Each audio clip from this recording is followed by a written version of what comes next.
Hello, welcome back to What the Fuck is Wrong with Them? And today we're gonna figure out what the hell is wrong with them.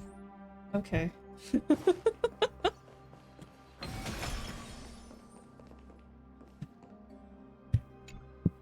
Please stay close to us. We need to rendezvous with Lord Donghung. Oh, okay, right, yes, we're- It's like, okay, I remember what happened at the end, but it's like, where were we again? Yes, we were going back to Donghung. Because Donghung's fighting the Flame Reaver. We will do everything in our power to clear the path for you. Whoa! And everyone is dying! And then Sayuni showed up somehow. I still don't know. I thought Sayuni was Mem, but you know, maybe there could be two? I don't know. Pink-haired girls, they be plentiful. They be everywhere.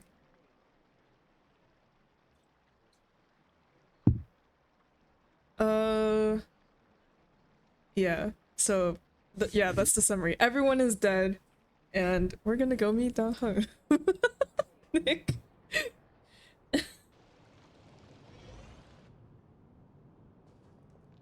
There he is! Lord Donghung! Oh my god, has he been just standing there this whole time?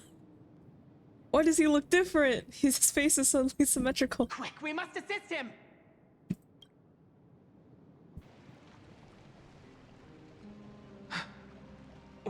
What are you doing here? Where's phainon? Phainon kicked us out! We are under Lord Pheinon's orders to escort both of you to safety, no matter the cost. Leave this to me and the Holy City Guards. Zeph, take them and go. Wait, Namasani. That black-clad swordmaster. Something seems off. At some point earlier, they suddenly froze in place, not moving at all. What? What? Memory storage full. Please reboot your computer. Like some kind of omen. Now's our chance to take them down. Flame Reaper EXE stopped working. He's like.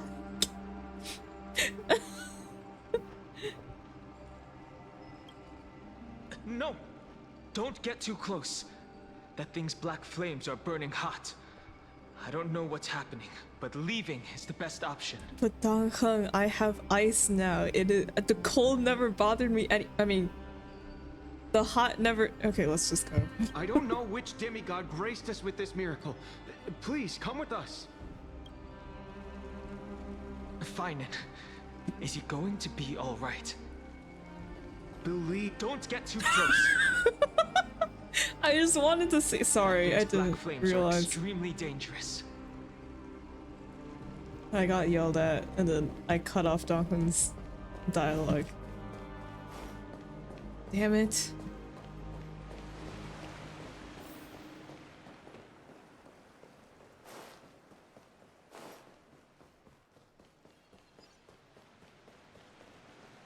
I guess we are gonna try to leave.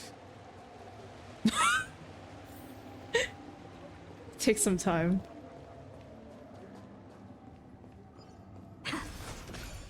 So, right, but our ship isn't fixed. Unless it is, but... The Flame Reaver isn't pursuing us. Could this really be some kind of divine intervention? Watch... Oh. Wow, congratulations, Nick. We can't stay here for long. Lady Trinan's sentry gate is just outside the city. Let's keep moving. It don't feel right.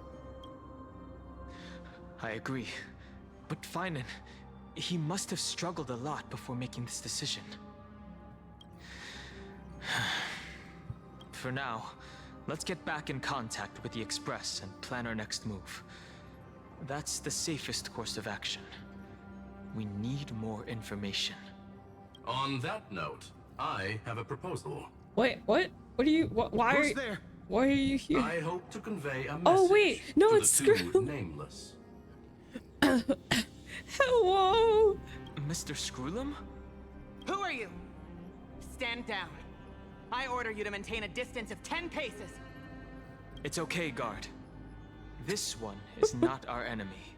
Screwy. It has been a while, nameless of the Astral Express.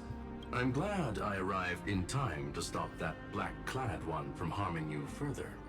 So it was you. Never thought the Express crew would bring in a genius for backup. Okay, sure. It was fortunate we found you in time. Madam Herta and I were both quite relieved. You two know this anti-Catharin? Does he come from the same people as Counselor Lygus? Don't worry, guard. This gentleman is an ally of the Trailblaze. Would you mind giving us a moment to speak in private? It's like trying to explain everything to you would take very long. In fact, longer than the whole Emphorius story. Of course. We'll wait nearby. Please, stay safe. I fully understand your situation. For now, the only thing I can do is temporarily freeze that black-clad one in place. Time is limited, so I'll keep this brief. The place where you stand, Amphorius, is a world constructed from data and memoria, an experimental field of a certain eon. Oh, okay. Feed me the knowledge, Screwlum. Tell me everything. Data and memoria, okay. And now, this isolated sandbox world is rapidly falling into a third path. Destruction. Destruction. Conclusion. If Amphorius continues unchecked on this course, a Lord Ravager will complete its evolution and metamorphosis, and emerge from the surging tides. The cosmos as we know it will suffer irreversible consequences. Complete its what is this, a Pokemon? What the evolution and metamorphosis? Immersion.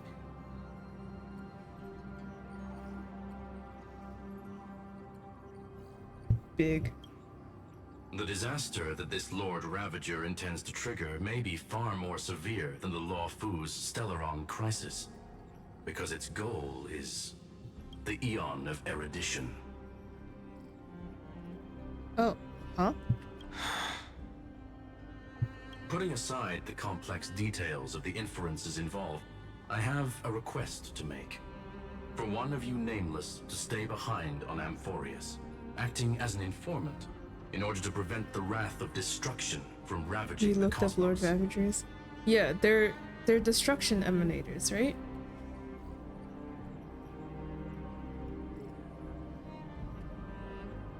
I feel like every week I look up Lord Ravagers because I keep forgetting what their official lore is. Okay, yeah, they're emanators, yes. Big danger. Each have a they each have an eon they're targeting. The one in Informers is going after. Oh, I did not know they had an eon that they target.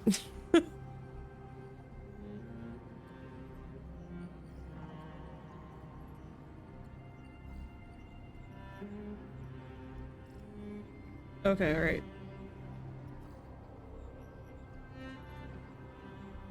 And so was Fentilia's then.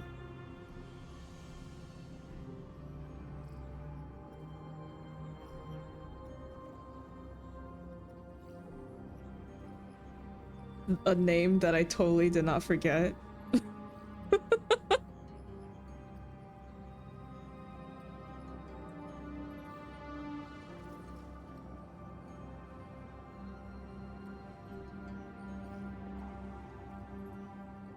Can't remember, I still can't lore. Okay. Lang or Yaoshu, right? That's their names? Okay. One of them. Shinjo is very murky in my head. Okay.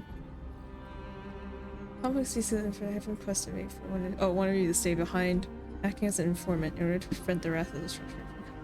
This world is enveloped in a firewall that defies explanation, and the flow of time here is also different from reality.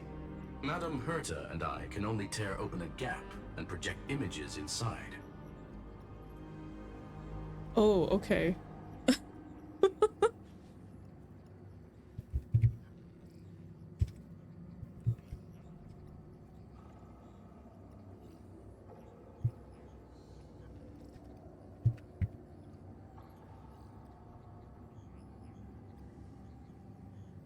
However, the accidental crash landing of the express car notwithstanding, both of you were able to successfully land here.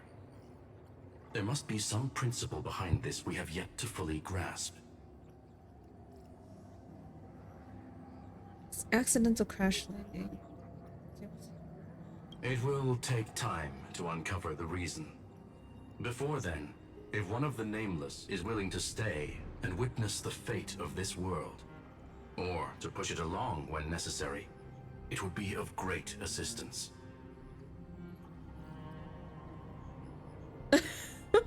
I don't know. Any answer I choose, I know there's already a predetermined outcome. How are you feeling, Donko? Mr. Screwlum, I believe you. So I only have one thing I'd like to confirm with you. As Amphorius is already facing its end, how can we guarantee the safety of the person who stays behind? Look at this, if you would. This curio is called a chronocognitive anchor. The two of you may view it as a kind of space anchor in the world of erudition. Oh, okay.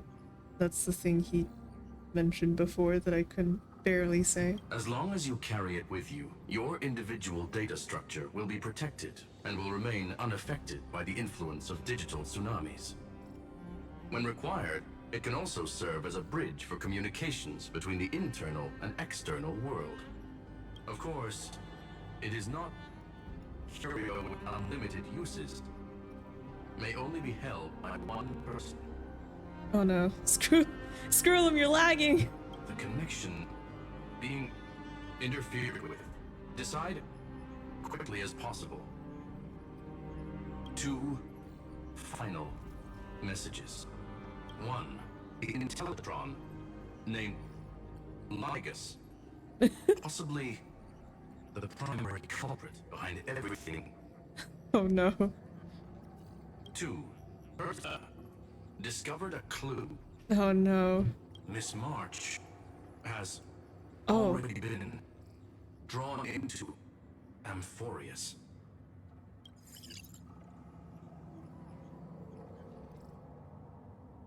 Donko, we didn't need those FOMO pictures after all.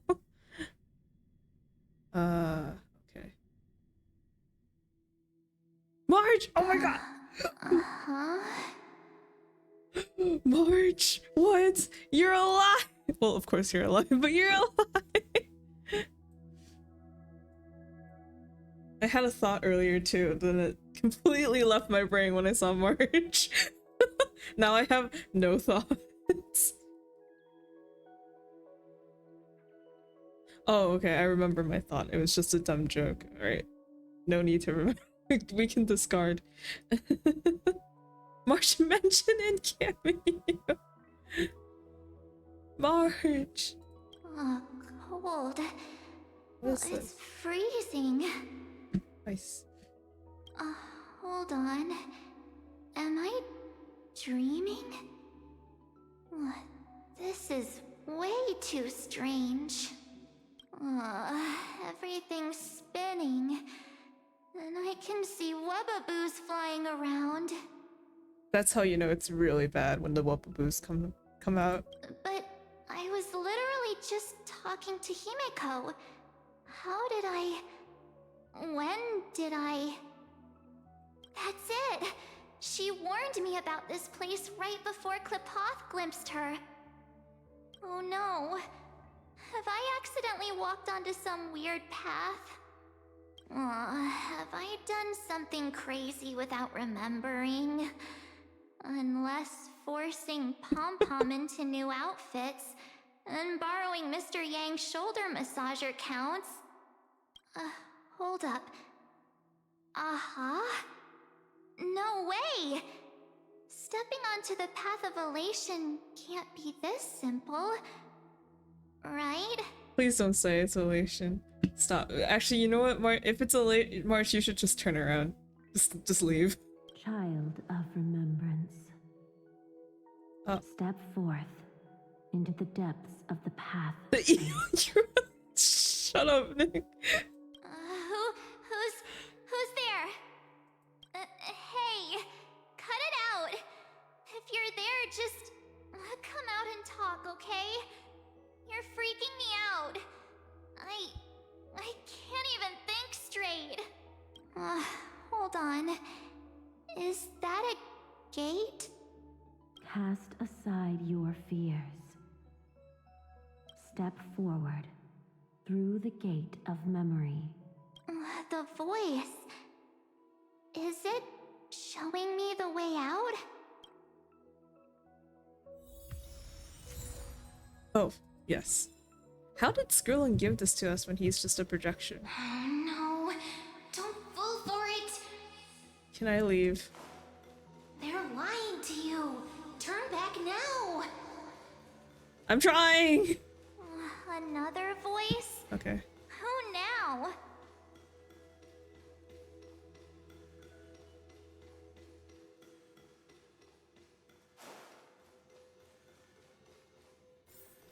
Oh. Wait, Master Diviner? From the Wafu? Hello. Fush? Master Diviner, what brings you here? And you, Miss Messenger. Do I know you from somewhere? Good to see you again, March. Hello. A pleasure to see you, Miss March. That's it! Master Diviner used the Matrix of Prescience to help me search for my memories. Right. And you, Miss Messenger, we met in that memory space. You said to me, the value of your life does not lie in what happened in the past, but in the present and the future. Your memory serves you well. March, I conducted some experiments with the 6-phase ice you left us. Thanks to the Garden of Recollection, the Matrix of Prescience has made a breakthrough in extrapolating the past. Now, we might be able to bypass the obstacles and look directly into your history. The Master Diviner is right. Continue down this path, and you'll be able to find your lost memories at the end. Wow. If anything sounds like a scam, it's this. Since we last met, you've grown much alongside the Trailblaze. What? You should be strong enough now to bear the weight of your past. What? Well, there goes my Ice Princess fairy tale. I need to know, Master Diviner, Miss Messenger, this isn't Don't just get another scared. dream, is it? March, we have to practice. I forget what it's called. Preventing social engineering. Or social engineering. You need to learn how to tell when an email is a fish. If this is real, why reach out to me at this exact moment? The situation is dire. Your lost memories, they're crucial to the Garden of Recollection. She's right. The Garden of Recollection's existence hangs on your memories. The Garden of Recollection. You may not want to sacrifice anything to preserve the garden for now, but in time, you'll understand. Your destiny and the path of remembrance are extremely, closely intertwined. Now go. So, I just walk through that gate? This way, March. Your past awaits beyond the gate of memory. Stop! They're just mimicking people from your memories! That voice again.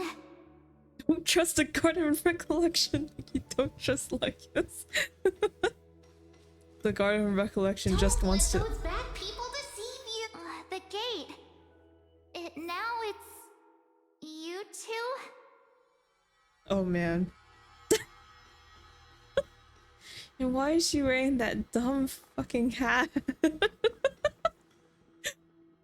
I didn't know the hat would be still prevalent even here. Hey guys. What are you doing in a place like this? March! There you are! Oh boy. Finally. The trailblazing journey just isn't the same without you. Traveling's no fun without you around. Well, duh. What's Team Trailblaze without its star member? Sounds more lovely. This is a fake. Wait a sec. You might look like you two. March is thinking the exact same thing. We understand your confusion. The Garden's allies helped us establish this Neuralink to reach you. The Garden's allies? You mean Miss Black Swan? Yes. She helped make this possible. Keep going, March. Find your past.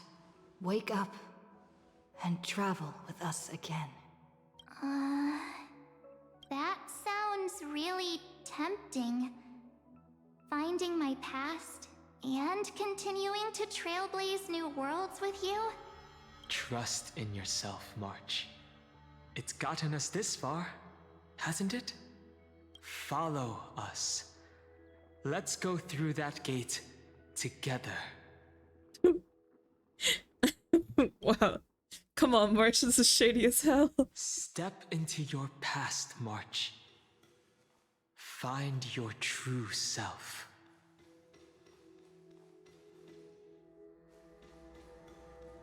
Also, I wanted to spot their faces again, but then they didn't show their faces after the initial glance. But I thought that maybe they didn't have like their eyes looked a little bit different, like they didn't have like the shiny light in there.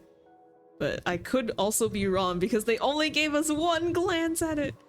Wait up! Slow down! Okay. Those words sound so sweet. But keep your eyes open. Don't let them fool you.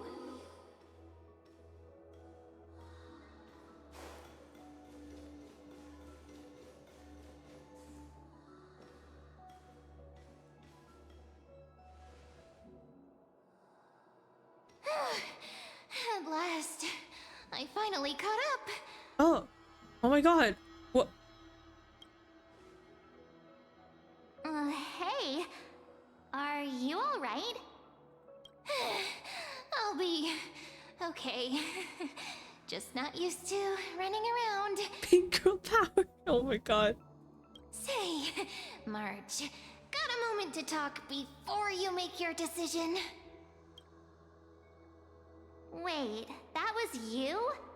Pushing the gate away? Sending those warnings? Yep, named Cyrene. It means ripples of past reverie. Easy to remember, right? Is it? Wait a minute. We actually look quite alike, don't we? You have pink hair, I have pink hair. Yeah. Your pink hair is just as eye-catching as mine. And we're both bright, pretty, and positive girls. Talk about coincidence. Wow, you're quite the smooth talker. But I can't disagree. Wait, you know my name is March? Have we met? No, but I've witnessed your story through those memories just now. It's incredible, really. We might have more in common than you think. I know exactly what you're going through, which is why I don't want to see you exploited or hurt. You know what I'm going through? I know, because I've been exactly where you are. This empty space has been my home for ages. I barely remember what time feels like anymore. But there's something I'll never forget. Trust me, that gate won't give you what you want.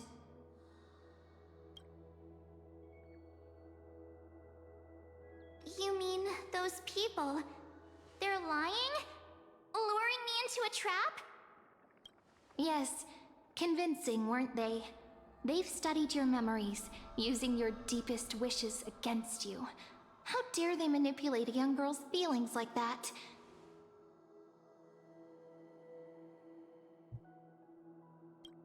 If you go through that door, the worst case scenario is you'll become their pawn, losing control over your own fate forever. You've seen what's on the other side? I may be stuck here with missing memories like you, but I still recall fragments of my homeland where I grew up. That door leads to Amphorius. Trust me, it's anything but welcoming. Why does it... But...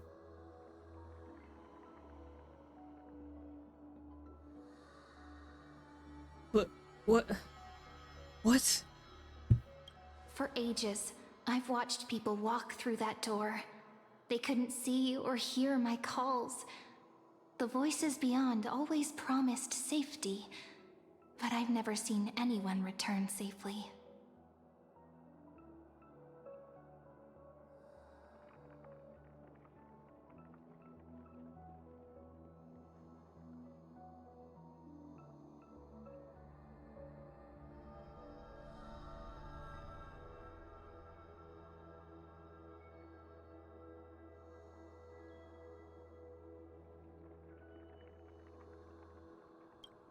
So I had to try and stop you. To be honest, I'm not sure what to believe. But the fact that you're here, putting in all this effort to warn me, that means something. Tell me, Cyrene, how can I return to my world? It's really easy, actually. Just turn around and walk away from this place. but where is away? The girl cannot be trusted. What? Through the door, save the garden. What? Both of you, children of remembrance. They never give up, do they? But don't let them sway you. Stick to your path. The return journey could take ages, longer than most lives. But that path will lead you home.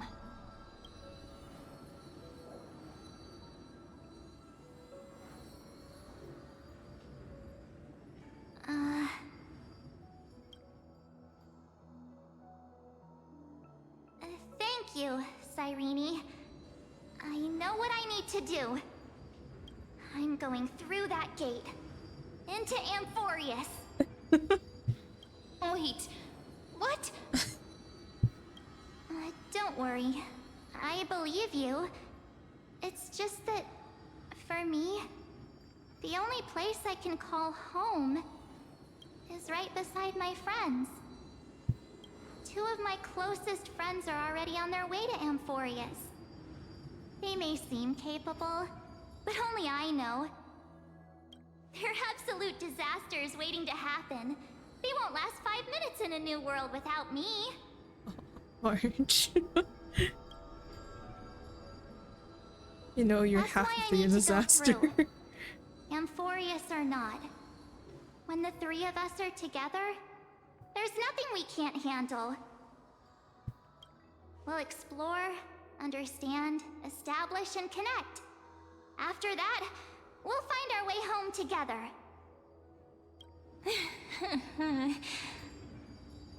I see. You've got people who mean the world to you, too. That is so heartwarming. March, if that's what you've decided, you have my full support. Birds of a feather we are, looking all sweet and innocent, but with hearts of fire. Oh, stop. You're making me blush.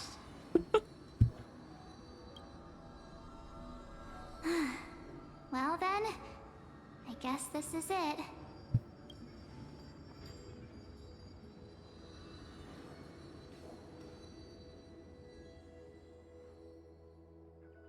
Do you think we'll see each other again? Who knows? But don't worry about me. After all this time here, I've grown quite used to chatting with my imaginary friends. Since Amphorius is your homeland, if there's a way to help you, my companions and I will do everything we can. Then I'll look forward to that day.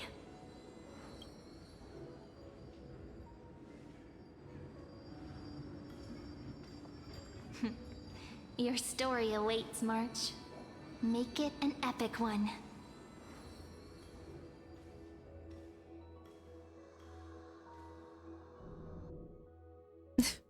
I feel like 1,000 thoughts are going through my head right now, but none of them are coherent. Still at the vortex of Genesis. Ink power. Oh, ma'am. You okay there, friend? Ma'am. Something seems to be bothering you. Ma'am.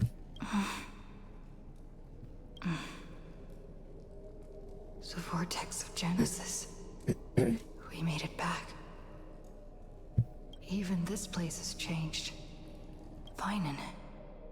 Is he ready for Aranova? Has he gone to the thing? The trial? I hope Dong will be okay heading back on his own. Maybe Dong should be here. If anything, he's the one worried about you. But I'm here to watch over you now. If what that machine gentleman said is true, if Amphorius is destined for destruction, then I'll stay by your side until the very end. Like how you and Dun Hung treasured the Express. Amphorius means everything to me. Right. Time to see the last core flame restored. Oh boy, I should have brought popcorn. Is Phainon here? No. Look, there's Phainon. Oh. Wait. Oh. I guess. Oh. Okay, right, we're walking. Remember, Skrullum's warning. That's right. Remember Skrullum's warning. Go! Pew pew pew pew!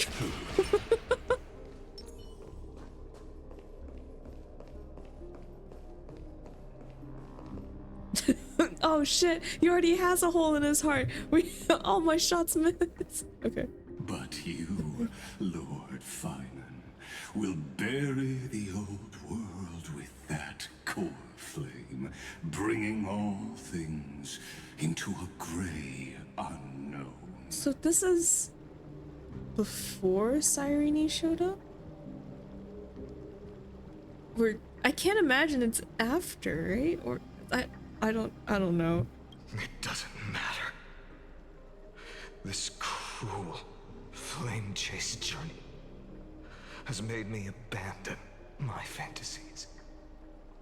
The future is not a paradise with a gentle west wind waiting for us to step in. If what lies ahead is a mass of chaos, I will tear it apart, then usher in the first ray of blazing sunlight. Is it you? With one last chance to turn back, you still step forward. How befitting of a trailblazer.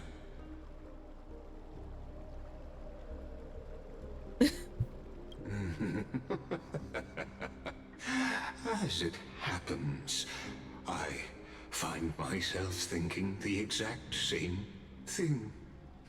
As our world nears its end, the ones who walk the infinite paths have embraced their destiny.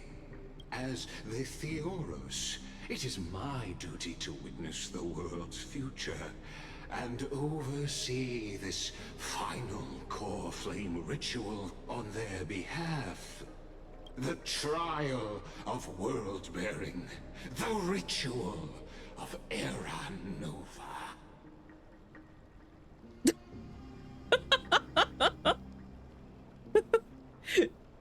And like it says all this shit, Trilbus is just like, yeah, anyway, Screwlow says you're an asshole! What the hell is a Screwlow? Ah, I see. So you met my kindred spirit before I could erase his traces. Partner, what are you saying?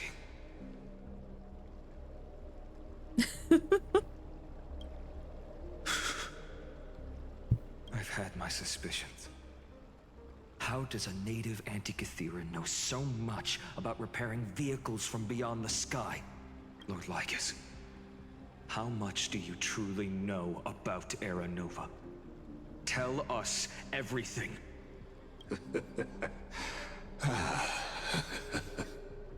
Very well. I need no longer maintain this Theoros masquerade. You seek truth, Lord Phainon, and truth you shall have. Don't call them your kindred spirits.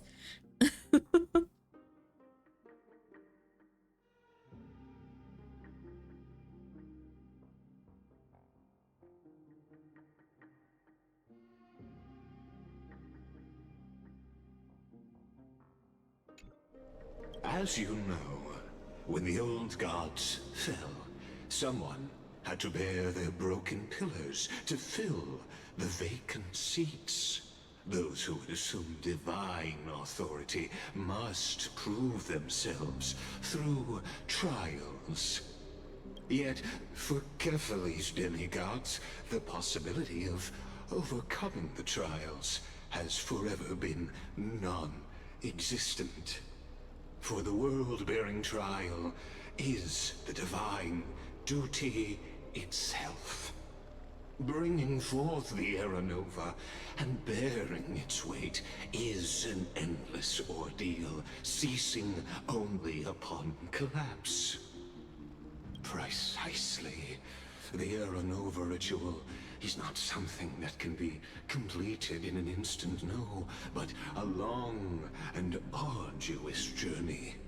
While the until the oops, next sorry, I didn't when the black tide consumes the bearer and all that they carry, leaving nothing behind. It's not something that can be a long arduous. While the sacrificial journeys of other demigods conclude in this world, Kephales must shoulder the gods' core flames, bear the memories of all worlds, and stand unwavering. Okay. Fuck, like, stop yapping.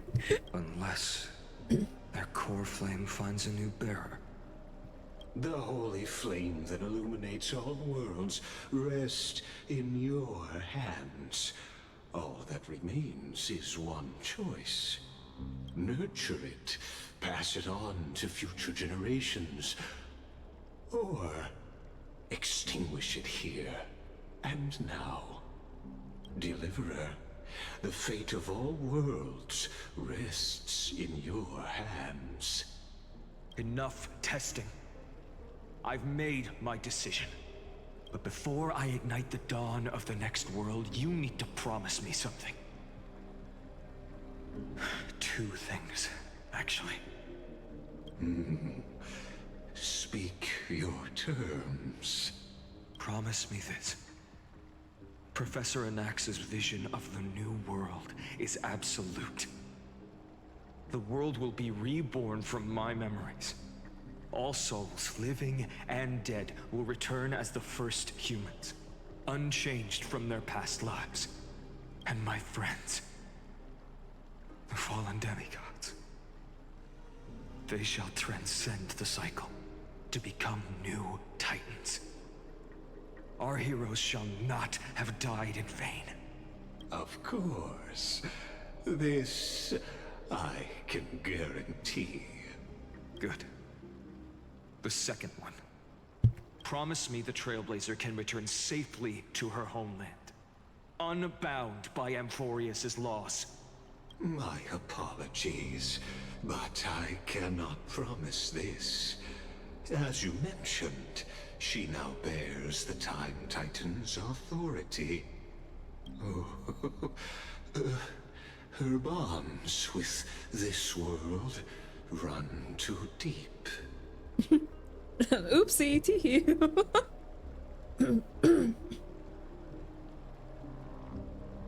Remember when we said we'll cross that bridge when we get to it? Looks like we made it to the bridge. Also, hi, Sar.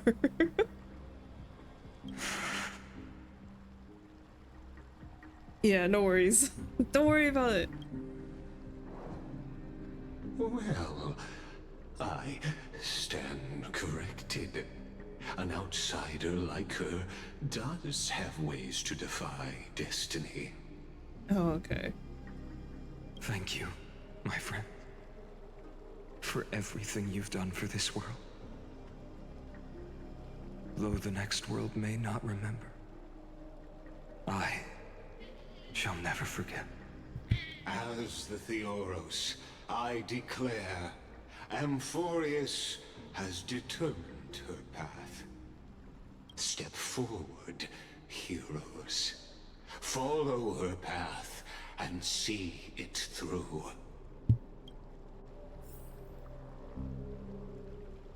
It is Jet, yes. I pet the Jet. I give Jet the head scratches.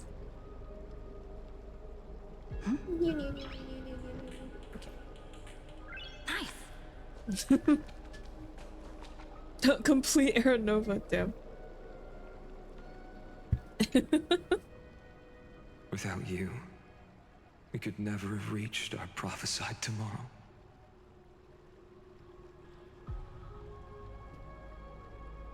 Thank you for walking this path with me to the end. Do I care what Lygus has to say? Fine. As our world draws its fun. There's something I need to know. Whomst? Allow me to reintroduce myself.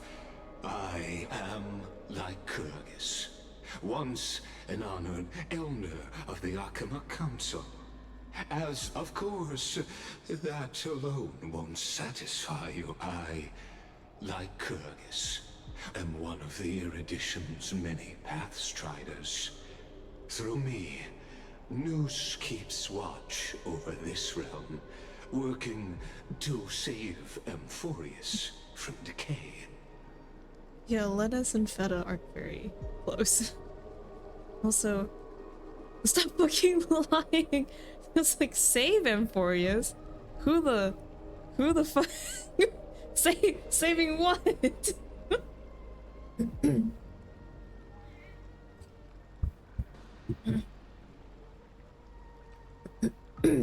Is it like, because that scepter thing is supposed to run like end of the world simulations over and over again, so like, you know, logically I can only imagine the only reason why it would be created is like, oh, something bad might happen, let's prepare for the worst and see what the best way to mitigate this destruction is. But at the same time, it's like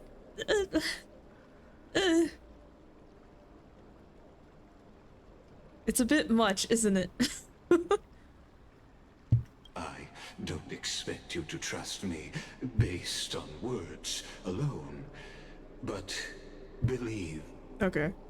What aren't you telling me? Ah, While the Holy City may honor me, your doubts are what's done, I've told truthfully. What's to come, I'll witness fairly. My Okay. What's your connection to Skrilla? I believe all synthetic life shares, so you see, the answer. Sure, okay. Let's leave it at that. Time to complete the ritual. The world will be moved by your sacrifice, Trailblazer. All these bullshit. Alright. Okay.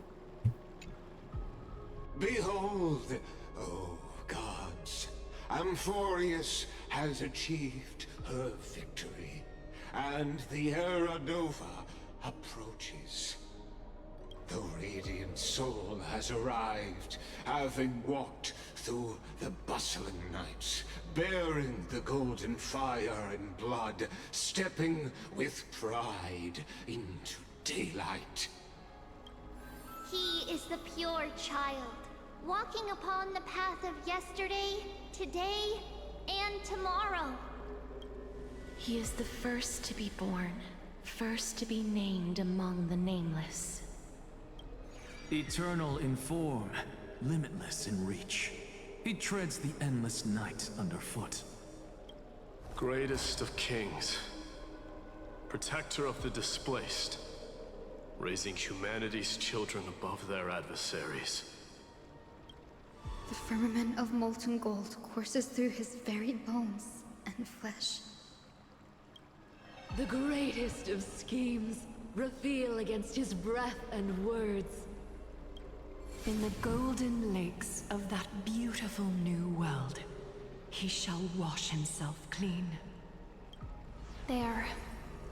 Finish what we first and last wished for. To write an ending unlike any before, for this world we so deeply love.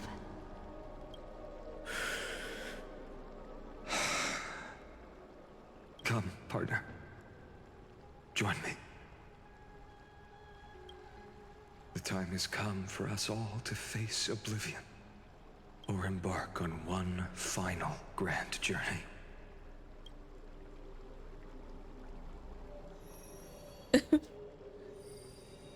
Dip in the water.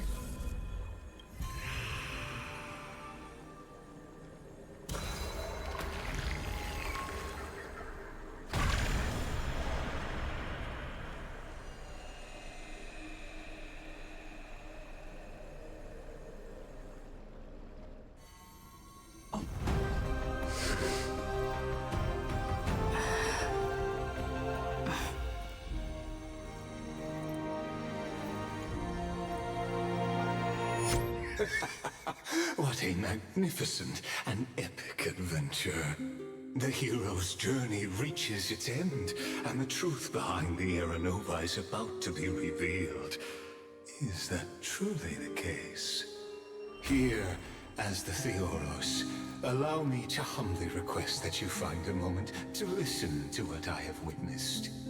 This is about the nature of Amphorius itself, a story of the prime mover of life. My, what a broad topic this is. Where shall we start? Shut the fuck up, like. It's okay, fine. Do your little yap session. Ah, got it. Let's start at the very beginning. The Big Bang, the birth of particles, the emergence of all things. My god, we do not need to start at the very beginning. This is like, it's like, today I'm gonna talk about video essay topic here about a show, but before we get into this topic, we need to start at the beginning. The first camera was it's like the Big Bang.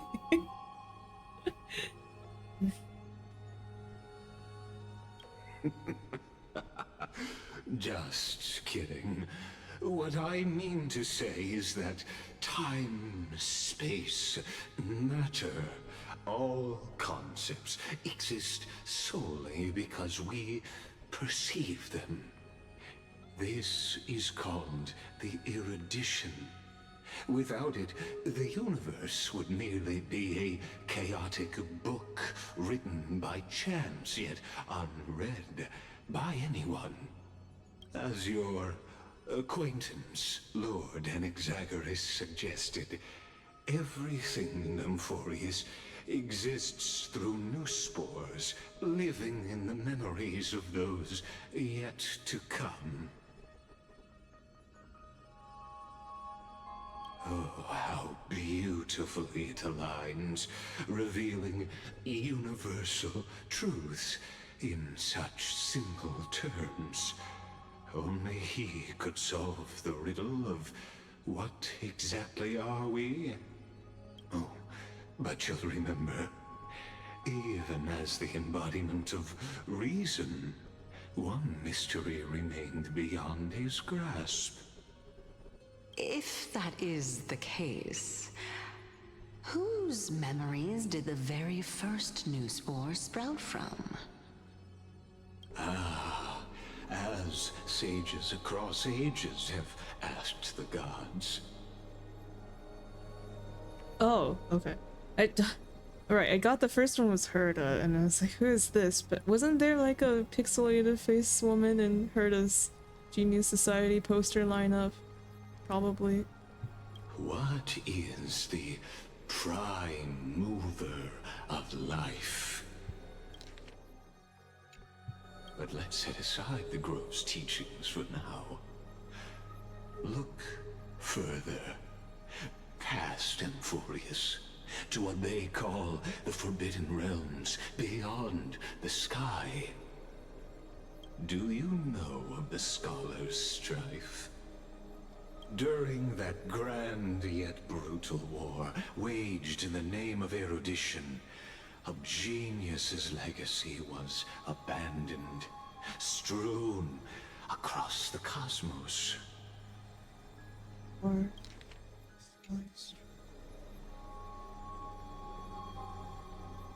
The scepters, a macrocosmic computational array beyond mortal comprehension. Made to emulate the Eon's thoughts, it became part of the Eon's cognition at birth. Scattered throughout the cosmos, these arrays act as celestial body neurons for Nous. Oh, Polka, is that her name? I too like the dance. Alright.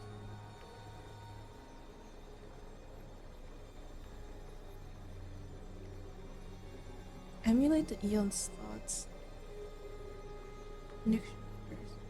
Gathers after celestial body neurons. But regrettably, as everyone knows, the erudition forsook them all.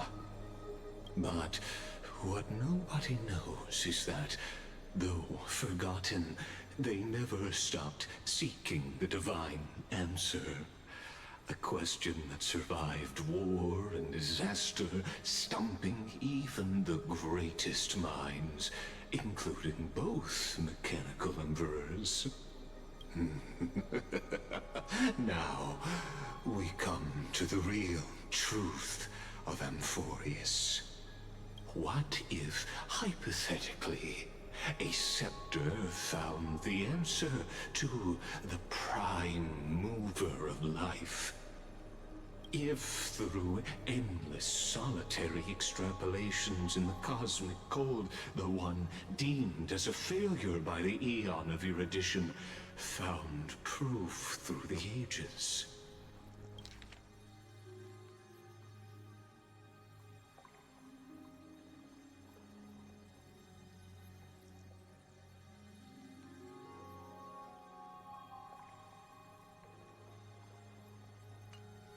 What would happen? Perhaps the answer is simpler than you'd think. from a perishing neuron devolved into true life, reborn through the gaze of another eon. This is a tale from the distant past, unknown to all, even unheard by the greatest geniuses. Now, let's leave the Scepter's story here, returning to where we began. What is the prime mover of life?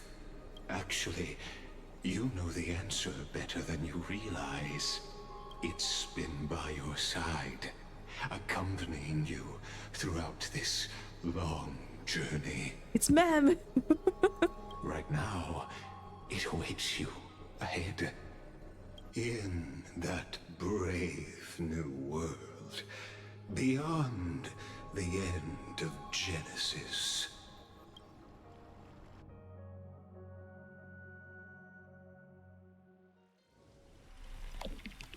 Oh my god. Act 1 departure. Okay. Oh. Whoa.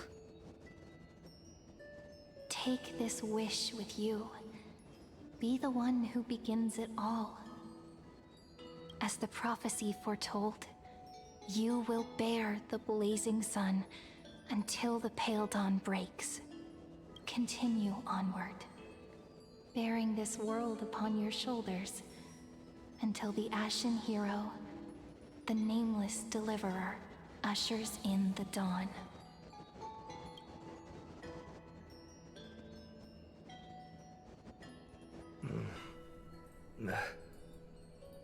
Such an odd dream. Strange. Like I've dreamed this before, but it all slips away when I wake. Only a voice remains. Who was that?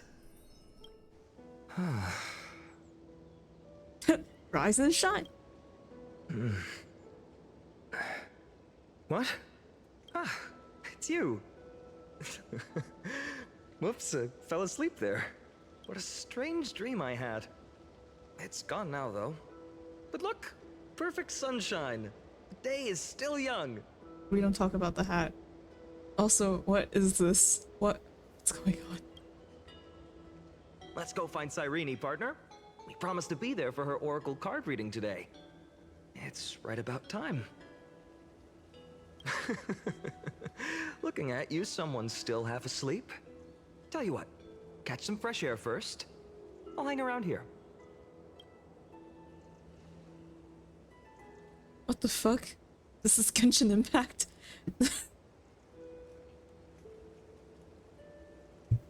Oh, beautiful, isn't it? This is Ide Silesiae, home of the nameless hero who carried Kephale's core flame. When he was young and innocent, he had heroic dreams, imagining his wooden sword was forged of iron. Pretending the straw dummy propped up by a wooden pole was a giant with a single blood vessel running from spine to heel. Dreaming of slaying the giant and becoming a hero to save the world. Though to his young mind, the world was just this small village. I hate the Trailblazer. What the fuck? I had no idea he used to be so toony. God, shut the fuck up. Sharp as ever.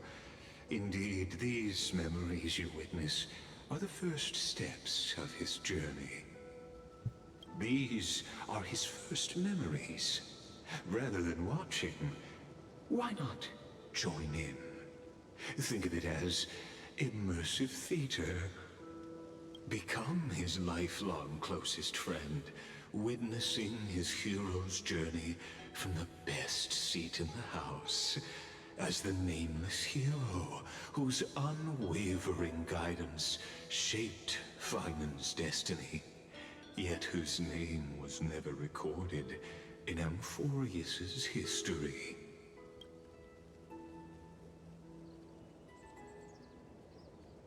Oh, you direct plays now. Questions, questions. Let's follow along and find out, shall we? Many mysteries lurk in this village beneath the veil of Evernight. Your questions will find answers as the story unfolds.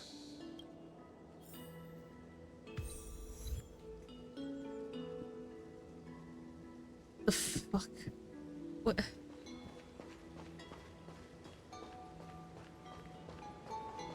Oh, wow, this really is just...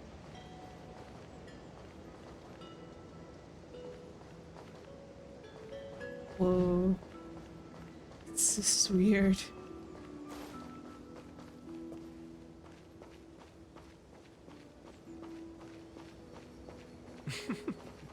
All awake now? Great. Let's go. Phainon, show me how to use a sword like you do. Wait till you grow a bit more.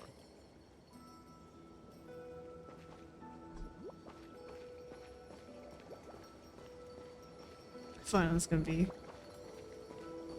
awkwardly stepping this whole time. Phainon, where are you headed? No Cyrene today? That's exactly where I'm going.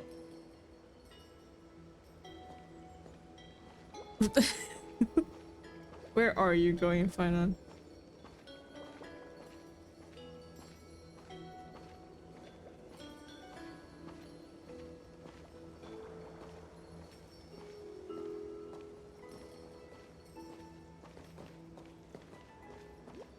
Oh.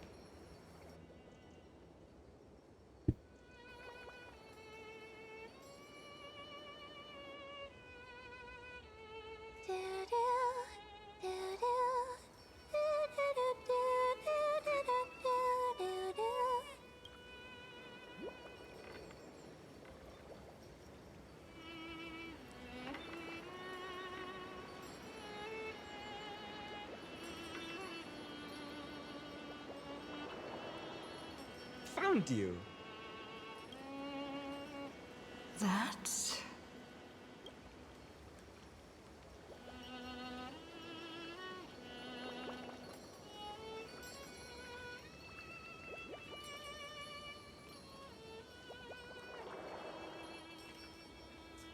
Goodness, look at you rushing about. You've got the poor swing all startled. Hmm?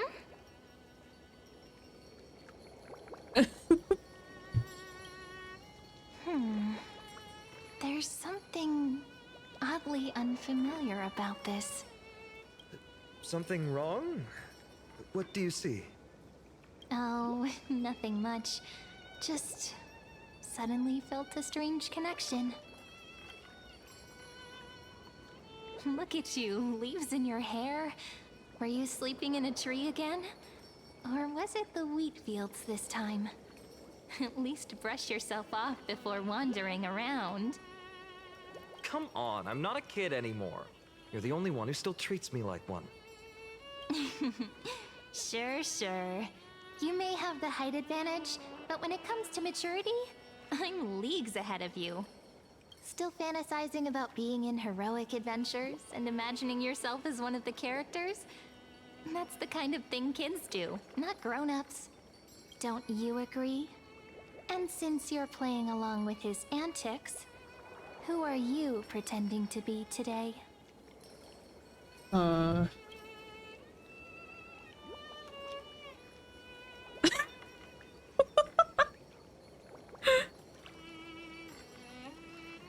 You thought we were mem. You thought we became one with the hat. But no. Our true identity never wavers.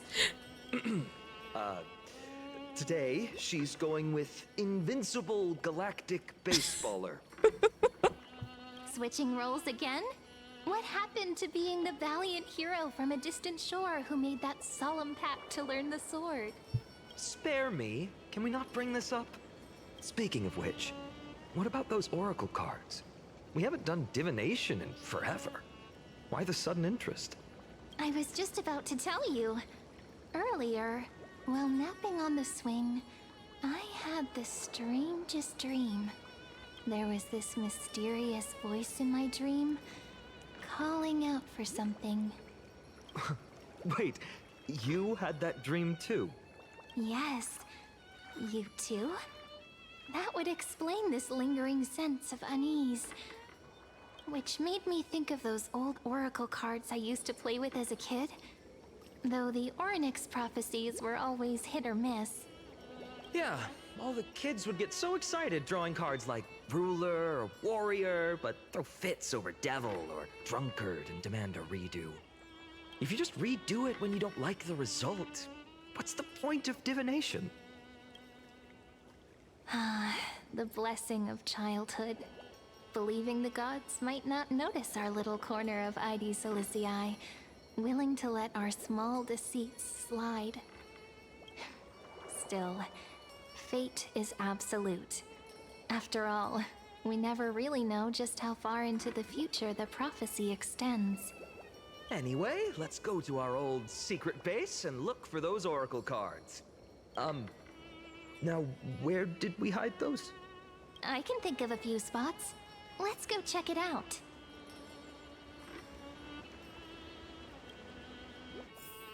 In a village this size, I bet all our childhood treasures are exactly where we hid them. Mm-hmm. Time must be keeping them safe for us.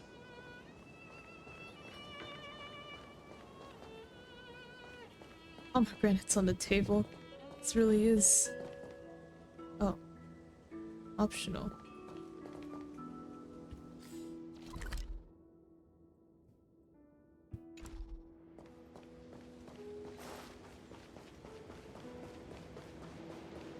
Yes, we threw the cards out to sea.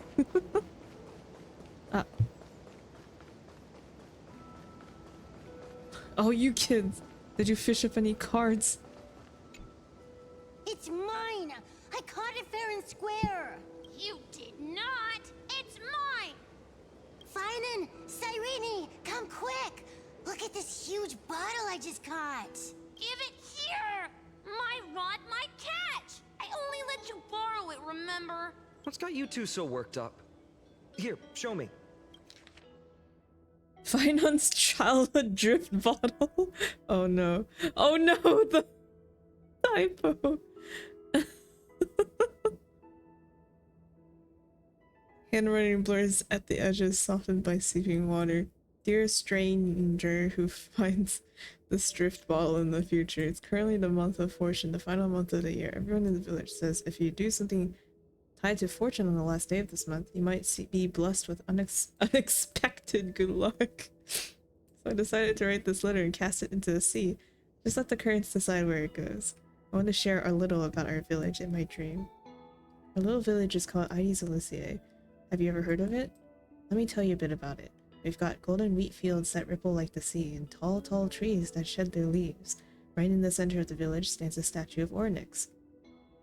At the end of each year, the village gathers to celebrate the winter solstice.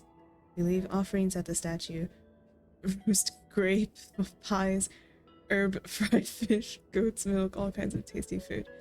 Last year I sneaked some malt candy and ended up with a tooth ripped straight out. Mom and Dad said if you throw a lost tooth under a tree or bury it beneath a rock, a new one will grow back. Just like a seedling sprouting from the soil. I don't think that's how. Okay. I remember searching and searching, pushing through the tangled grass behind our courtyard, until I found this mysterious hole. I tossed the tooth inside, cupped my hands like a horn, and yelled, "Hey, come out!" Nothing happened. When I went back this year, the hole was gone. Weird, right? That is kind of weird. You don't think I'm being childish, do you? It's not like Cyrene. She can already host a festival. Oh, I'm not like Cyrene. She can already host a festival, and she's great at telling the future with oracle cards.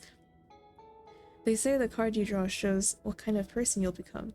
Last time I drew the Deliverer, everyone went, wow. People really like the Deliverer, but I'd rather be a wonder or a scholar. Well, being a Deliverer sounds super amazing, but it also means carrying a really, really heavy burden. I'm not that amazing, so I can't be the Deliverer. Few in ID Silicii ever journey far. We don't hear much about the outside world. All I know is there are all kinds of city-states out there and lots of great heroes. The bad part is, they're always at wars. I don't like wars. If the world were more like our village, where everyone knows each other and works together, harvesting grain, herding sheep, why would we ever need a deliverer? But Mrs. Pythias and Uncle Galba both say that one day, when I'm a little older, I should go see the world for myself. I could go anywhere. I'd visit the mighty Castrum Cream Nose, find the greatest craftsman and ask them to forge me a sword. With that sword, I'll protect our little village. I want no part in wars.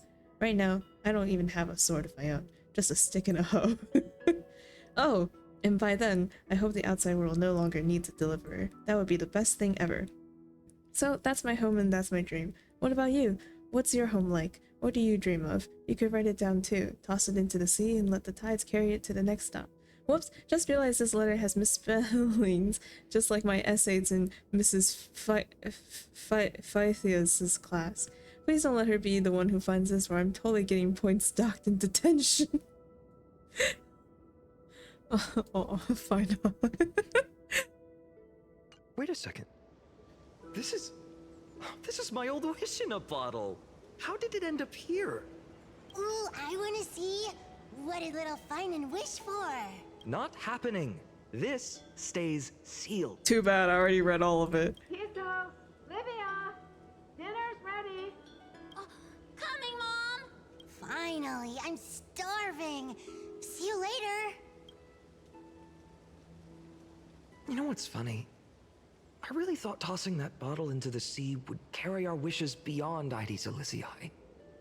Maybe even bring something back to us. Never thought the waves would end up pushing it back ashore. I want to read it.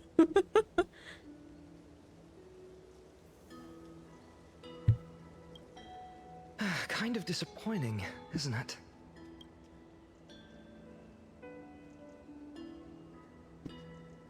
Hmm.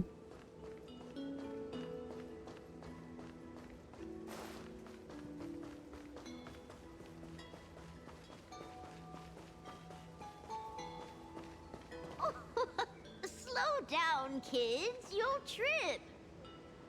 Thank you. We'll be careful.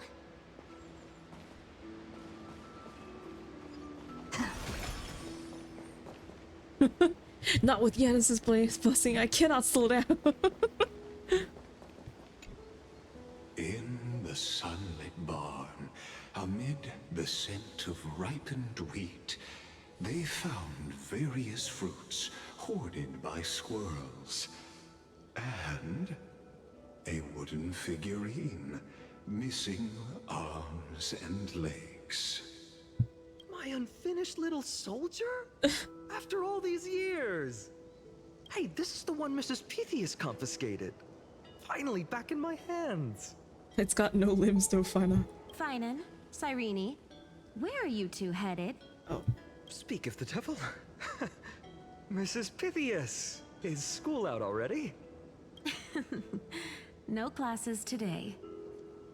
This morning, I used fallen leaves for a reading, seeking Orynyx's wisdom.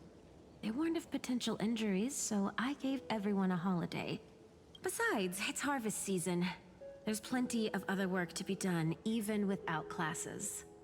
With you being our only teacher in Ides Elysiae, you must be working so hard. Anything for my students. I don't mind the work.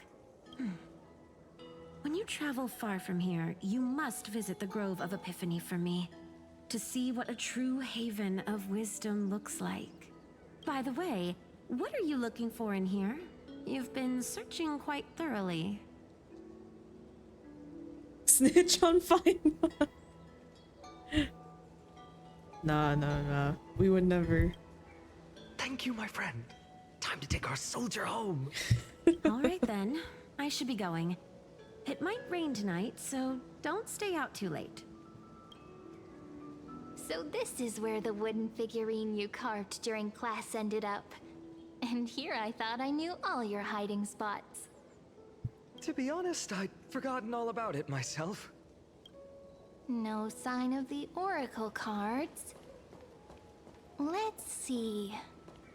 Ah, there's one place we haven't checked yet. The weather's great. Oh, here.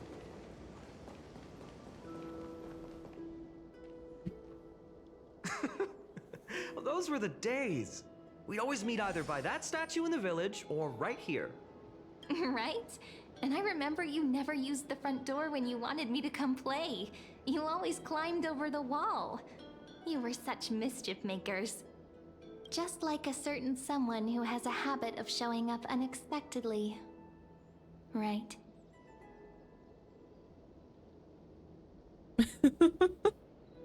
Huh. I bet she said something clever just now. Hey, I was just copying those storybook heroes. They never take the beaten path. Still, it's embarrassing. I've been the only one here for a while, and I haven't kept up with the cleaning. With so many spots to check, where should we even start?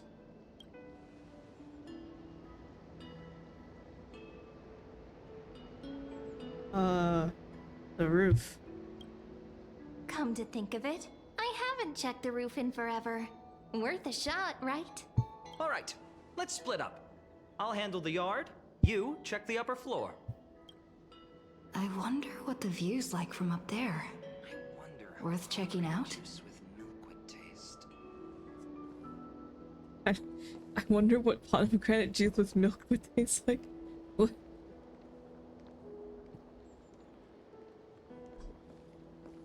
What are you thinking?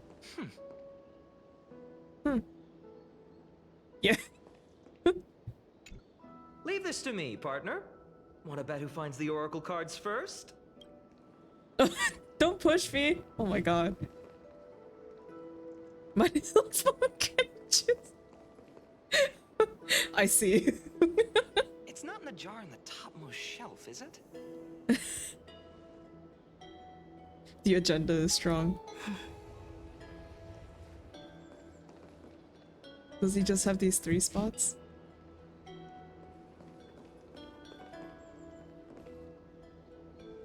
I wonder how pomegranate juice with milk would taste. Why would he even think of, like, okay. Not even agenda, that's like telepathy. The girl before you carries an air of mystery, her secrets elusive, yet her demeanor toward you is exceptionally warm. You can't help but wonder, could there really be some kind of mental connection? The view here hasn't changed a bit. You know, besides the swing under the big tree, this has to be my favorite spot in all of ID Silicii. 1, 2, 3, jump! Hey, what are you doing? Please be careful. I'm just a small-time diviner. I can't turn back time if something happens. They always said I'd become the next priest of time, just because I heard prophecies as a child. But here's the thing. The more divinations I do, the more doubt creeps in. I want to believe the prophecies, but actually leaving ID Silicii, where will that waiting ship take us, I wonder? Here they are, the oracle cards.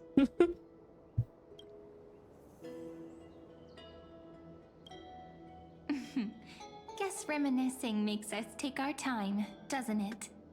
There we go. Looks like the gods do listen to our thoughts. Here it is. This is the box where we kept the cards. But the cards are gone. Who could have taken them? Huh? What's this underneath? Peculiar messages. 1, 2, 3, 4, 5, 6, 7. Do, re, mi, fa, sol, la, ti. Stamped paw print. No, ma'am. Raise animal footprints. Nice cards, all looking good. 1, 2, 3, 4, 5. Dongheng and Void Ranger jive. Is what? Stell, are you okay? What? Oh my god, the cards are here. No way, someone switched them out. Ah, I see now. Those sneaky little ones. So that's what they've been up to. Ah, the ones from Remembrance Maze, you mean? Yep. Let's head to the back of the courtyard.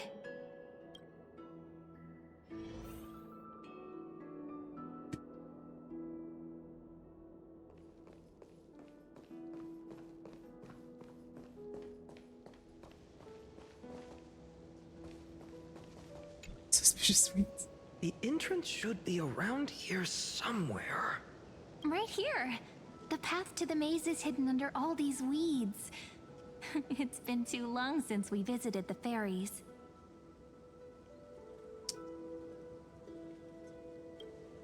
Did you forget? We used to visit them all the time when we were little. All right, let's do this. These weeds need to go.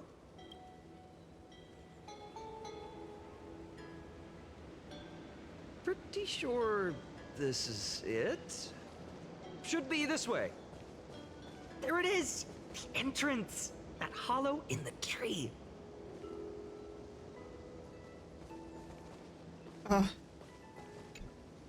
Once you get through the tight squeeze in the hollow, you'll reach their dwelling, the Remembrance Maze.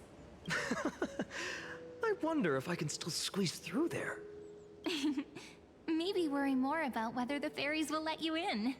After all, the Remembrance Maze has an invitation-only rule. Only children with pure hearts are welcomed. Alright, then I'll go first. Lead the way then, partner. Regardless, how about we try getting through the hollow first? After you, then. What? Oh, sure, I'll go first. So hasty, as always. Looks like it's just us now. Care to finish that chat? To be honest, from the moment I saw the cute note left by the fairies, my intuition became even more certain. Perhaps when we step into the maze again after all these years, the wheels of fate will finally start turning.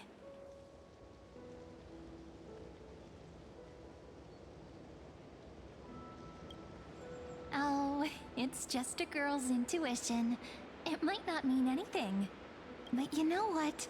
Even if fate is set on its path, no matter where it steers the world, if we're together, there's nothing to worry about, right? So, if you're willing, forget it. If the wheels do begin to turn, that's when I'll make my request.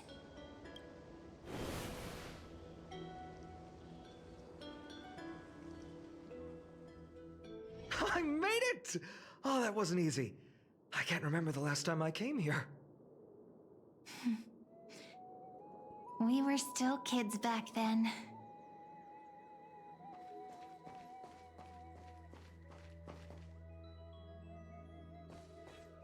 Wait a minute. Are you? Oh my god, Mem! Look who it is! Rini and Snowy! Mem?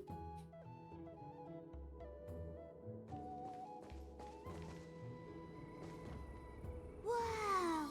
Look who's finally back, Memmy! Oh.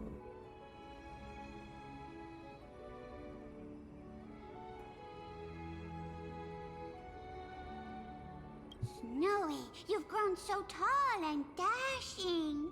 I couldn't even tell it was you at first. We had to grow up. Sometime. But look at Rini. She hasn't changed one bit. How fascinating. Perhaps I'm like you, Rayleigh Mem. Just another fairy of the maze. Mems, purple fur. Did you dye your fur? So the Mems are like an organization. Their names just keep getting weirder. An organization? Hardly. They're not that organized. They didn't even have proper names before we came along. Dolimem, Raylimem, Mealimem, Follimem. I've missed these cute little troublemakers. We used to gather around the fire, singing and dancing, imagining all our future journeys. Without coming back here, those memories might have faded away entirely. Oh, how good you, Snowy. You swore you wouldn't forget about us. But you were gone so long, you almost did. Oh, okay. It's like, oh, it's a, what? They also call him? Sure. Oh, he's just copying those bards from his stories, being all melodramatic. He couldn't forget about you all even if he tried. Actually, we're here for the Oracle cards. Have you seen them? Oh, the Oracle cards. Right. The chief asked us to get those. Chief? You mean Dolimem? What do they need the cards for? If they want a reading, they could just ask me. Oh, I'm not sure. But Chief specifically wanted to meet with you all. Let's see. They should be... That's it! This way, everyone! Watch your step. The trunk's slippery.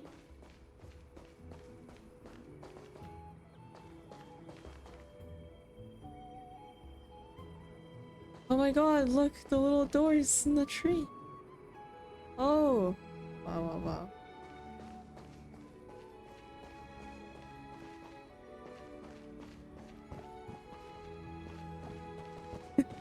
What is this? A house for ants?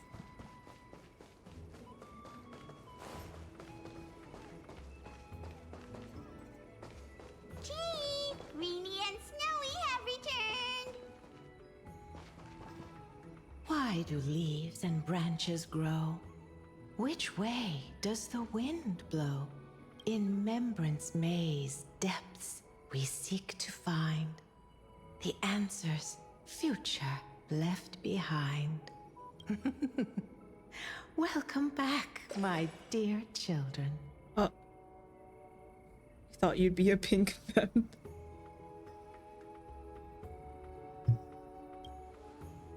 How about we hear what the chief has to say first, my impatient friend? Oh, Chief, you haven't changed a bit. Still so full of life. Oh, no need to fuss, my child. You haven't forgotten, have you? As long as our songs are sung, the children of the maze will live on, just as our paths stay forever linked. Here, take it. I'm sorry I had to resort to such methods to bring you here. Oh my god, this is the...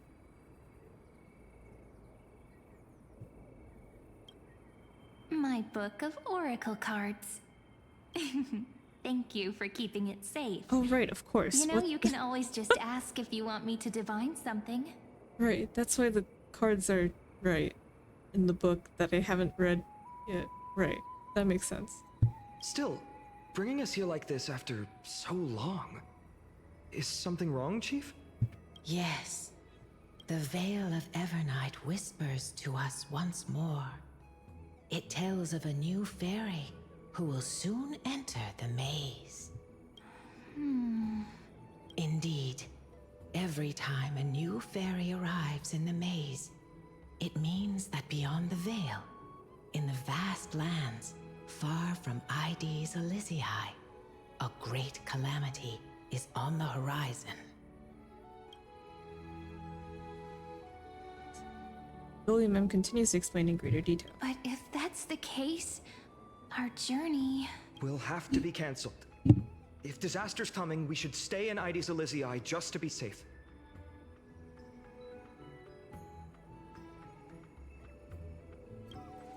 We weren't planning to be gone for long. Just enough time to hone our abilities. Phainon would train in Castrum Kremnos, while I would seek the Fake Titan's blessing in Yanisopolis. Then we'd return to Ides Elysiae to help keep our village safe. It's okay. I can still practice my swordplay here. Some things you can learn on your own. Well, Probably. That's not very convincing. Here's a thought. Let's have Cyrene do a reading. If fate wishes to show us its path, we might find some peace of mind. But what if we don't like what the cards tell us?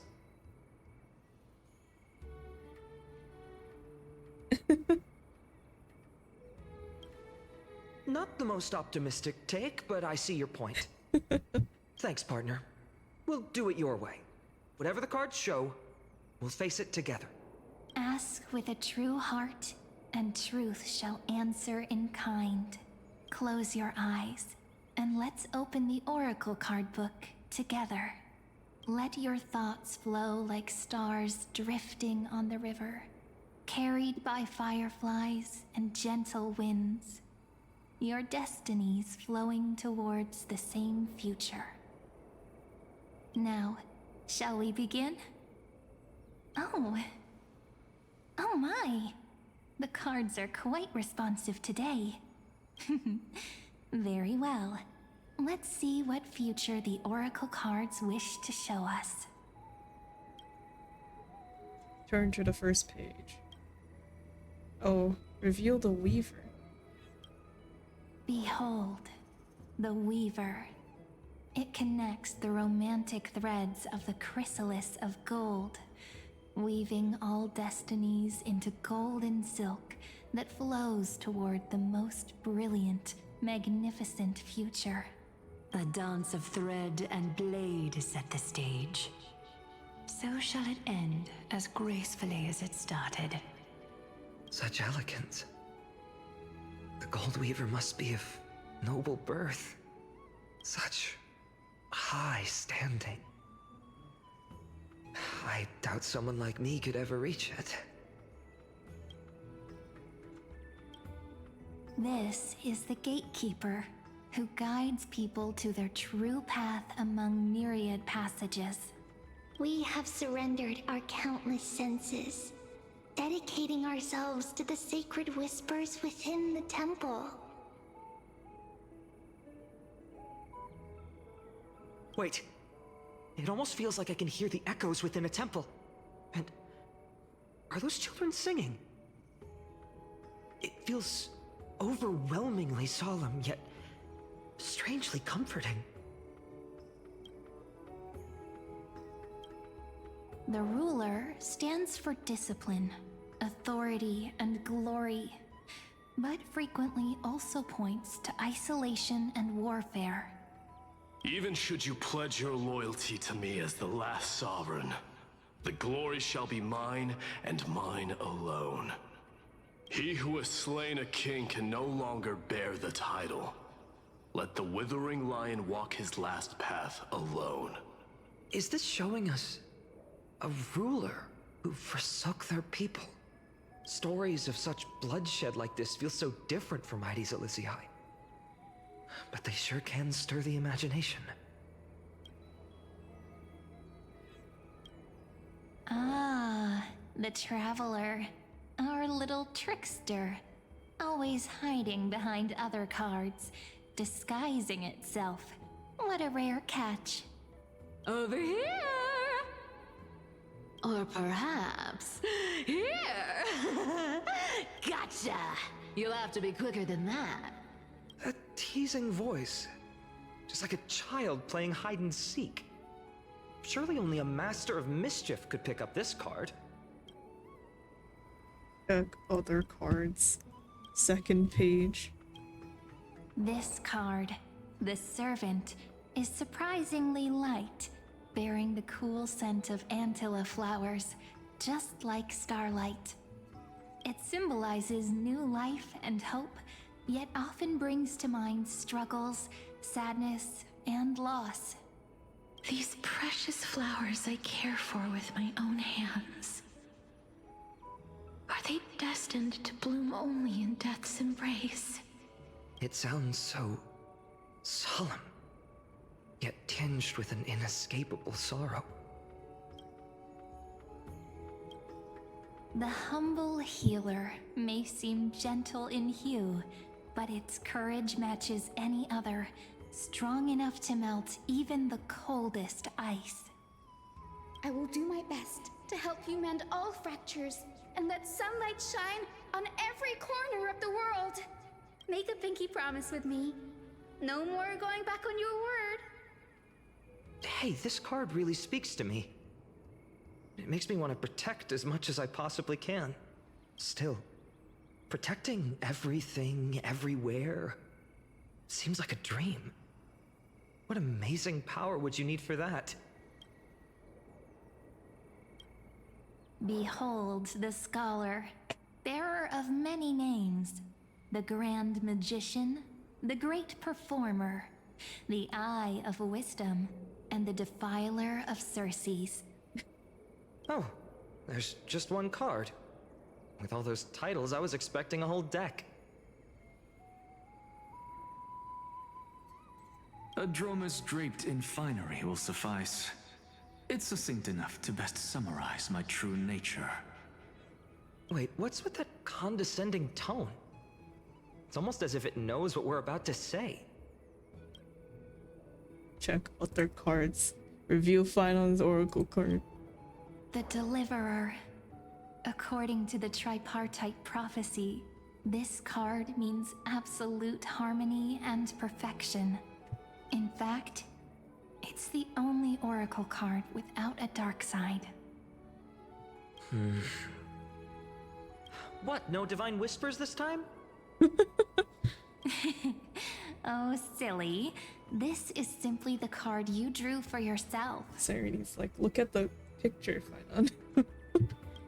The sleepy village of Ides Elysiae, in just one fleeting moment, welcomed an array of legendary figures.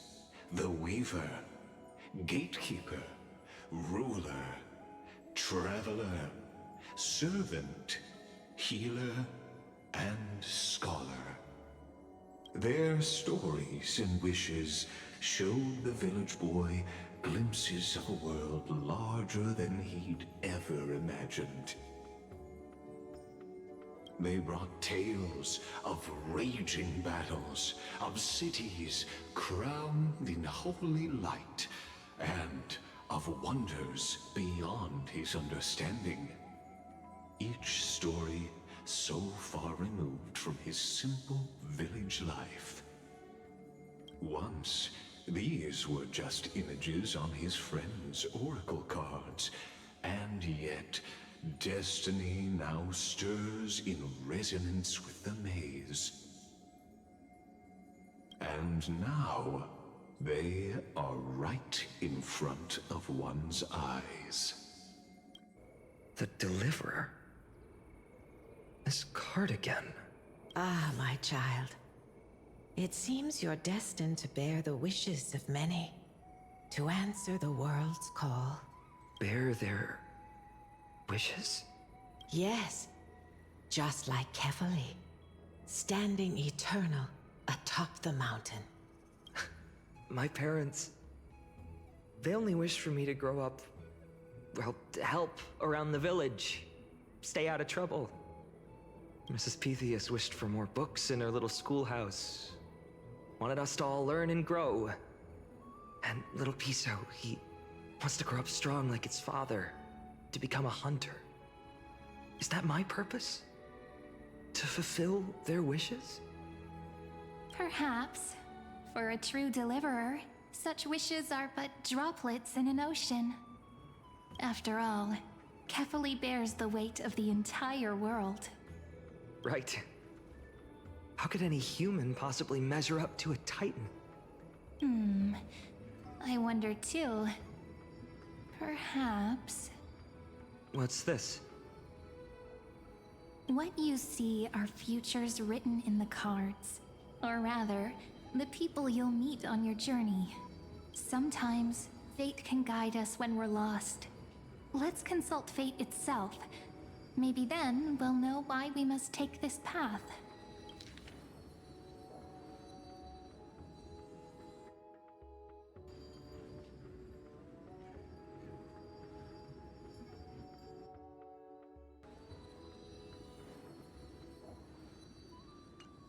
and learn just how many burdens one must bear to become a true deliverer. Oh boy, okay. Ha. Well, if it isn't our little deliverer, my wish. Huh. Just let me, wine and dine, and soak up the sun. For another millennium or two. I mean, what's the point of dying rich if you never lived rich? Right, Princess Homebuddy? Cypher, that's not how I see it. My one wish is to find that missing piece in my life. To feel someone's embrace once more. That warmth. I've felt it before, and it's my dearest memory. And speaking of riches, for someone with all those treasures behind your divine power, you've led a pretty cheap life. Ouch! Where did that come from? Right for the jugular, huh? What about our friend from the Grove? My wish came true before I touched the sky. I transformed my healing power into gentle sunlight, distributing it equally to every life I cherished and loved. You two are so selfless, aren't you? No surprise Aglaia wanted you for the flame chase journey. You know what? I did have one wild dream.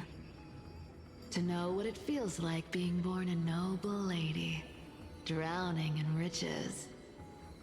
Just think, if I traded places with that seamstress, me in the mansion, her on the streets.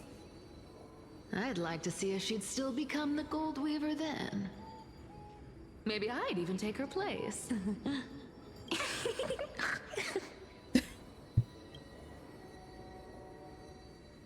Can we jump in and fit right into their combo? Doesn't sound like an easy task. Warm embrace, equal healing, and perhaps living free. They're all wishing for a kinder world in their own way.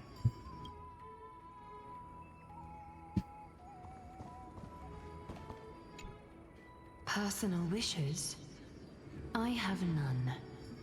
Only the Aranuva matters. The world's rebirth. Yet, if I am to weave a new era, then it may be one where kindness and her cleaners shall never tread. Aglaia's just like, my personal wish is for kindness to die. I have good news, Aglaia. These crawling parasites have no place in Akama, especially not under the deceitful claim of human rule. That noble lady, the way she speaks, it's like ice in my veins. Huh. Not exactly the warmth I'd expect from someone selfless. Teacher, perhaps you could share your wishes with us? Oh, Snowy. You want to know about our wishes now? I wish to see Trianne again, who was the first to depart. In the sea of flowers where the west wind ends. And Aggie, I want to see you shed that golden thread cocoon around your heart. Just once more. Smile at us again like that bright-eyed girl in white who stood before the Yanisopolis temple. Finally, I pray that the footsteps of lost souls no longer wander aimlessly. Instead, replaced by the bright songs of prayer. Are we wishing for too much? Well, let's say these 3 wishes represent Trianne and Trinan too. Those wishes are truly wonderful. They even stir something deep inside me. Then we can rest easy, because only you can make these wishes come true. Only Me? Mark these words, Snowy. See you tomorrow. They gotta quit it with the see you tomorrow shit. Oh my god. Okay. Phainon, my student. Must we go over this again? Listen well. I detest the word wish. It reeks of mortals crawling before their gods. My life's work is done. All that remains is for you to take the final step and prove the ultimate truth. I, Anaxagoras, shall become a god of the new world. Through irrefutable logic, I will prove that mortal wisdom can achieve divine greatness. Isn't he, you know, a little... I mean, I just daydream about hero stories, but he's fantasizing about becoming a titan? Careful, that's your future teacher you're talking about. Well, that's something. Could I ever be that sure of myself?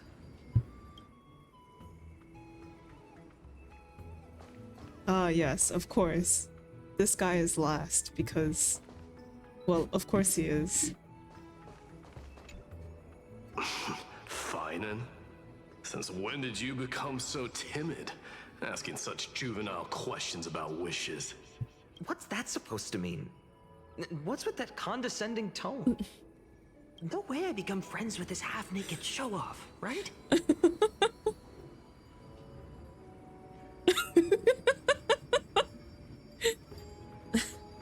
You'll be the kind of friends who think nothing of sitting shoulder to shoulder in a hot bath.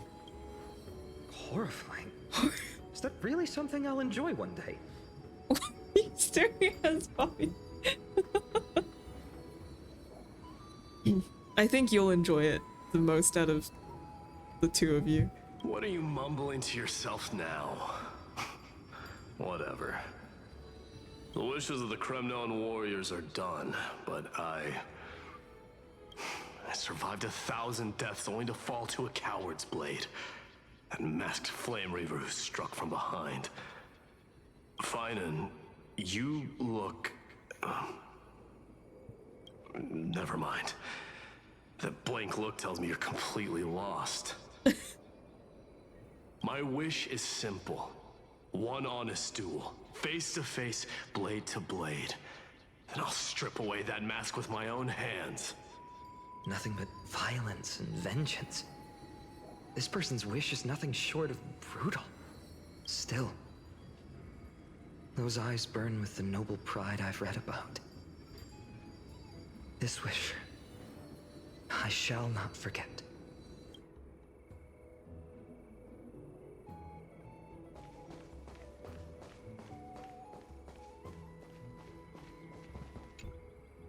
So tell me, has the uncertainty in your heart begun to fade? It's like, actually no, it started to grow. So many faces in my future. So many wishes. Still, why would fate choose to show us this path? What's weighing on your mind? Didn't you say disaster would strike Amphorius? If so, shouldn't Cyrene and I stay in Ides Elysiae? How could we possibly meet all these people?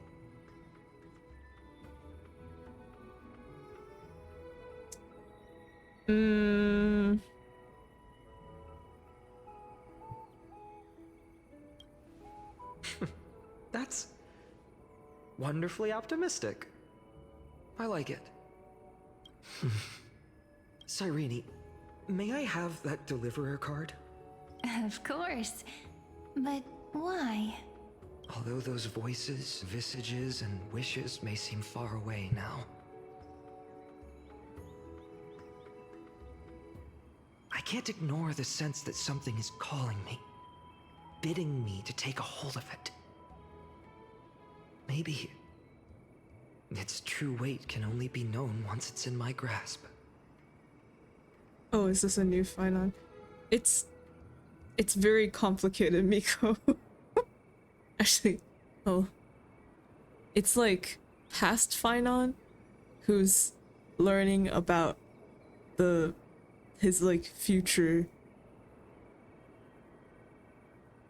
burdens. About what he's gonna do in the future, I guess.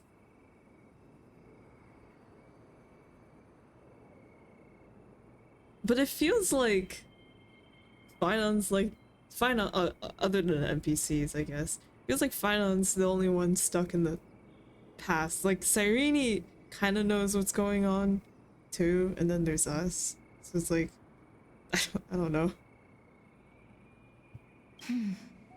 In that case, accept this gift. Oracle cards carrying time's wisdom, blessed by Orynyx. May they journey with you, become your memories, and spark rippling waves of change in times to come. I'll hold these words close to my heart. But now that I'm holding them, they don't seem all that different from ordinary playing cards. About the what?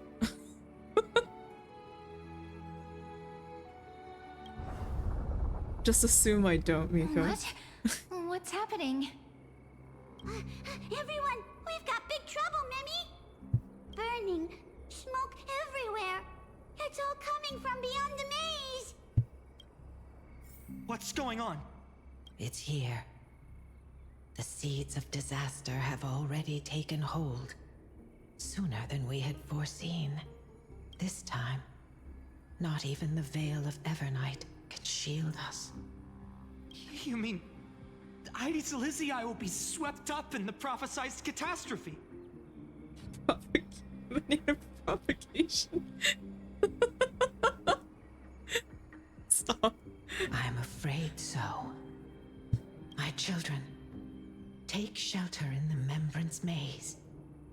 One step outside, and this horror will consume you both. But my parents, the whole village.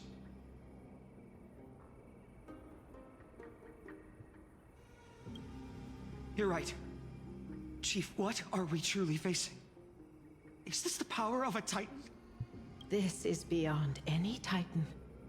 Beyond any danger you could overcome with strategy alone.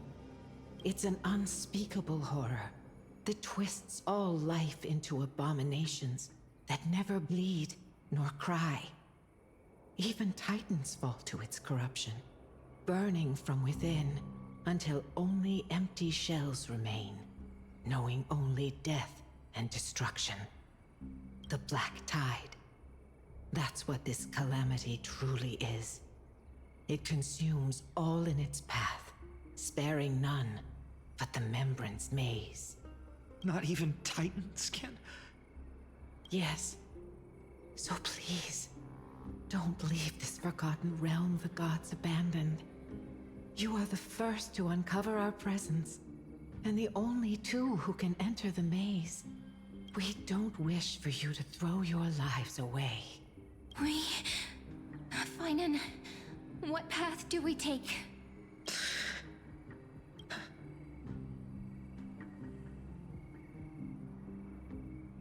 Well, one of these is in yellow, and it is what happened.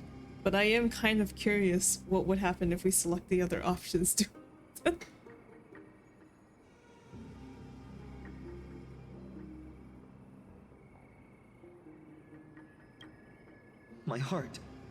My heart knows but one path. Oh. As long as we survive, hope remains. But I just accepted the Deliverer card. To idly sit by and ignore this calamity now would be... I learned the sword to protect those close to me. If I run now, I'll never be worthy of lifting a blade again. Then we know what we must do. Indeed. Our friend is right. We must take action. Forgive me, Chief, but Ides Elysiae needs us. And as her child, I must act. Very well. Make sure you protect yourselves. With me, Cyrene. Join us, my friend. Even without a sword, I'll take a rake. Even with the roughest steel, I'll keep our home safe. Deliverer. The card's truth extends beyond its mere literal meaning. There's another hidden layer within. Not someone perfect from the start, standing high above, casting merciful gazes upon the world. But one who starts small, from a humble village, expanding their world within step by step, learning to save others as they grow. When we were little, I told him I wished this world would never need a deliverer. Now that wish has shattered. Yet I'm glad he's chosen to walk this path. And all of this happened because you believed in him, friend. Shall we? It's only when you're by our side that phainon and that our hearts find their courage. I know you're watching us right now, aren't you, great hero from the future? Oh, deliverer. Hey, no one asked you to come out. Go back into your invisible hidey hole, I guess. Such cruel irony. Though destined to bear the world's burden, this boy can never become the hero to bring forth the dawn.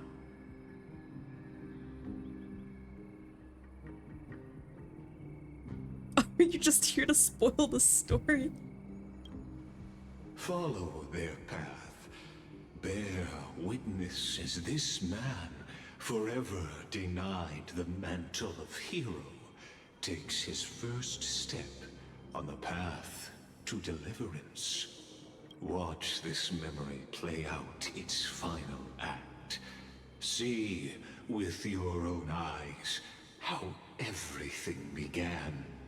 Then you'll see why his dream of deliverance was always destined to become this world's requiem. A sun red as blood, wheat fields turning to dust, and in the heart of it all, a village aflame. In that moment, the boy stood in what felt like the end of existence itself.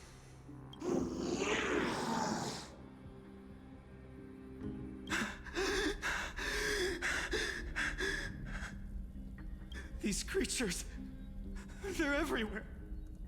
Someone, anyone, where are you?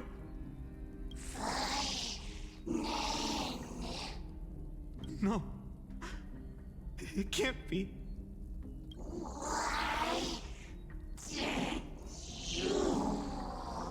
Oh. Are you talking to me?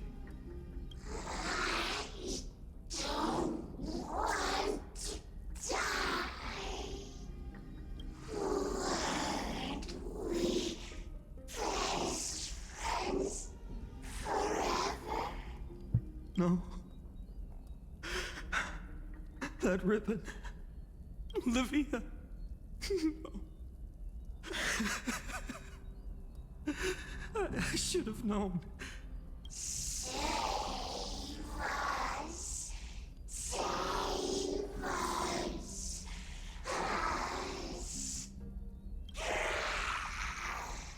Please.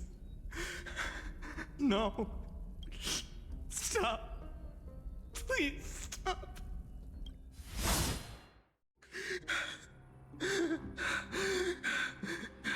Olivia, I'm so sorry. And these monsters, they're all... Why? Why is this happening?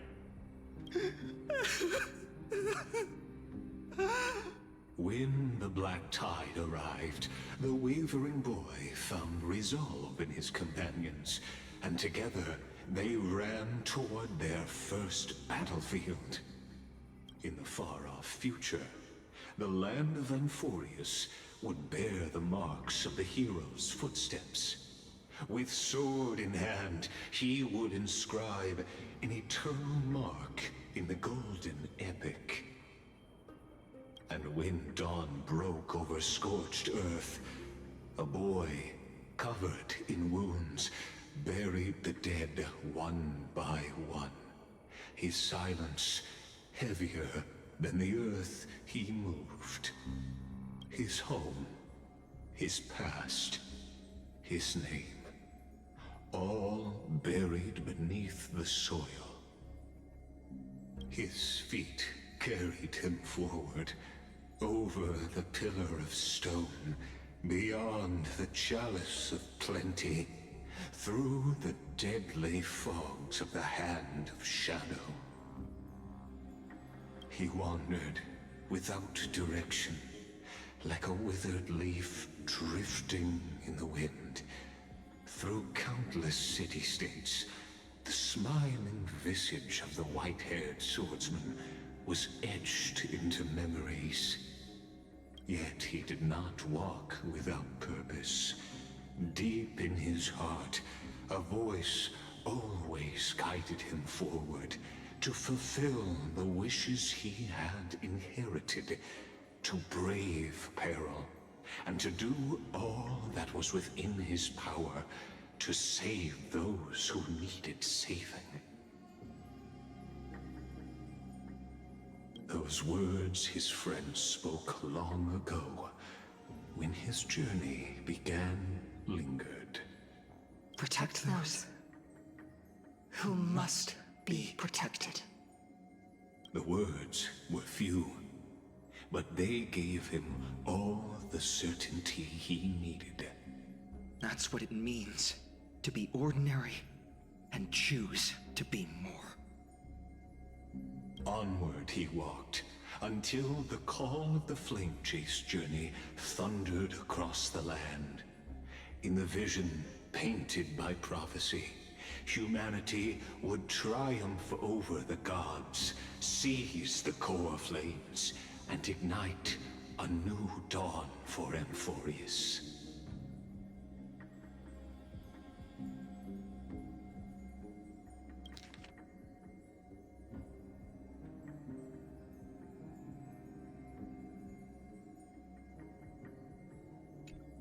Yet losses are a constant on the flame chase journey, where life too seems as small as a speck of dust.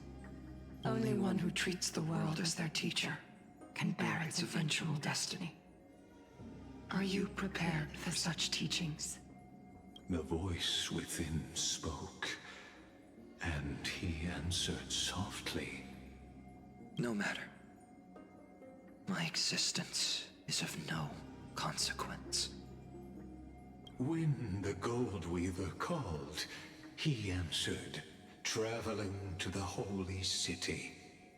There the elders met his warrior's spirit, with nothing but scorn, condemning him to the barracks in derision. No one saw it coming. Not the world, not even him. Yet, this nameless recruit stood at the gates of legend. And there, at last, he found the ones who would walk his path right beside him.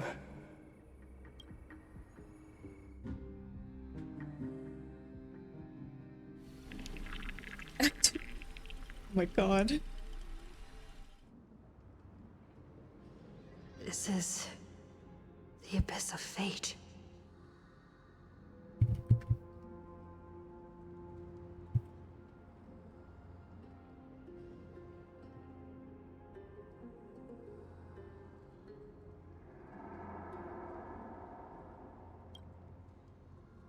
Hold on. Phainon's here too? And is that Mighty and Trinan? And now, Act 2 of our immersive drama unfolds. They're evacuating the temple. Why now? Are you insane? That blonde man is the Crown Prince of Krymnos. Mess with him, and every last person in this city could wind up dead. Calm yourselves. The Holy Maiden has everything under control. We need only wait patiently. Behold, it is the month of Gate, light calendar 4926. The Crown Prince of Krymnos, Midimos, has led his forces to the gates of Akima. As you know, though Midimos was proud, he did not engage in needless violence. He challenged the elders of Akima to a duel, not for glory, but for the rights and dignity of his people, to ensure they wouldn't live as second-class citizens in foreign lands. After Aglaya's mediation, phainon met Midimos' challenge as the Elder's representative. This duel was to change the course of the Flame Chase journey itself. So, as phainon's most important companion, his lifelong friend, please continue to bear witness to his memories.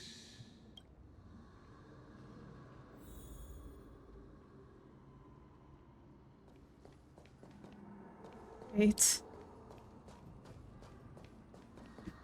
Is this your idea of an honorable duel? Bloodshed isn't the way. We and Aggie don't want to see Chrysoceres turn on each other. True warriors know when to sheathe their blades. The impartial Talantin shall oversee this duel. You need only place your offerings upon their scales. Something that has more weight than the fate of the world. Oh. This was the... So... Oh, okay. Which means only those who understand the world's weight are worthy to carry it. Is this how you plan to test our convictions? Well, Kremnoan, looks like you won't be able to punch your way through this one. It makes no difference. One last chance, new recruit. Walk away, and I'll spare your life. Otherwise, come and face me. I'll give you a warrior's death. Hard to imagine they once clashed like this. Holy Maiden, I can't help but feel like a pawn that has stumbled into some greater political game. Every hero was once a child. And every child must grow. That's so. I don't even know why I'm standing here right now. Look at me. Just a common soldier. If it weren't a contest of swords, Lady Goldweaver would have taken the fight herself. When it comes to dying for the Holy City, how could I ever measure up to her? What if we told you this duel isn't about winning or losing, but rather in the choice you make? Are you saying that Lady Goldweaver is testing me? Every Chrysocer is indispensable to the Flame Chase journey. And you and the Crown Prince of Krymnos are both a part of the prophecy. What the duel marks is not an ending, but a beginning. So, listen to your heart. We wish only to hear your answer. True enough. The voice within has never failed me. It doesn't matter what the result is. I'll give it everything I have. Spoken like a Chrysocer. Now go, phainon. Your journey has only just begun.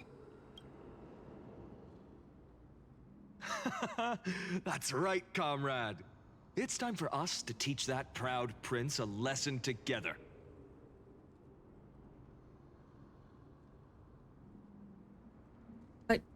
I still don't know what we're supposed to represent in Final's brain. What if he's just talking to it with his imaginary friend?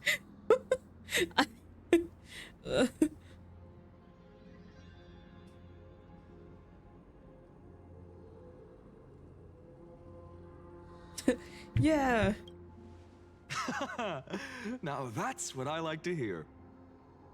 Still, on the topic of the Temple of the Three Fates, here we are, at the Temple of the Time Titan. And I don't even know how Cyrene's studies are progressing.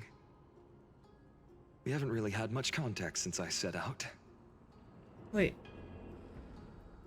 What? I thought Cyrene died during the black tide thing on this village. What? Did she not die?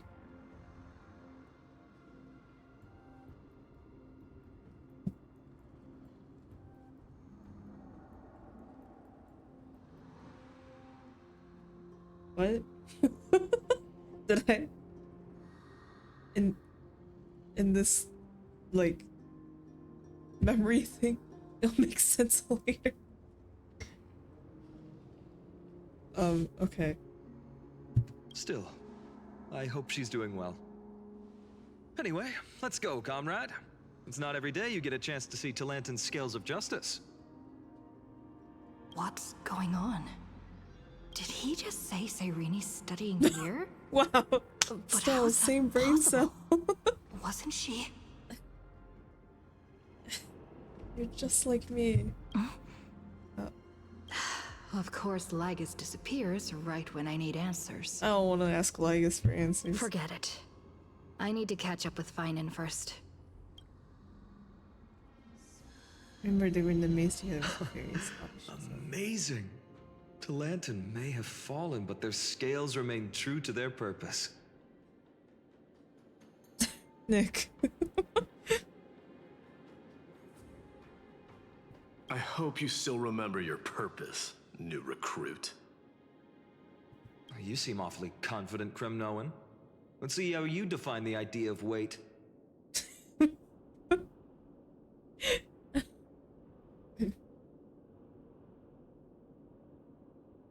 Okay. No, but wait. I guess I'm confused on like how, cause sure, yeah, Cyrene isn't dead, obviously, but like, I'm like, how does phainon know that she's alive? Is my question, I guess. Like, I thought that phainon had assumed that she died.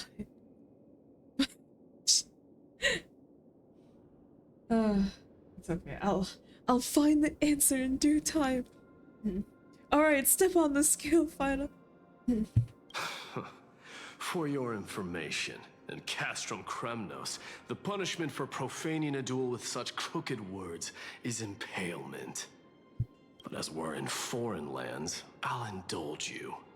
The signet of Kremnos, the crown jewel of our people. That's my choice. A ring. Not just any ornament, I'd wager. What's the story behind this little treasure? Oh my god, he pulled out a ring. Sorry. Don't push your luck. Think I'd pour my heart out to you? Oh wait, and that was also the thing that... Right, when he left and... Okay, right. Just know that Kremnos' 1,000 years of glory could bring a titan to its knees. Let alone a nobody like you. So to him, glory and his people outweigh the entire world. And the very destiny that Mighty himself will eventually shoulder.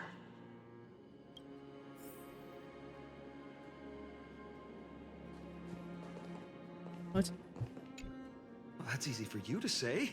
I'm just a holy city guard up against Kremnos' walking war machine of a prince. Don't you think this is a little bit too unfair? What? Don't overthink it, phainon. Trust your heart. Oh, okay, that was just in response to Trina. I don't know why they weren't linked together like that. this is a tough one. What can I possibly offer against a ring that signifies so much? Well, comrade, what does your gut tell you?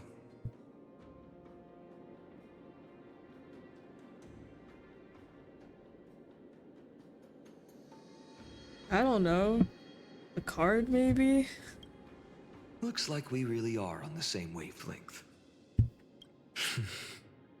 In the end, there's only one thing I can trust. The deliverer that appeared in my life on that day. How ironic. I can't even look at this card properly, much less follow where it leads. Just thinking about how my village was swallowed by the black tide makes my hands shake. The flames, the screams, my utter failure to protect anyone. Speaking rationally, I know it's not nearly enough. Hades Elysiae was just a small village. Its loss barely a scar on Amphorius' face. But here and now, my heart says something else. This car. It's everything I have left. Nothing weighs heavier. Perhaps that itself is the answer. Look, Hello? phainon. It's so nice to see you all again. Lady Trinan, phainon, and... hello. Seeing you here sure is a sweet surprise. Did I stumble into the wrong Amphorius? Why so surprised? Could it be... Did you miss me? Cyrene? This is incredible. I was literally just thinking about how you might be here. But I'd never imagined I'd see you this soon. I was supposed to leave with the priests, but then I heard Lady Maiden was with a white-haired young man. I figured it had to be you, so I snuck back here. That's Cyrene for you. Unfortunately, this isn't a good time for reminiscing. That Kremnoan over there. Still playing house, boy? You get the idea. Quite the hothead. You know, you two just might get along. Oh, okay. So Cyrene also condones. Great. Don't worry. You already know what the answer is, don't you? If that's your choice, I am with you. I am with you because I remember it all too. The fields of Hades Elysiae, those red leaves, that little swing of mine beneath the tree where I dreamed the sweetest dreams. And those dear fairies in the Memorance maze. It hurts so much knowing they're gone forever. The pain speaks for itself. Our hometown may have been just a tiny village, but to us, it was the whole world. But that's not enough, phainon. Not nearly enough. Even though hatred can help people grow and turn a boy into an unbreakable warrior, what you need now is victory. You can't just stack the scales with your past suffering. You have to throw the weight of your future onto them as well. The future? What do you mean? Maybe that was a bit too cryptic for you, but it's actually really simple. Why not have our mutual friend here stand on the scales with the deliverer? Oh, I see. How about it? Can you help us? Mighty from the other side. Hey, they didn't say you could pick 2 items. Hey, phainon, how come fate lets you have 2 items? Sorry. Wouldn't that be cheating? Relax. Our dear crown prince won't have a clue. Damn. Let's try that. The fate of Akuma hangs on this duel. I must claim victory. For their sake. I will stake everything I have. Stand with me, comrade, and we shall become heroes. Remember the past and become the hero of tomorrow. Let's. Together, we'll prove that what weighs more than the fate of the world is the resolve to shoulder an immutable past and carry it into the future. Talantin, the fair, the just, they of unassailable integrity. The challengers have made their choices.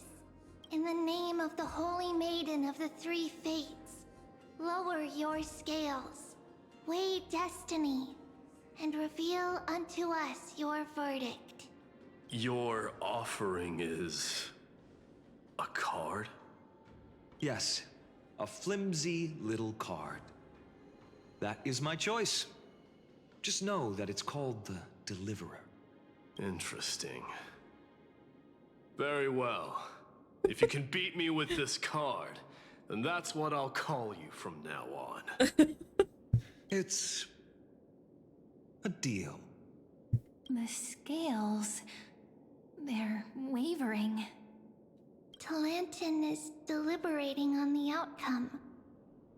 It appears the convictions of both sides are equally matched.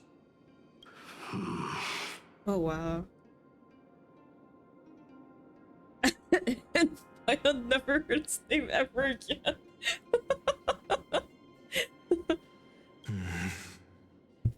This is suffocating. Like the whole world's weight is on my shoulders. But I believe what my heart tells me.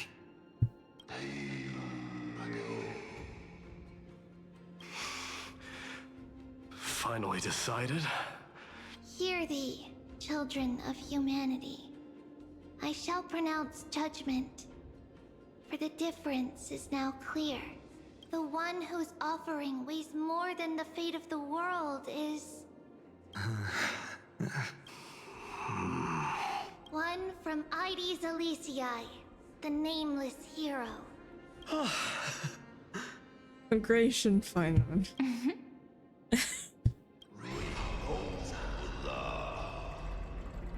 However, heed this.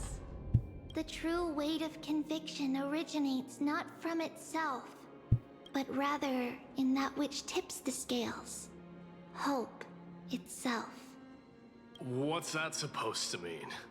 I think the Titan means that it's not anyone's personal convictions that outweigh the fate of the world. It's about a wish, one which we all share. You, me, everyone here. What tipped the scales wasn't Phainon's conviction alone, but the collective hopes carried by this oracle card. Humanity's desperate call for a deliverer. Yes, even you and your people, Kremnoan. Placing us both on the same side of the scales? Foolish. We Kremnoans are your mortal enemies. Such weak idealism will only get you skewered on our spears. Fine by me. I've never claimed to be the deliverer from the card anyway. I'm a soldier. And if it's my fate to bleed my last on the battlefield, then so be it. I'll fight to my last breath. And on this, I know that we're the same. That's all a hero really is. Someone with that kind of conviction. And the deliverer? Just a sum of all those heroes. A brilliant explanation. Just as prophesied, on this day, the final two heroes shall join the Flame Chase journey. I should have known from the start. They all say Lady Goldweaver is quite brazen, but you're the first to even imagine that prophecies could persuade a Kremnos warrior. Oh, I have 1,000 ways to tame a lion. But this lion didn't come here for bloodshed, did he? The Kremnoans far outmatch Akama's forces, yet we haven't lost a single soul. That's no accident, is it?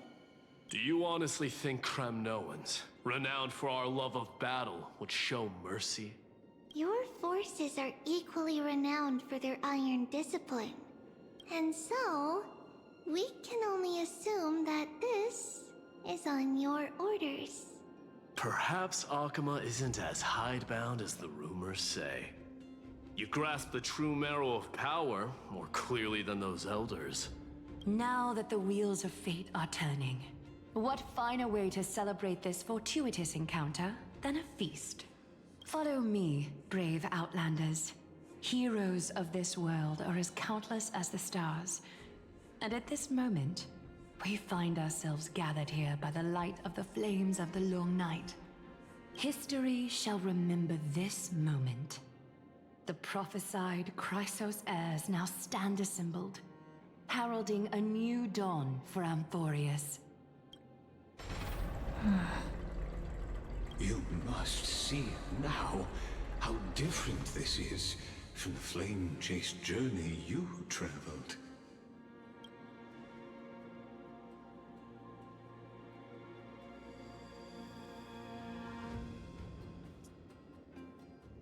Yeah, what?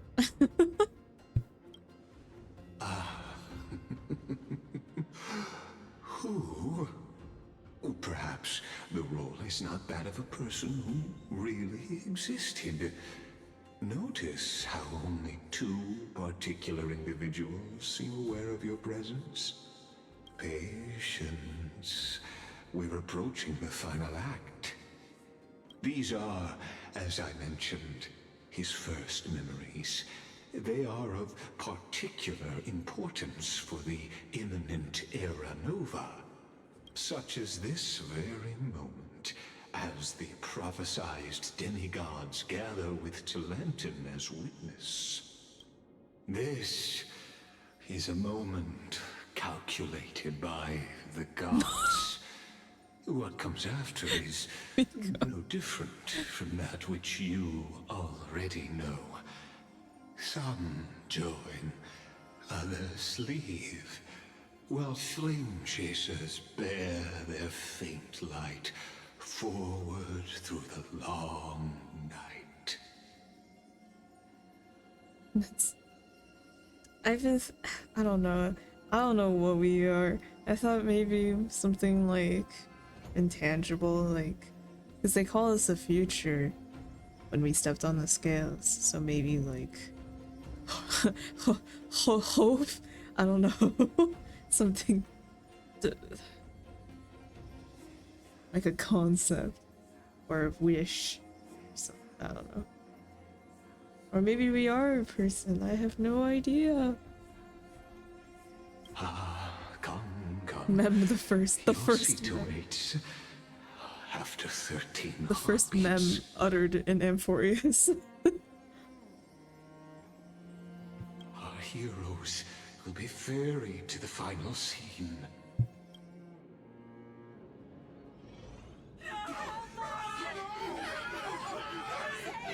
They say that the heroes of this world should be as countless as the stars.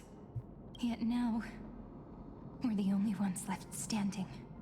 So, in the end, the black tide still swallowed everything. Oh. The thing Cyrene is holding, isn't that... What?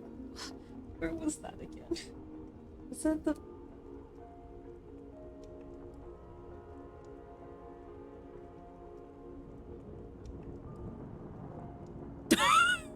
Hello? I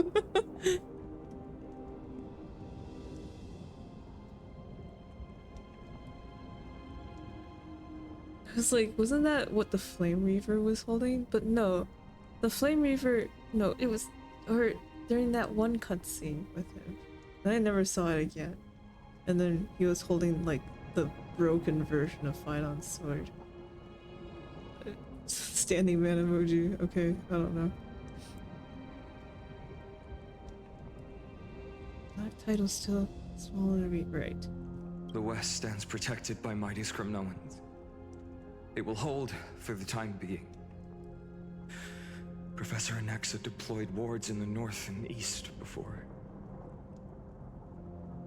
Their effectiveness is untested, but I believe in him.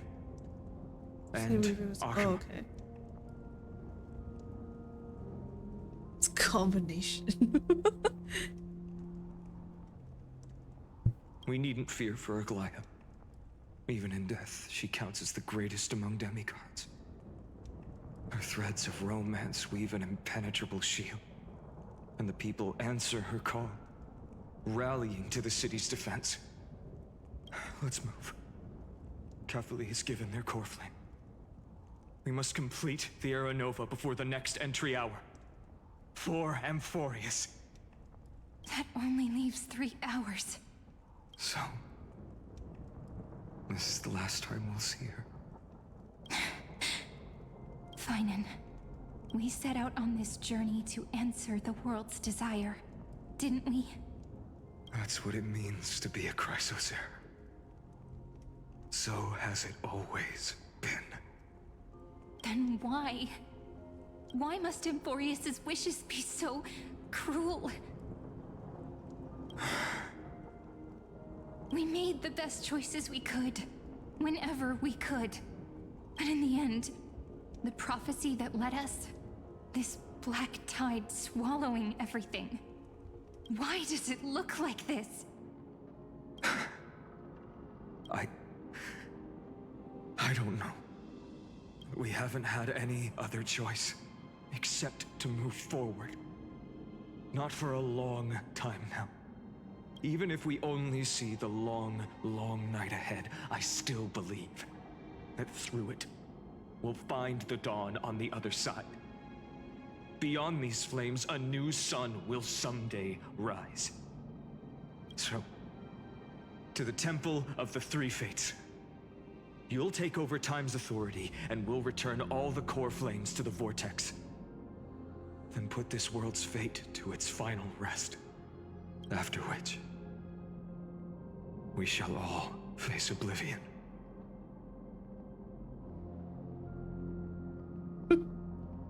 Or embark on one final, grand journey.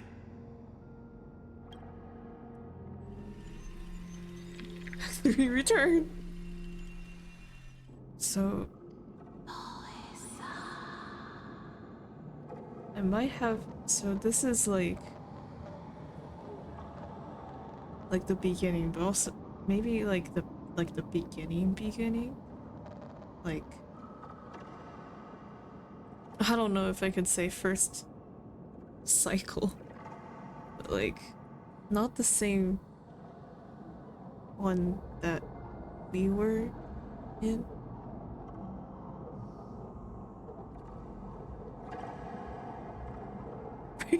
My brain is desperately trying to form a wrinkle.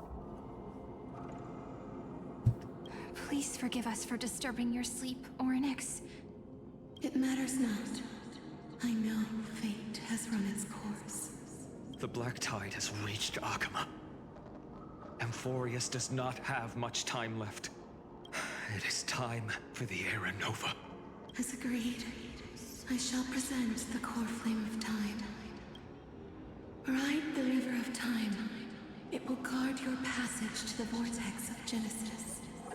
Step through and witness.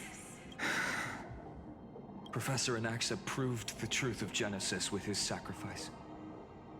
As Chrysos heirs of the prophecy, we were always destined to immolate ourselves for this world. Now, it's our turn. We can't let everyone's sacrifices be in vain. I don't need another pep talk, Phainon. After all, we've been ready to fight fate ever since we left the village, haven't we? Yeah. Come. Let's claim the miracle we were promised, and burn away every last shadow in this world.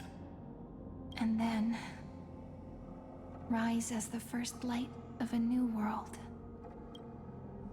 Light calendar 4931, the 3rd week of the month of Evernight.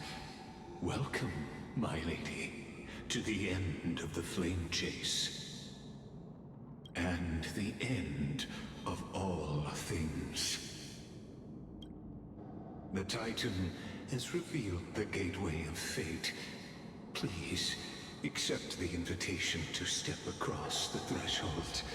And behold, beyond this gate lies the new world that our heroes sought through their trials as well as the terminus that the owner of these long memories has been hurtling towards their entire life.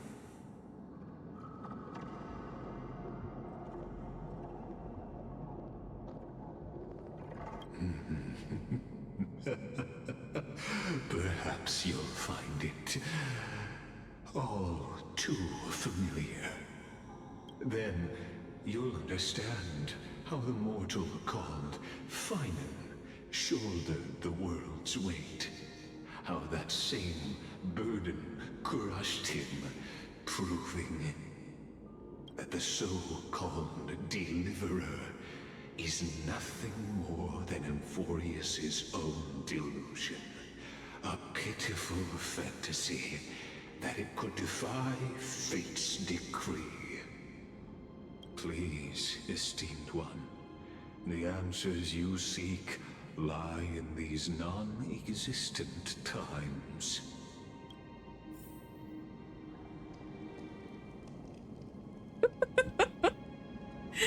Lycus?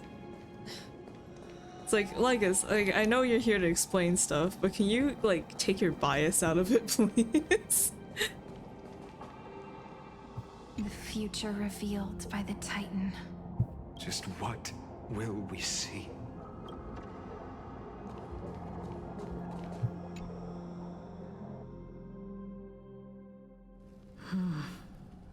The vortex of Genesis. So it is here. But just what is this? Life's but a walking shadow. Quit it! Oh my god, I hate Lycus even more. Player that struts and frets his hour upon the stage, and then is heard no more.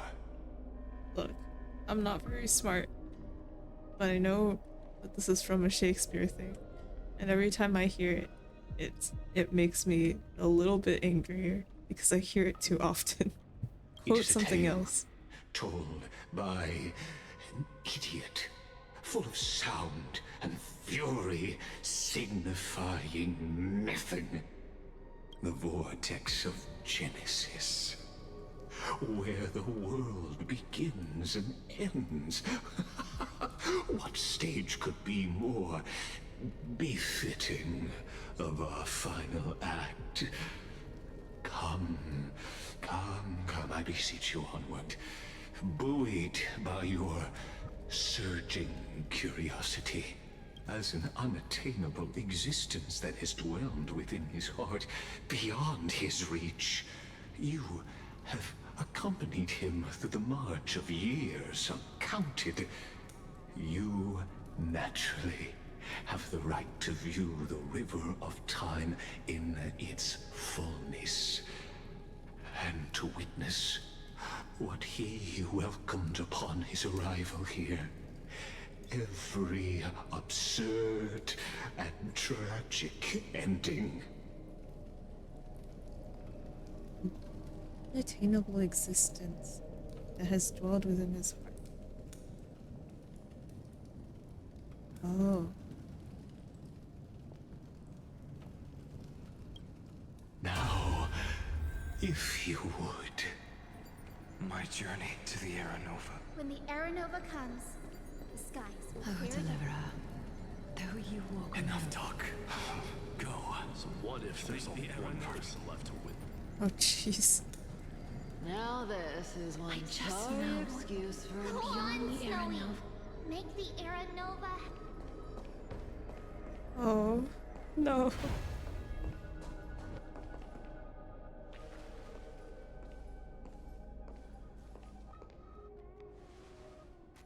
None of that matters now. This brutal, flame-chased journey has stripped away my delusions. I know the future is in some peaceful paradise with gentle west winds, just waiting to welcome us to step in. This will be a romantic story like none that has come before. You think so too, right?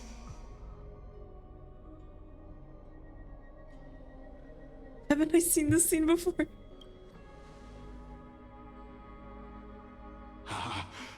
Indeed, in his memories, such a scene replays over and over. Though the details may differ, this remains ever the same. All shall bid farewell to one, and that person alone will witness the miracle. Legus, can you calm down? A total of 33,550,335 times. Jesus Christ.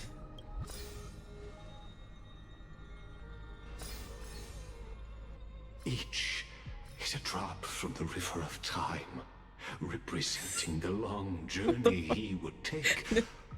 Or rather,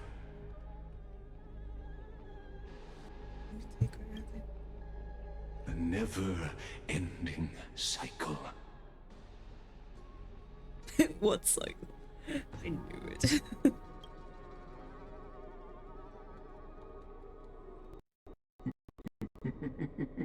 Oh my god. Sharp as ever, I see. Okay, my computer slowed for a second. I was like, no way, please don't. Okay, we're fine. Wait.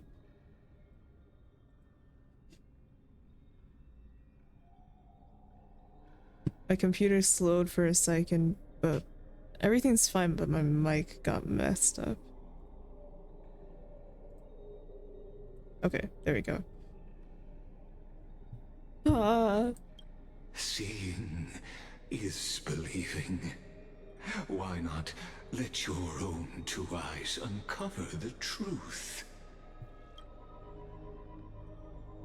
Or perhaps you can simply walk straight to the final truth.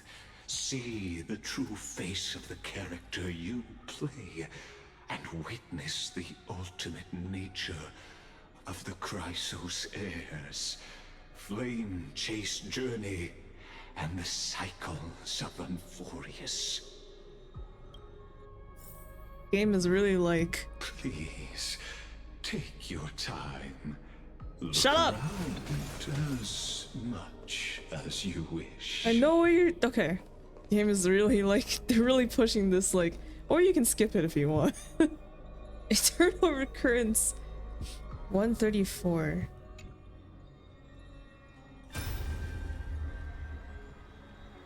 Not a single soul to be seen.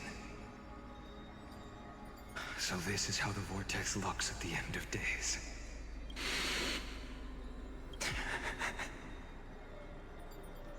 Looks like I've got company after all.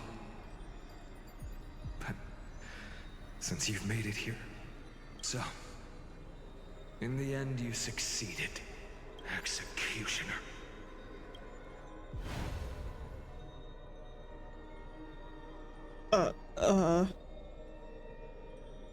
Execute? What?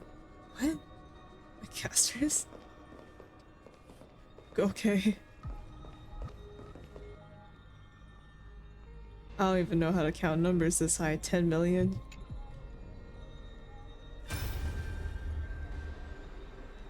Castros, didn't you? Yes. I've become Death's demigod, and shall never again walk the world of the living. What you see is the surging of the River of Souls, brought on by the countless dead feeding it in these dark times. They cry out. Though dead, they'll converge into a torrent and guard the vortex to see the Era Nova fulfilled.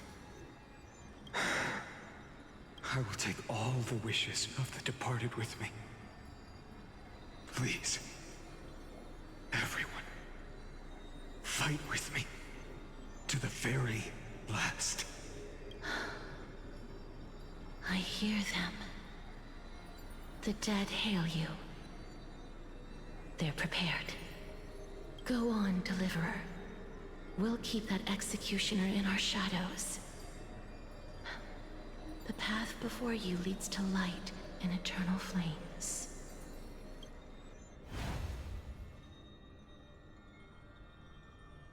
What?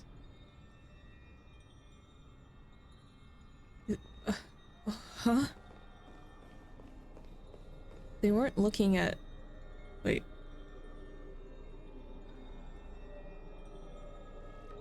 That's too much. It... I thought phainon was always the deliverer, but Castros was looking away from him, saying that was someone else the deliverer? That doesn't feel right. I don't know. What is this? 7 million. Every input, different person each time. There's water everywhere. This place is always so wet and sticky. Even my tail's getting heavy. A little different, they're talking about one execution. Oh. Okay. Never mind, I just interpreted the thing wrong. Okay. Yeah. I see that it's... that, you know... Wow, look at phainon and all their house.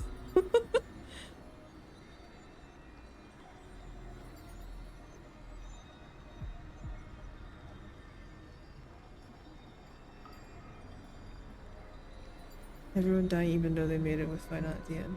Right, yeah. Well, like, yeah, like the same one that happened this time, or the one, you know, the one that we went through with him. Everyone dies, and then phainon left alone. Wet and sticky. Plus that burnt smell. And that sizzling noise. Yikes. Nobody from Dolos could stand this. So you feel it too, huh? Go on then. I'll handle the filth. Do what you need to do. Let me fight with you. Better odds with two. Hey, remember what the seamstress said? You know what really matters. Yeah. I'll leave it to you then. Wow, someone's not shy. Just so you know, I'm not in the business of making losing deals. I'll distract that executioner. You go turn the world's biggest lie into truth. Let me become the first wind of your new world.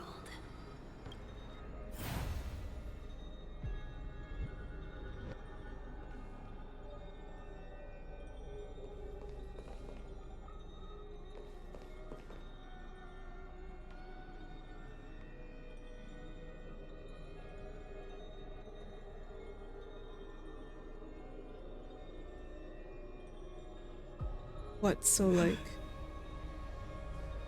The first one... phainon was turned around and was like, "It's you, executioner." And then in these other ones, it feels like, you know, phainon with someone else, but as they're standing there to do the final thing, feels like they're being attacked or like... or something. So what? Was this like this every time? These did come- these are his eggs. So, you know, when they turn and look at the camera, I'm like, oh.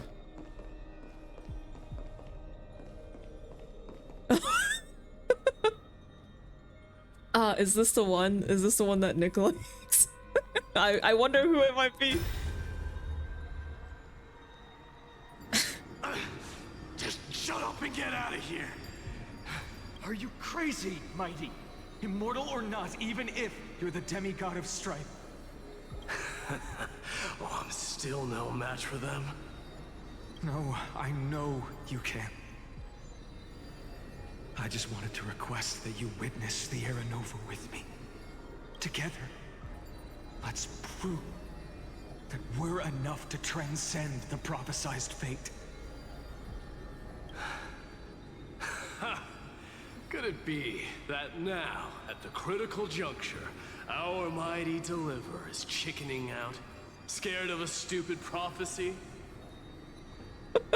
Nick. transcend the prophesized fate. All right. But I've got a better way. As the son of Gorgo, I'll prove myself with one last grand victory. Just like when I ripped out the old king's heart. Go. Leave this to me. If the Black Tide creatures block out the sun, then we Kremnoans will fight in the shade. And when I'm done with that executioner, we'll raise our cups where the west winds end. Wow, that's... You know, that's very gay of you. Nick. I see.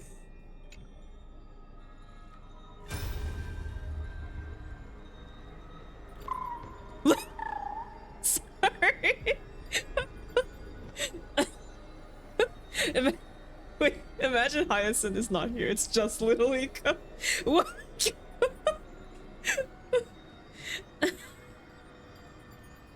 Hey, little one. It's just Ika. No.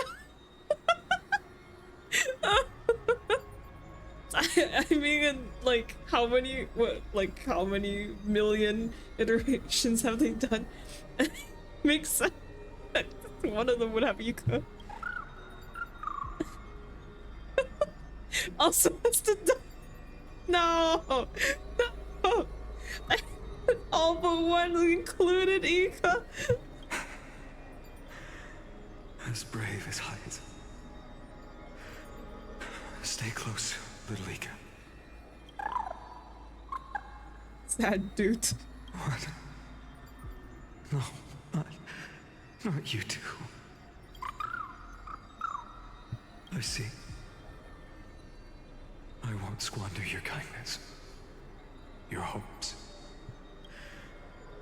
So please, keep this bit of sky standing for me. Well, now there's one last thing I need to do before the Era Nova. Come, Executioner. Let this patch of clear sky show me where to strike.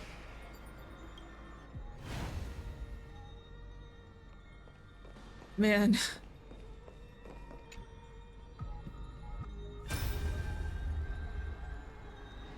All shall bid farewell to one, and that person alone will witness the miracle.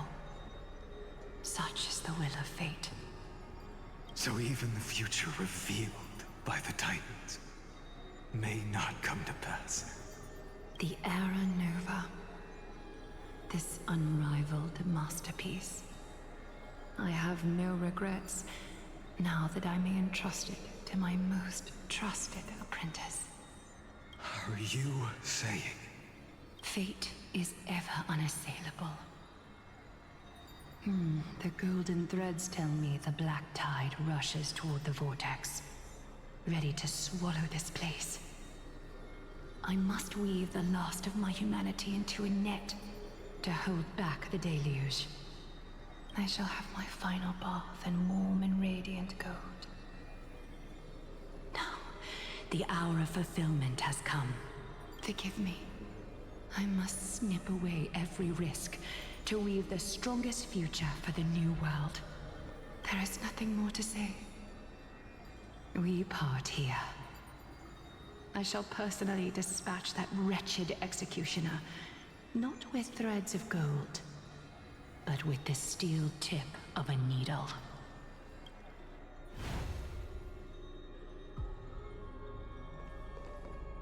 Man.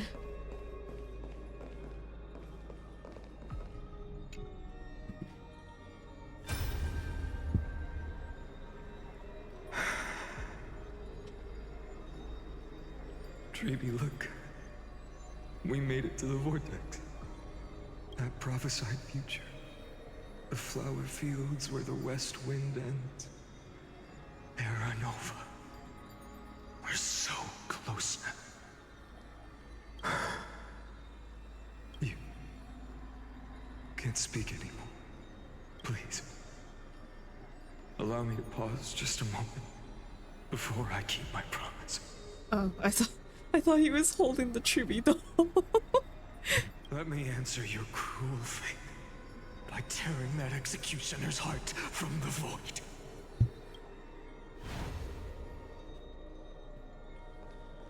I don't know, like, it's having me watch all these memory fragments. It's not looking good for your guilt. The vortex of Genesis. The last time I was here, I was returning the core flame of reason. I didn't have the time to observe it in too much detail back then. But a holy sanctuary of the Titans. Looks more like their frozen crypt to me. Well, all the core flames do lie here now. It's my honor to walk the final stretch with a mind such as yours, Professor. Oh, getting ahead of ourselves, are we? Have you forgotten so quickly? I died for truth long ago. What walks with you now is but a thought in your mind. I didn't mean to laugh. But just Anaxa saying this after Miko was like, wow, Anaxa survived. Why not? Of course. How could I forget that? But I'll say the same to you. It's my honor to walk this final stretch with you, too. Now go. Stand tall and finish your final task. Yeah. Just leave it to me. Time for that wretched executioner to pay what they owe.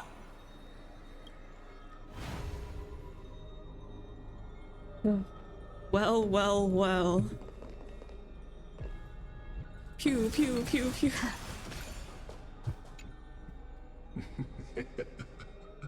You really think you're prepared? Allow me to give you a warning most earnest. Once you see what these memories hide, the world's course will be forever irreversible.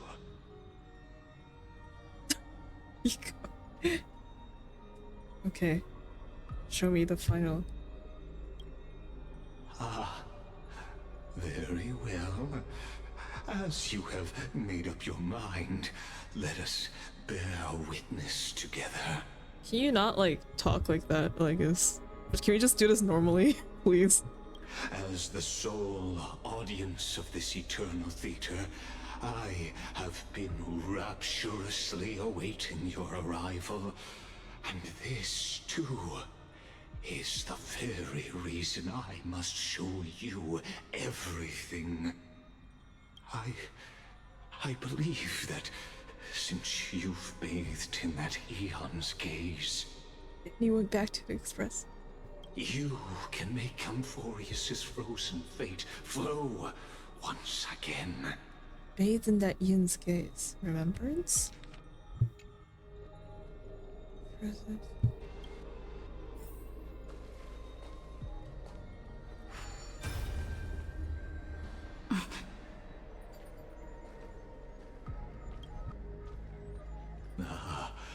Feeling a bit lost?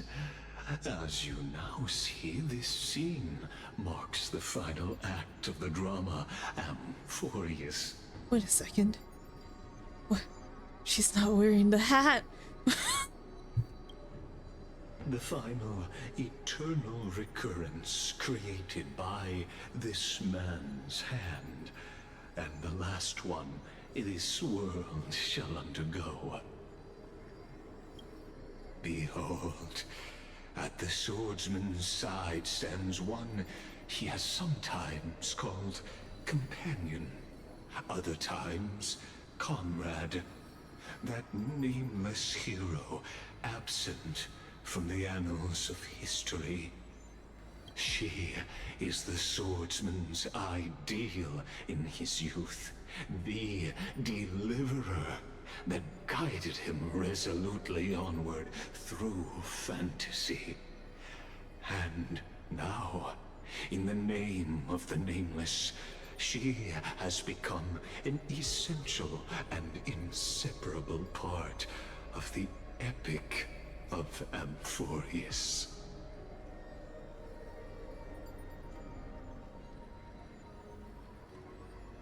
And this time, under her guidance, what choice shall the hero make? Whither shall the fate of the world flow? And what is the ultimate truth of the nature of Amphorius? There are many mysteries yet to be unwound, but if I may, allow me to temporarily yield the stage to one far more fitting. What do you do? Please put your hands together and give a rousing round of applause for they who will reveal the answers and bring about the final end of the 33,550,336th flame chase journey. The master of the countless memories we saw, the other important actor now stepping into the vortex. They who have already burnt their own self to cinder, the Flame Reaver. Right.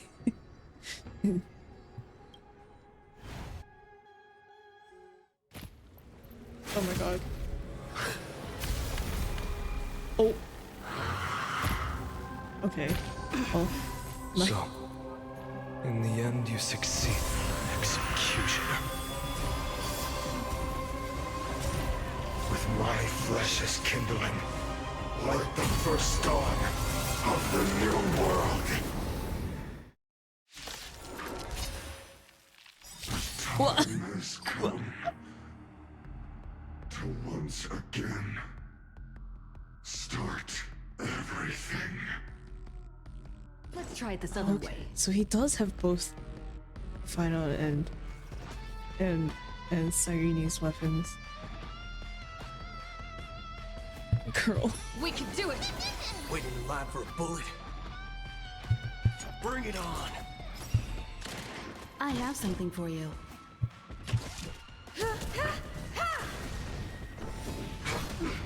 Oh, would they die?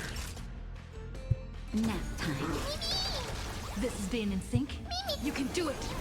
All of you stand still.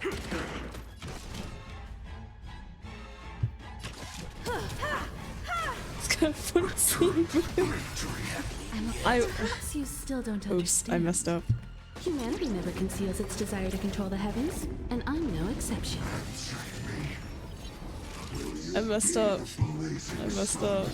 Sadness. Sadness and sorrow. I mean, man.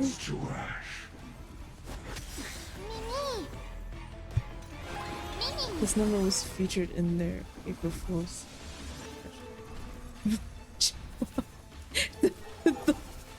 the number. Let's do it. I can imagine it probably. Oh wait, I should have done this first.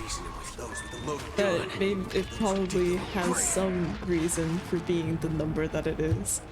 But like, another part of me is like, what if they just had someone punch in random numbers and was like, yeah, okay, that one. Trust me.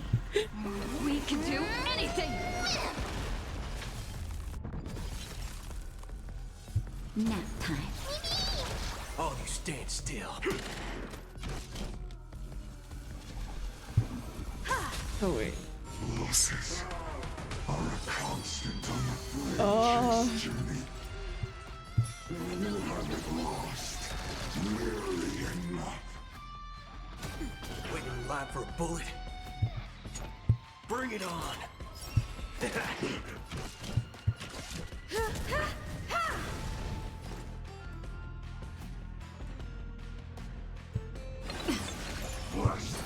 You've got a lot of nerve. Just a little something. Think nothing of it. I'm guessing that was Trust free. We can do anything!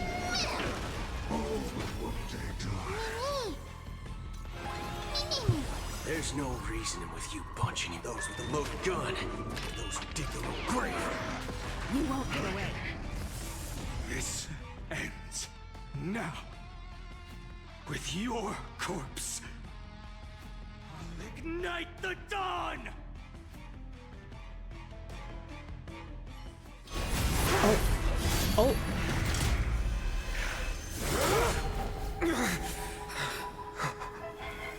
How is this possible? What? What? What? Huh? The sons of destruction, now twinned.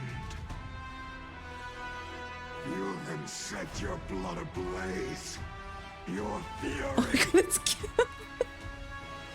try it this other way. Honestly, I don't know what I was expecting when the mask fell off, but I wasn't expecting I really wasn't expecting just a guy. I know, like, okay, Kevin, I don't really know. Actually, I can't lie. I know that they're from the Honkai thing. The other Honkais. Come on, I choose you! All of you stand still. Let's duel!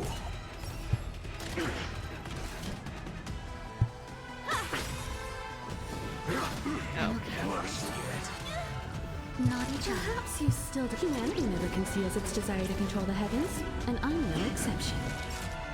Nap time. You can do it! Finance Honkai counterpart. Okay. Oh, okay. Because both phainon and Cyrene too, they're like they exist in that other Honkai universe, you know. Still not ready yet. Sorry, Bruno. Time for a shot.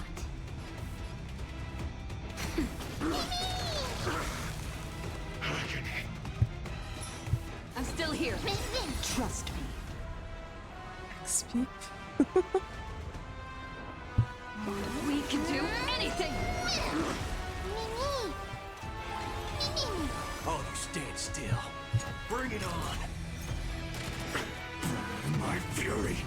One person alone may witness the miracle. Such is the will of fate. That person Looks like can only be you.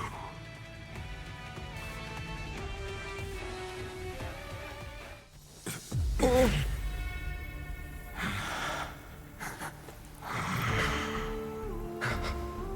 Why not let wrath incinerate fate? Gods.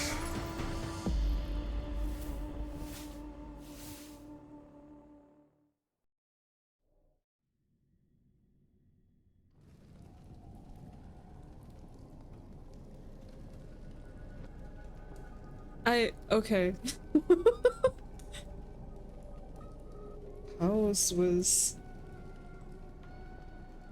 Chaos was that guy that what was mentioned in the flashback with the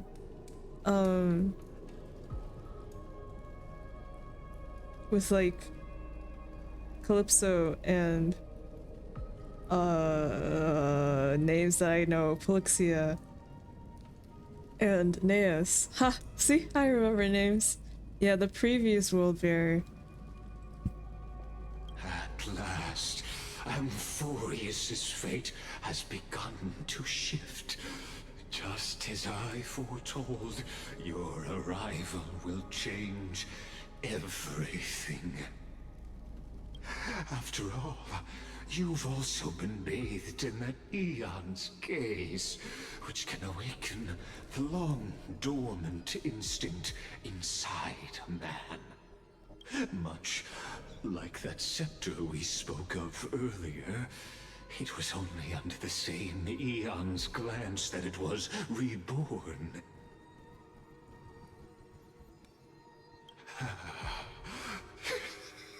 That's right.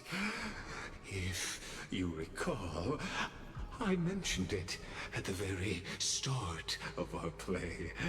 The celestial body neuron, once belonging to the erudition abandoned by the Eon. Now, allow me to reveal the final piece of the puzzle for you.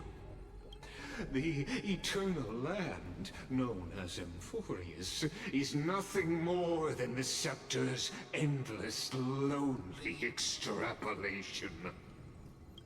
A bottomless well of fury, aimed at the god who cast it aside.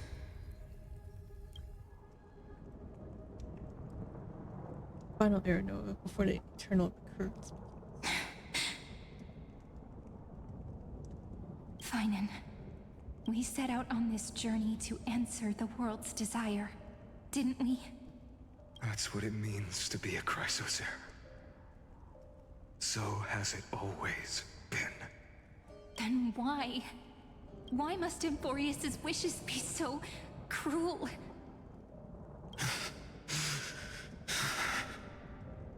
We made the best choices we could, whenever we could.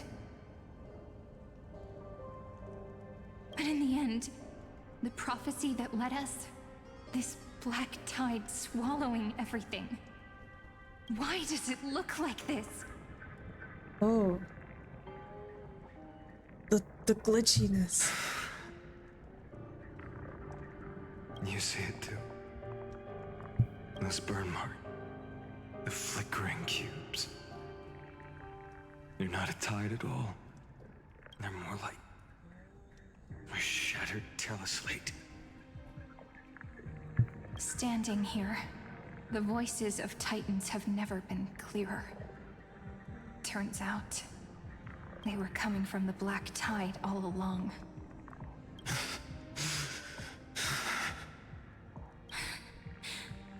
Is that Emphorius crying?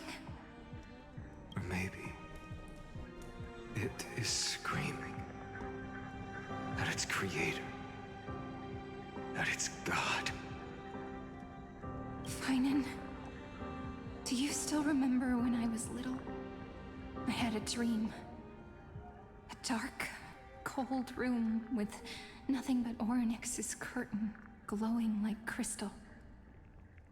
The curtain seemed to contain all of Emphorius, where strange and fantastic dramas played out within. There were countless versions of us, from countless different worlds. Perhaps it wasn't a dream. Yeah. As I gaze out at the world before me, those sorrowful thoughts have become reality. So, this is the reason the sky was sealed. Emphorius is merely a larger ID Silicii. We are just characters in this tiny world, following the prophecy, stepping onto the same journey over and over. What then is this so-called Era Nova? And what are the spectators watching all of this truly hoping for?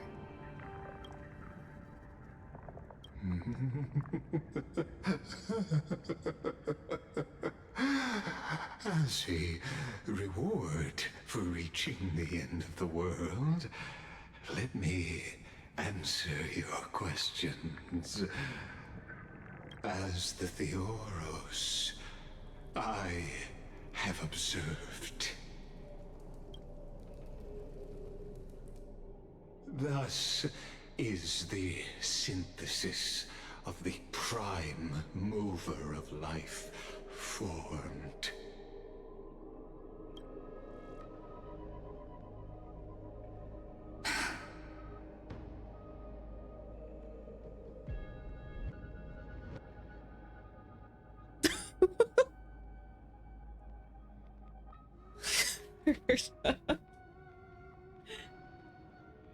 snap it in half.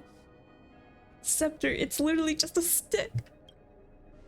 This is a moment the universe will remember. After millions of extrapolations, the experimental environment known as Amphorius has finally achieved results. Results. So, the results you speak of are this wreckage of a world. We all gave everything we had, returning 12 core flames to recreate the world. And in return, we become nothing more than sacrificial offerings at the end of everything. Exactly. The Titans are Chrysos heirs of the past, and Chrysos heirs are the Titans of the future. Anaxagoras' theory of Era Nova holds true. As the model of reason, he reached unprecedented heights. But from just the perspective of a player in the drama, he could never fully uncover the last layer of truth. The cycles of the hero's journey that have played out until now were never about creating a new world or perfect heroes and gods. They were a deep learning program made for the Black Tide. Oh. No, you asshole.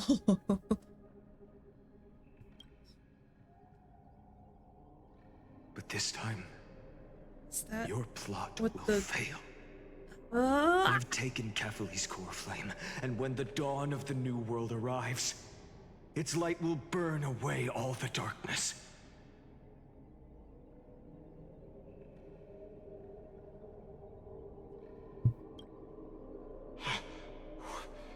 Haven't I made myself clear? The Chrysos heirs and Titans were merely byproducts of the experiment. You've seen this world's evolution, witnessed the birth and growth of the Black Tide, and how it devoured everything. So like the actually I don't know. Probably isn't exactly, but the Black Tide, well yeah, that makes sense. That's the destruction. That's like the emanated, the Lord Ravager. You're part of it, at least. And why it's doing it over the cycles over and over again is to be like, haha, I truly am unbeatable. I don't fucking know. You know what? How about you don't speak, Shu? Okay. Every generation of heroes, gods, and worlds was born only to be destroyed by it. This is the endpoint of Amphorius' calculations. A perfect equation of destruction.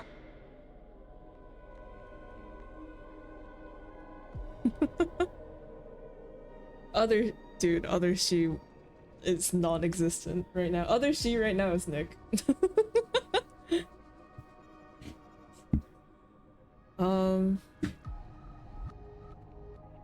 Right, okay. So yeah, like it's equation fuck my diversion. Yeah, as in like the other she is typically, you know, when I go look up like spoilers online to try and figure out what's going on. Right now that's Nick. So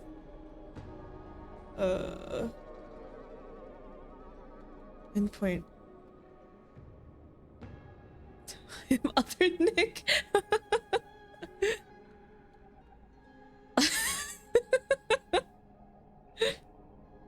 You can also be other Nick. No.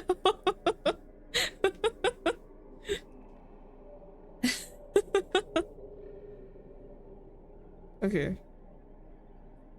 So yeah, it is the Lord Ravager, the Black Tide.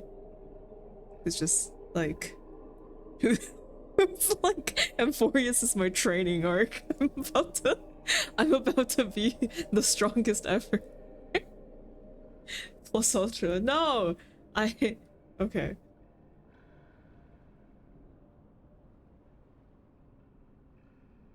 And then, like, and the reasoning then for it is because of the Nooses. What? Nooses.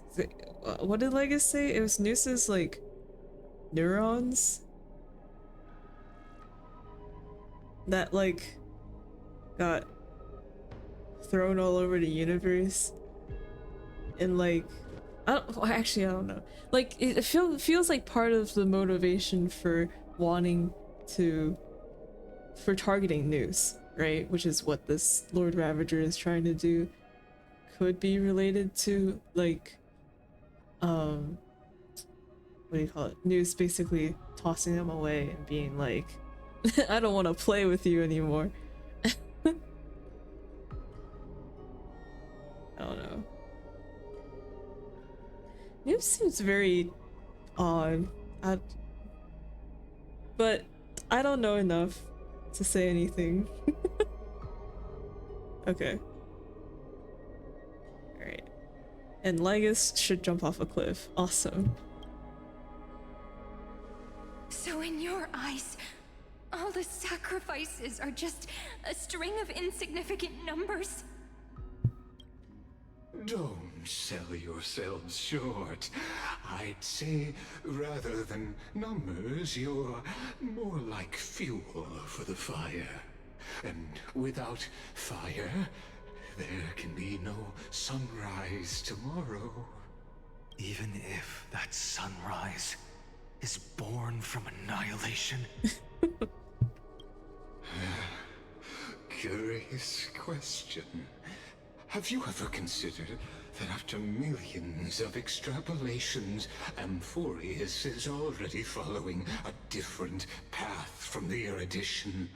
It has long since granted divine blessings equally to each child. We're just data moment. Universe is a simulation moment. Stop. Stop it. Legus, shut up. The golden blood flowing in your veins, it comes from the blemished one, whose name is destruction itself. And Amphorius's Chrysos heirs were, from the very beginning, fuel for the Aeon to burn the universe. The blemished one? Okay. Amphorius has waited for this moment for too long. At the end of the empty, cold, and lonely extrapolations, the destruction has reached its final destination.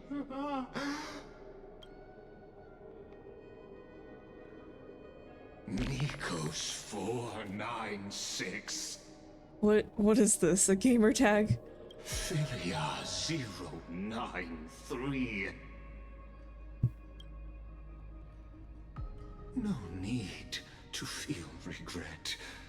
This generation of Chrysos heirs is the most outstanding model, and you two are the final factors.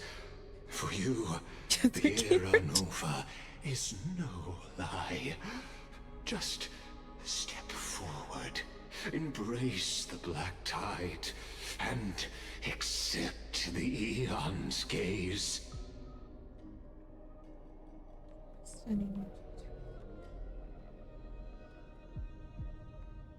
You will come to life from a string of cold numbers. Along with all those who have passed, you will run toward the real universe, fulfilling Amphorius's long-held wish. In the name of the Lord Ravager Iron Tomb, unleash its fury and destroy the source of all this tragedy. Oh gosh, I do not remember where I read Iron Tomb, but I do remember reading Iron Tomb somewhere when I read aloud all those things. The pros and cons of reading things out loud. You'll remember the word, but you won't remember where it was from. Iron Tomb. Source of all this erudition. Yeah. Or we could always choose another option. So... okay. Like you said, Amphorius is just an experiment, and we're the participants. We can only walk along the predetermined path toward the ending, under the watchful eyes of the stars. But that also means that there isn't just one Eon who can cast their glance at Amphorius, right?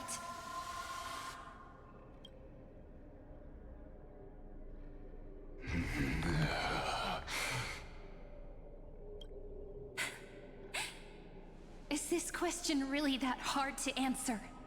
Or did I guess it right?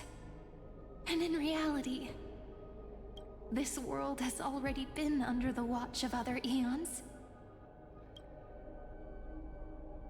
It's strange when you think about it. If you just stayed back, watching us complete the ritual and get consumed by the black tide, your goal would naturally be achieved. Sirene's like, what's this thing with villains and just unnecessary and like the need to explain their entire plan before the final thing? No spoilers, destroys plans through virus technology.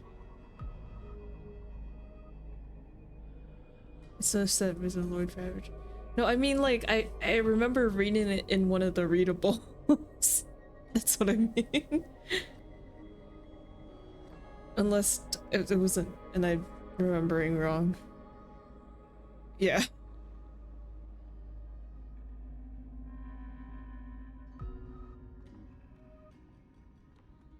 Virus techno. Well, I mean, that would match.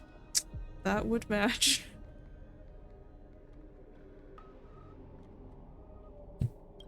Why go through the trouble of explaining all this to us?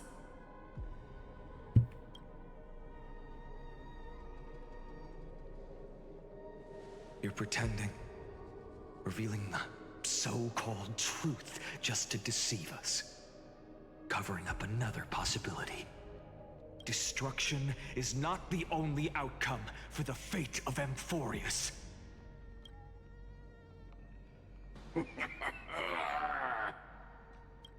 Do you two really think, as petty little demigods, you can change the outcome written by the stars? What makes you think you're capable of doing that? A little courage and determination. Just kidding.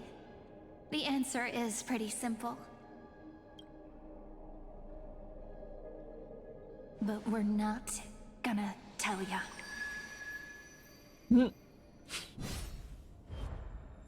Oh!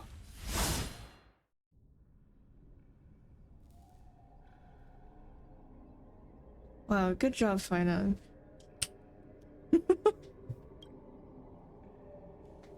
We're going to weave a long dream for Amphorius, making it believe the experiment hasn't ended, that everything is still ongoing.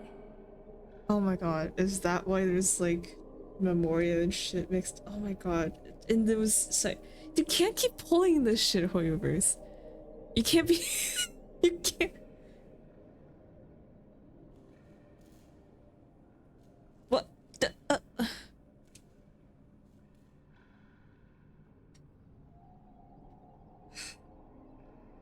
Evidently they can. Girl! No. Well, yes, but no. Look, I was genuinely like, oh, I didn't see the cipher lie happening, but then they're doing another, they're doing another. We're actually, way far in advance before this. Was this the first one? I don't think. Well, actually, maybe I don't know. I know that like when Cyrene appeared, that one cutscene at the very end, right? That it was like referring to like the same cycle where the two of them were looking at the big all the destruction, that CG. I think so, right? Like this is the one, right? The words here make it so. Okay. With just Orynyx's power, though, it should be impossible to achieve this, right? Yeah. So, I can only place my hopes on that childhood dream. And the god behind Orynyx that appeared in that dream. Now, I can say with certainty, time is the page on which that eon records Amphorius.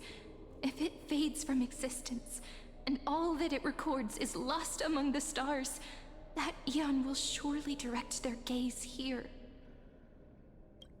And it will be a glance that spans time and space, transforming each incarnation of me into the power you shall wield to reset time. Imbuing my soul into this ceremonial blade, and creating an endless flame-chased journey.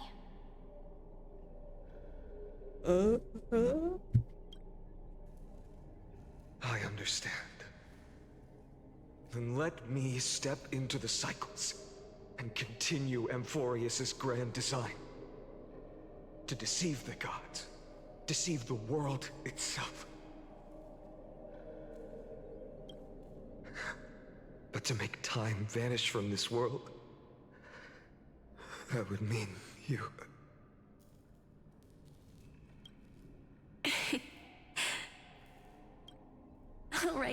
All right, let's not make things so gloomy.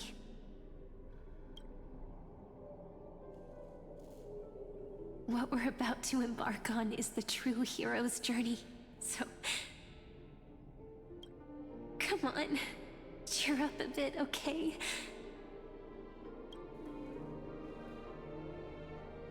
In that memory, you will definitely meet me again. A little Cyrene who knew nothing, lying on a soft patch of grass, feeling the light breeze, dreaming of the distant world. Tell her about the flame chase journey, and then let her become a romantic part of this story. I believe every Cyrene will make the same choice. Erasing time, again and again. Resetting time over and over. After all, they're all me. And I will always have my charm.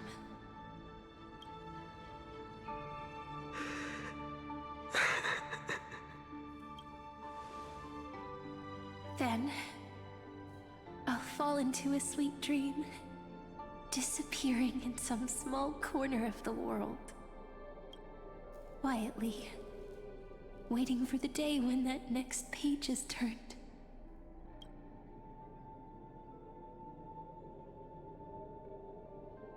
And I will keep going.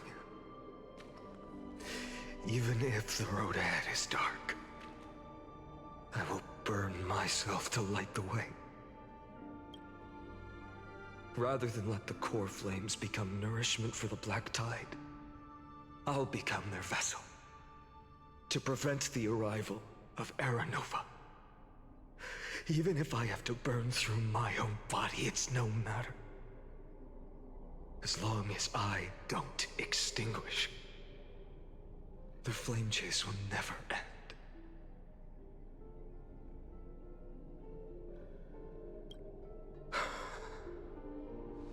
until Amphorius welcomes a true dawn. The girl who watches over time, and the warrior who carries the world. Now, let us fulfill the duties of time and world-bearing. Honor the past, and forge ahead.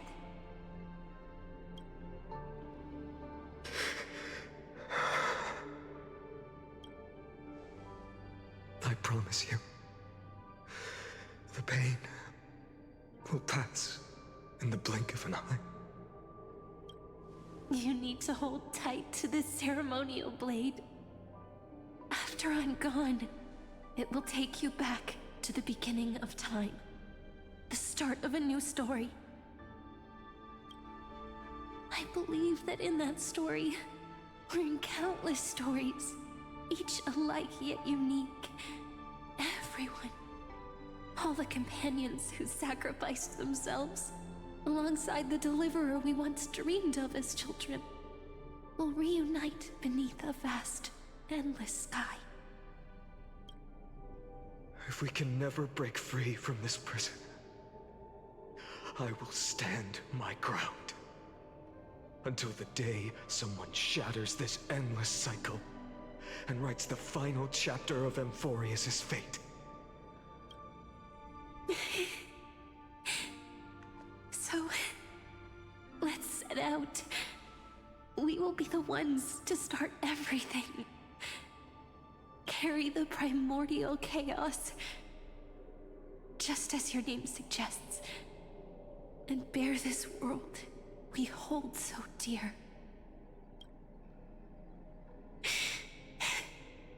So long, Kaslana.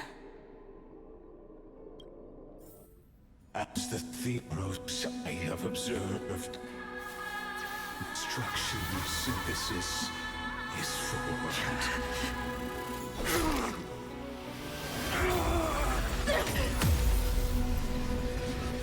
Oh.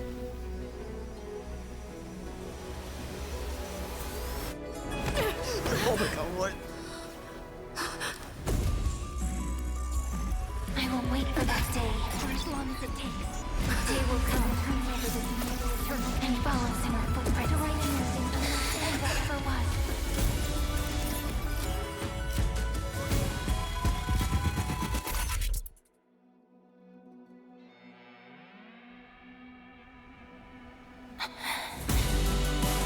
That will be a romantic story like none that has come before. You think so too, right? Irene.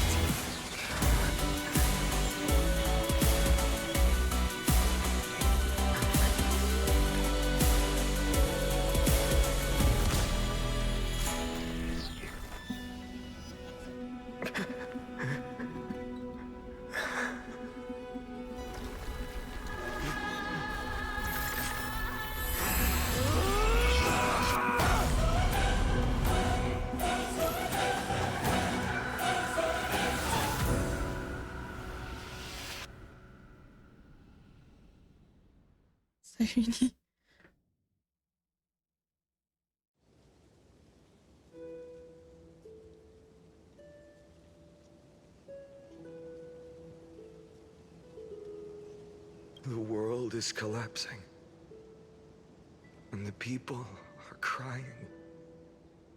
We too must part ways here.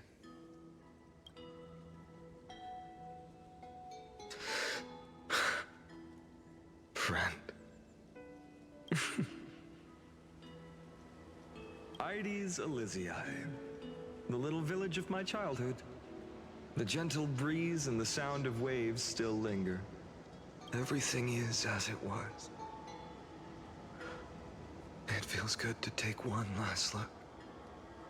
You know, this is just a corner of the memory. The real Ides Elysiae, I know. I'm here to say goodbye.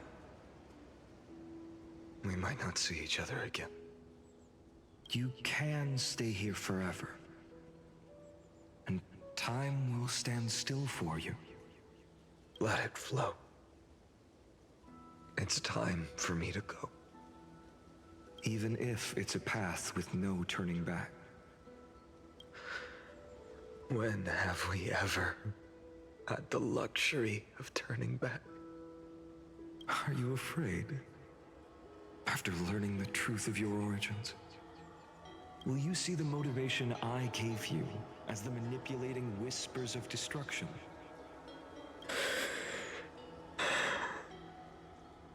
The convictions and choices that come from my heart. I don't believe they're designed by the so-called paths. If we are just numbers simulating life, then you are the image I've always longed for.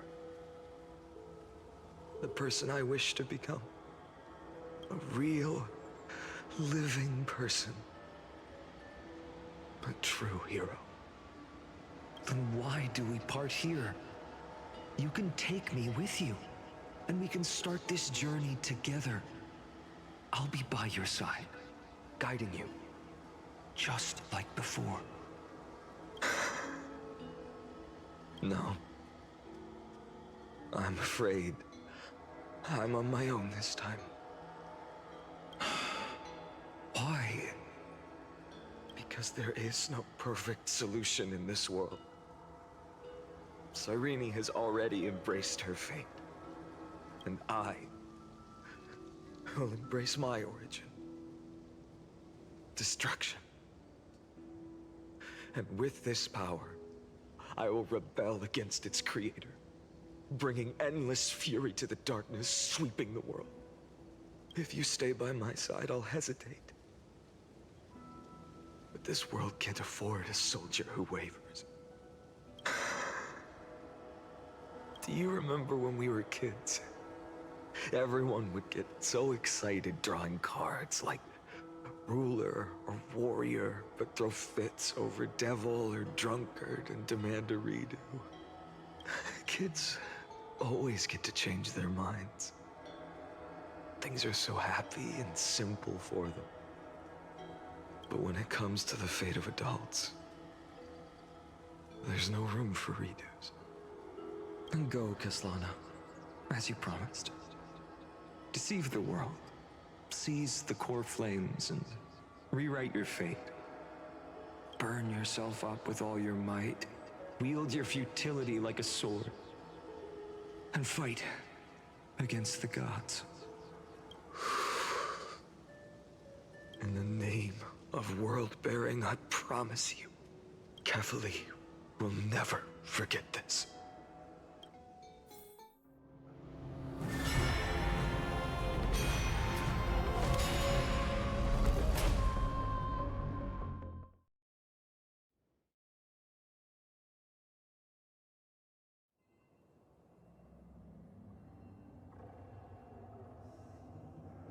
Where are we going?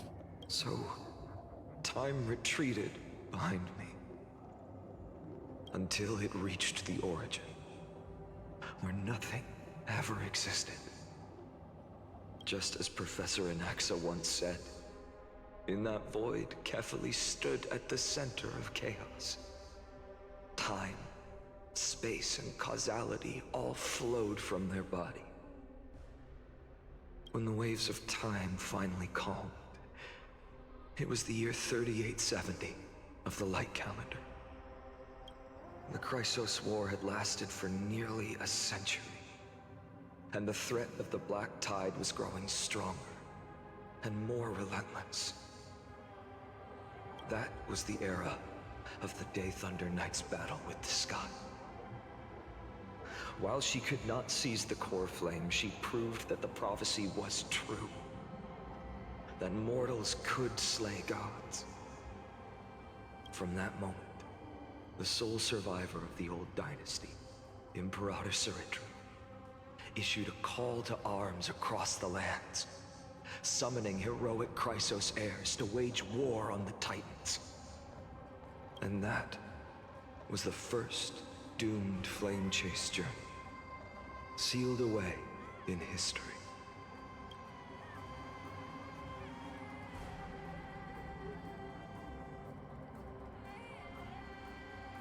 So what you're saying is, you've traveled back down the River of Time, finally reaching this untouched seabed just to tell us the Flame Chase journey and even all of Amphorius are nothing but illusions in an eon's dreams? Exactly. So, Dux Gladiorum, please take me to meet Her Majesty Saridra. I must share the truth with her. Since Her Majesty's not here, no need for formalities. The word Gladiorum always reminds me of my fallen homeland buried deep in the depths. Call me High Sealans, Nameless Swordmaster. Right. Please allow me to add one more thing. You actually already know my name. You mean phainon? Such a name could never be your true one. But I won't question you further about it. Ever since Her Majesty issued the Flame Chase decree, heroes from all over have sent their letters of introduction. What's the harm in adding one more name like phainon or phainon? Besides, the deep sea is dark. Isn't it the perfect place to hide secrets best left unseen? All right, Nameless Swordmaster. Hold on to my wake. Let's find somewhere else to talk. Aren't you even a little suspicious of what I've said? Harboring suspicions is not my concern. My sword dances only when the Imperator harbors doubts. There's no use in speaking further. Show me your true intentions through action.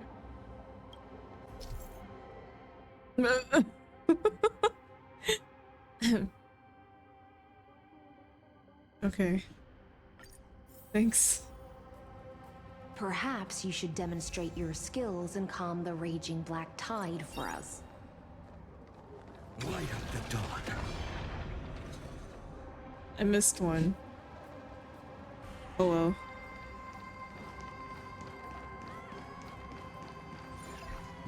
Ooh. Two. It's so blue.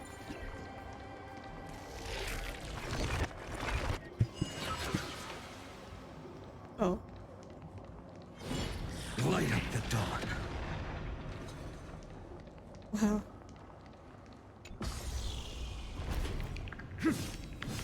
Oh. Nice moves. Thank you, Hyson.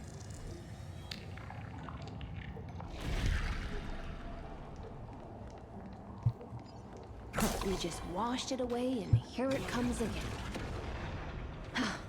The black tide is really no joke.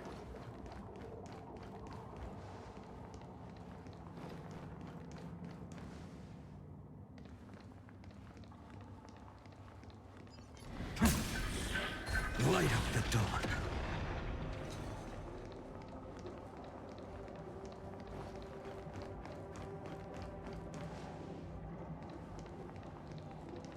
The waters end here. The one you seek is beyond this point. At last, I can meet with Her Majesty Saridra herself. Are there any formalities I need to observe? Don't kneel, don't do the hand-kissing or foot-kissing gestures of the old dynasty, and most of all, don't bow.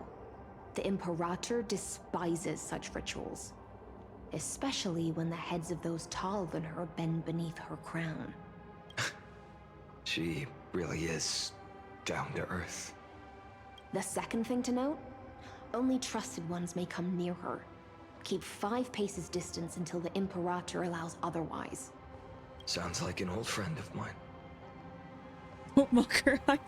Well, experience is a good thing. Stay sharp, and you'll be just fine.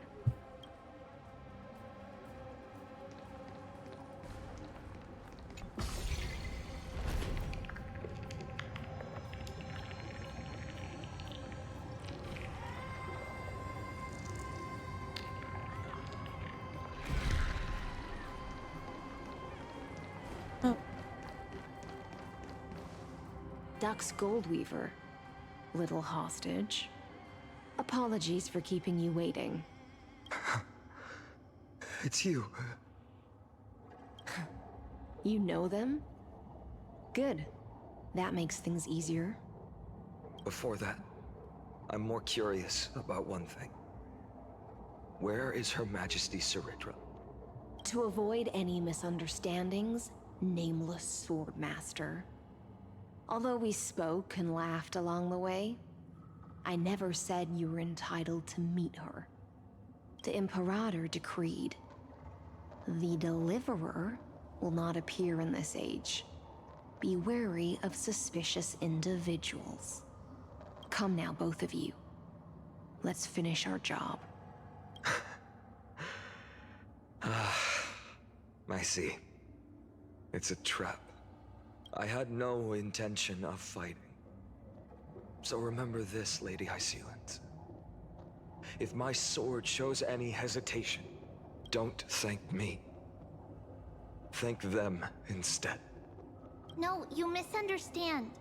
We don't want to see Chrysoceres hurt each other. Just give us some time to ask you a few questions. Then Nestia's golden threads will judge you and decide your fate. As you wish. White-haired Swordmaster? If what you say is true, then you must know the fate of the world.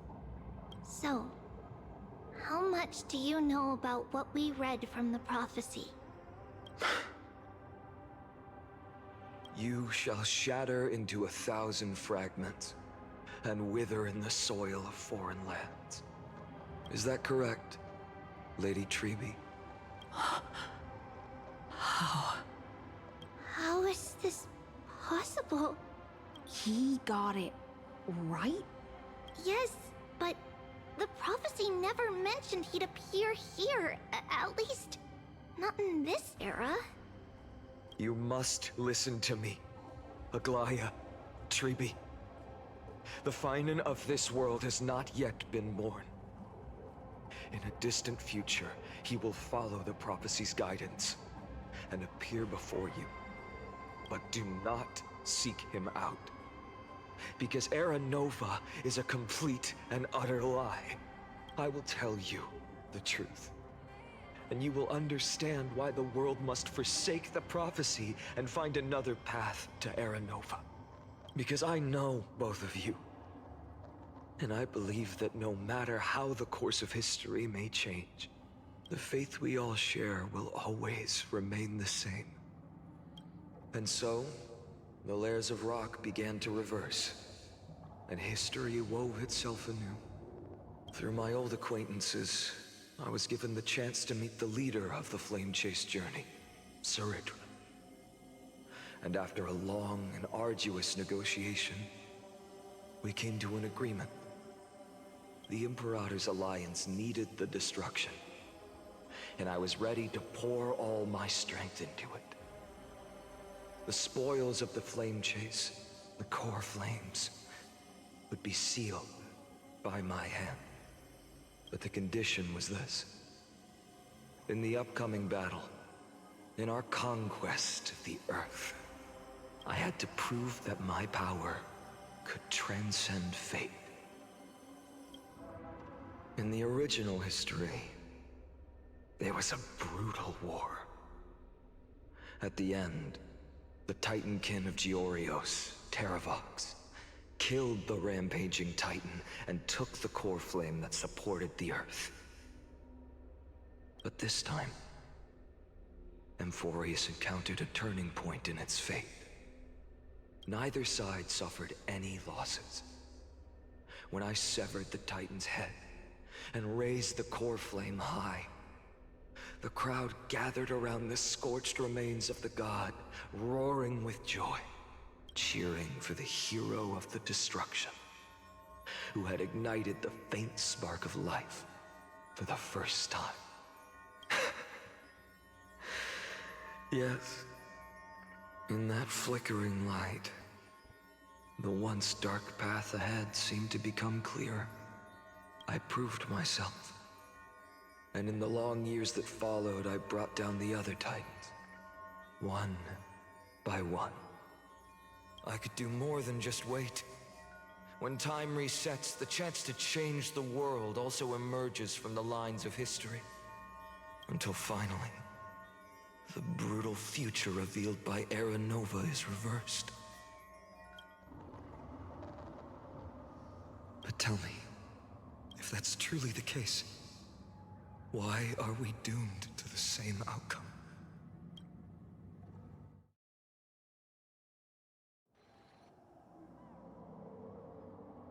First and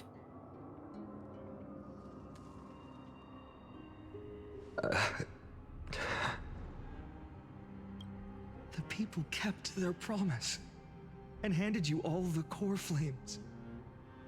In this world after Trebios, no demigods were born in Amphorius. At this point, I just want to know. When they vanished into the black tide with their mortal bodies, why didn't you shed even a single tear?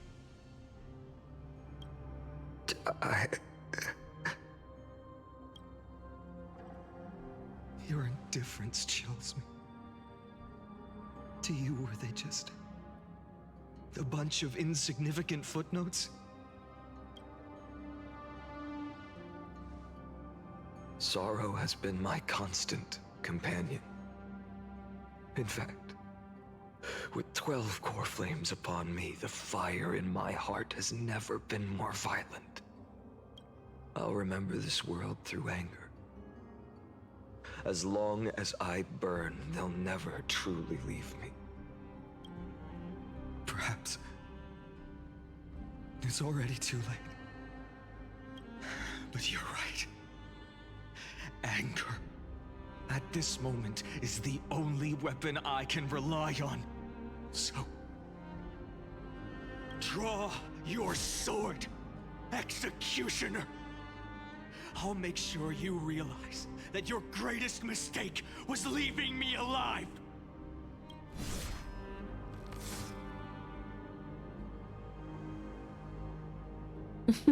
Sorry. After that, he raised his sword and attacked. Then, Kaslana killed himself. That day, who fell to the sword to be left in the past, and who went into the future, I can't remember anymore. I only remember a nymph, hiding in the shadows just out of sight, futilely pushing a stone vault. Climb, fall, climb, fall, climb again, and fall. The only freedom the nymph had was in choosing how to roll the stone. Sometimes fast, sometimes slow. Sometimes resting on a gentler slope, leaning against the stone for a break. But its choice couldn't change the futility of it all. The stone would always roll back down the slope, and the nymph would always return to the starting point, beginning again. After that, every time I reached this point in the cycle, the burning sky would cast a shadow over its path. It would nearly reach the peak at the 4th quint of curtain fall hour, then fall to the starting point in the first 15 seconds of the next entry hour. And my efforts in this cycle would dissolve into nothing at the same time.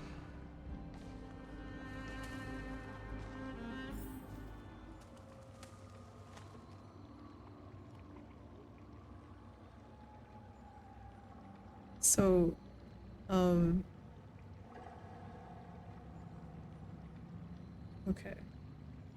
Don't know if I have this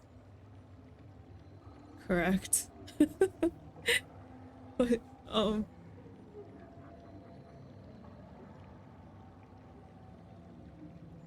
is Kaslana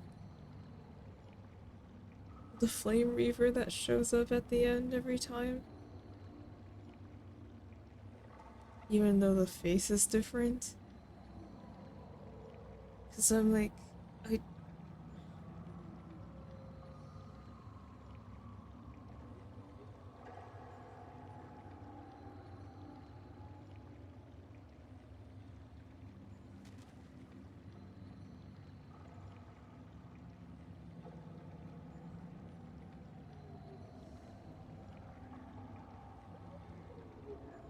Yes, okay.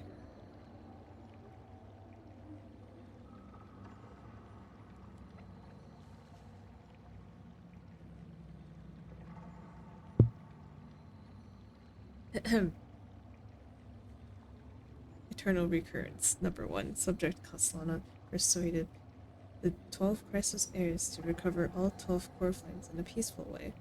After verification, the unauthorized access did not have a substantive impact on the experimental process. Life cycles of the 12 Crisis heirs were terminated strictly in the predetermined experimental sequence.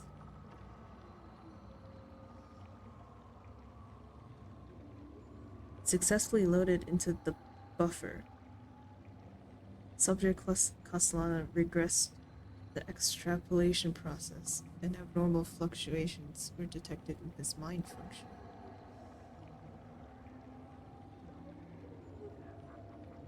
Strictly in the predetermined.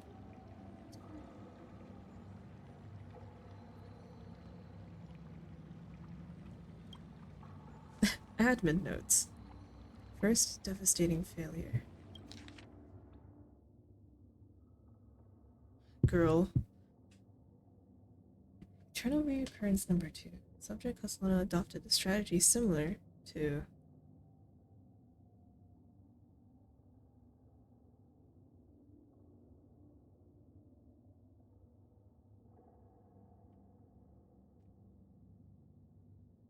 right, it says like, well, he is in that cycle, right? Yeah. But like, I don't know. I guess like, because he even comments he's unsure, like, which phainon killed which. But I was wondering, like, oh, like, no, well, because Kaslana is the one who knows.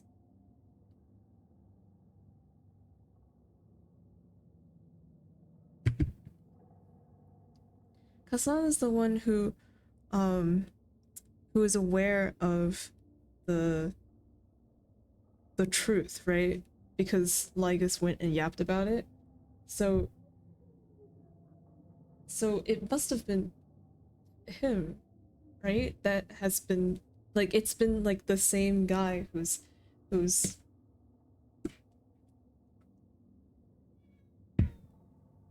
uh who's going through all these cycles, or like witnessing the I don't know.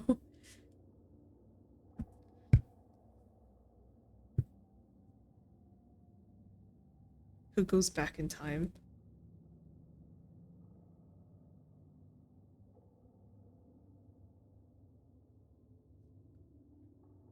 Anyway, Eternal Resource number 2. Soja Kaslana adopted a strategy similar to Eternal Resource. I can't read. Eternal Recurrence number 1. No substantive impact on the experimental progress was observed. Life cycles on the 12 Crisis heirs terminated normally in sequence. Subject Kaslana regressed the extrapolation process. Number 3. Minor adjustments detected in Subject Kaslana's strategy.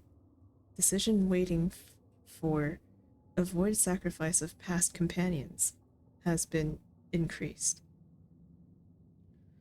After verification, this adjustment did not have a substantive impact on experimental progress. Life cycle is 12 determinants with subject regressed into okay. 15. Subject Kaslana attempted to decompile the Black Tide for the first time, aiming to elevate access privileges and execute unauthorized access authorization operations. against specific subjects represented by the 12 crisis areas. Life cycles of the 12 crisis areas terminated normally in sequence, blah blah blah blah. It's the same.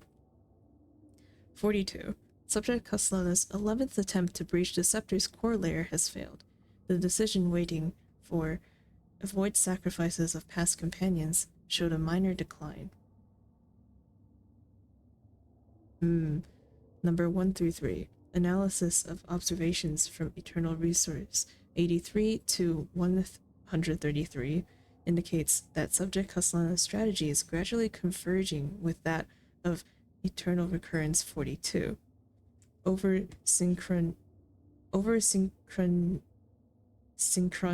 Synchronicity risk detected. Potential cognitive function degradation suspected. This will undoubtedly reinforce Iron Tomb's destruction vector within expectations.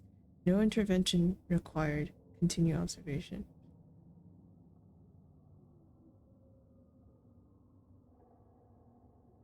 So, like, that's what it means when it's like, I will become destruction. The Black Tide, the Flame Reaver. Rah, rah, rah, rah. Like it's... Eternal Recurrence number 134. Oh, gosh.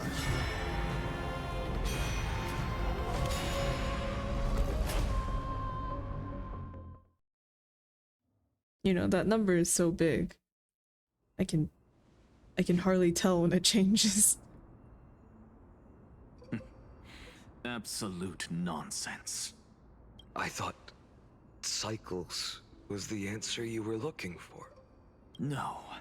It's just that the answer came so suddenly. There was no fun in tracing it back to its roots. And actually, you just spoiled me, you asshole. Eons? Paths? What a load of nonsense. I can't give you an exact explanation of those two concepts either. Enough. I'm just expressing my frustration. Don't you understand? I was already expecting this. The Black Tide came from beyond the sky. And everything else is no exception. Fate is a strange thing. No matter how the details of history change, the Anaxa I know always remains as harsh as ever. If the other Anaxagoras actually worshipped the gods, I'd make sure to find a way to break the cycles and crush them in their cradles. Too bad. Now only you have the ability to do that. What's that supposed to mean? You're willing to help? Of course. The core flames were meant to save the world. And in my opinion, the noble Titans have no reason to refuse.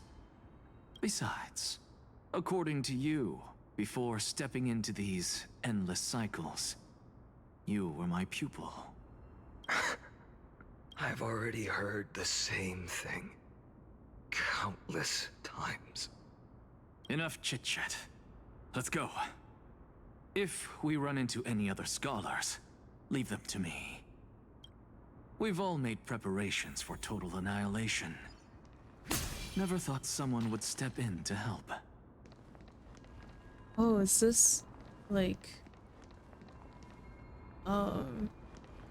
you know, when an Anaxa dies? Light up the dawn.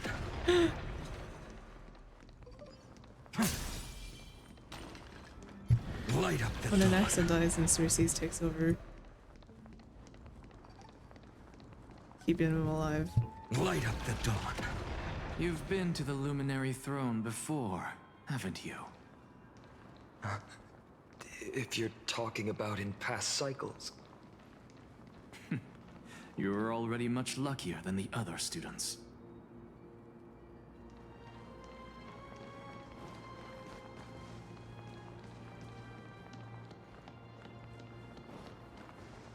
Hold up. Keep your wits about you. Someone's watching us. Oh.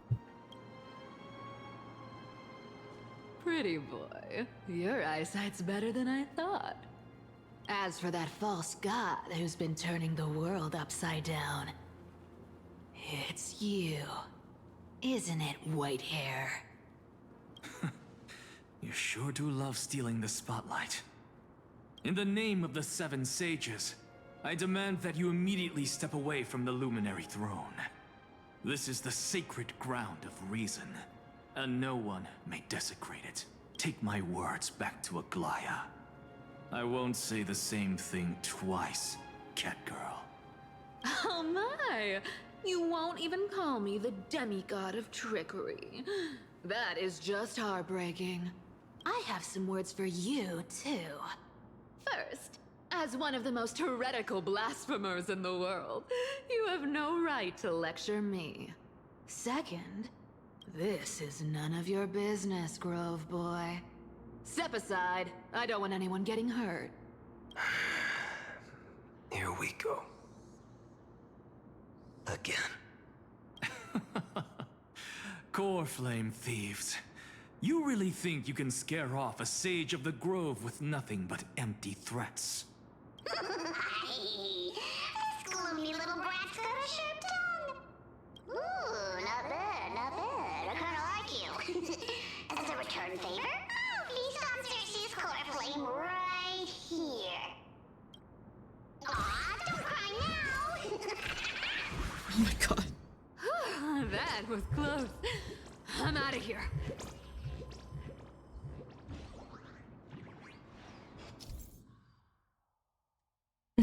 Yes, I know. I've seen it a million times.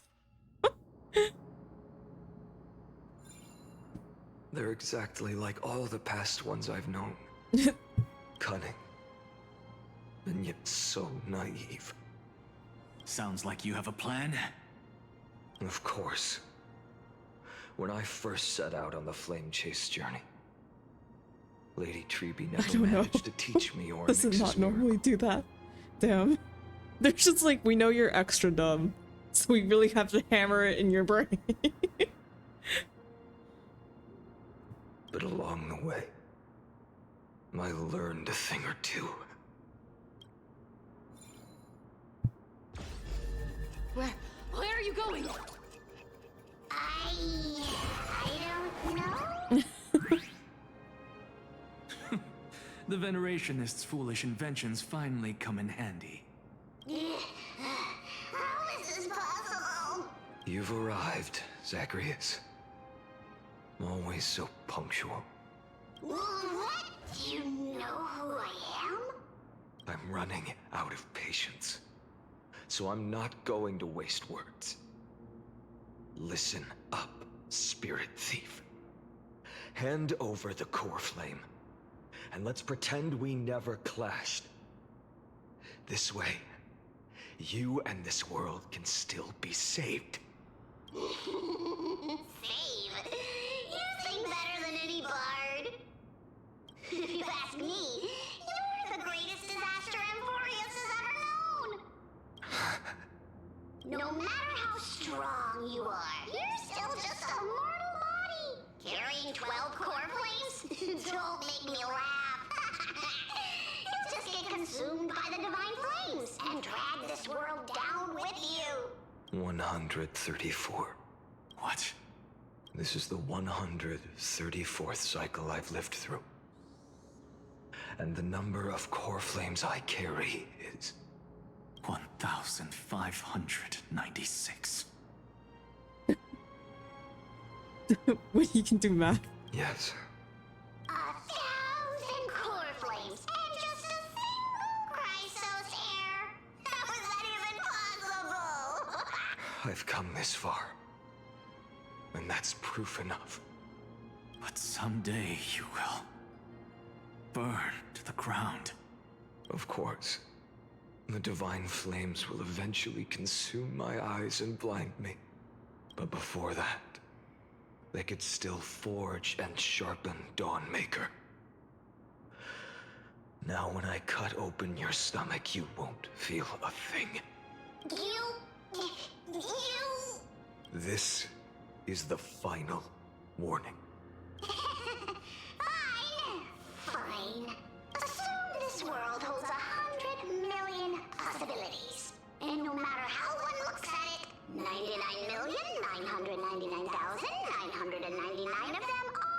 to outcomes of certain destruction. Even so, I'll use my divine power, despised by the people of this world, to achieve that 1 in 100 million possibility. Bartolos! Brett, if you've got the guts, you'll have to first step over my dead body.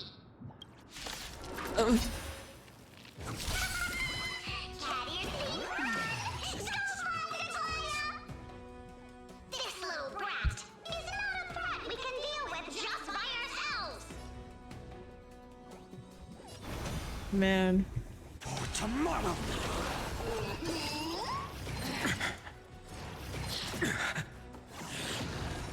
No other choice but forward. Existence is of no consequence.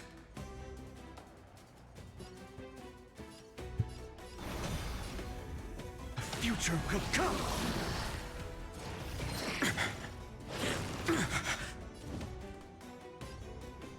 For tomorrow.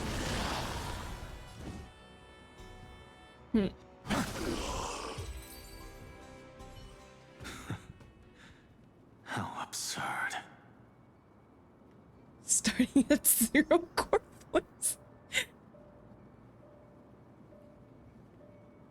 In my memories, Zagreus always meets the same end.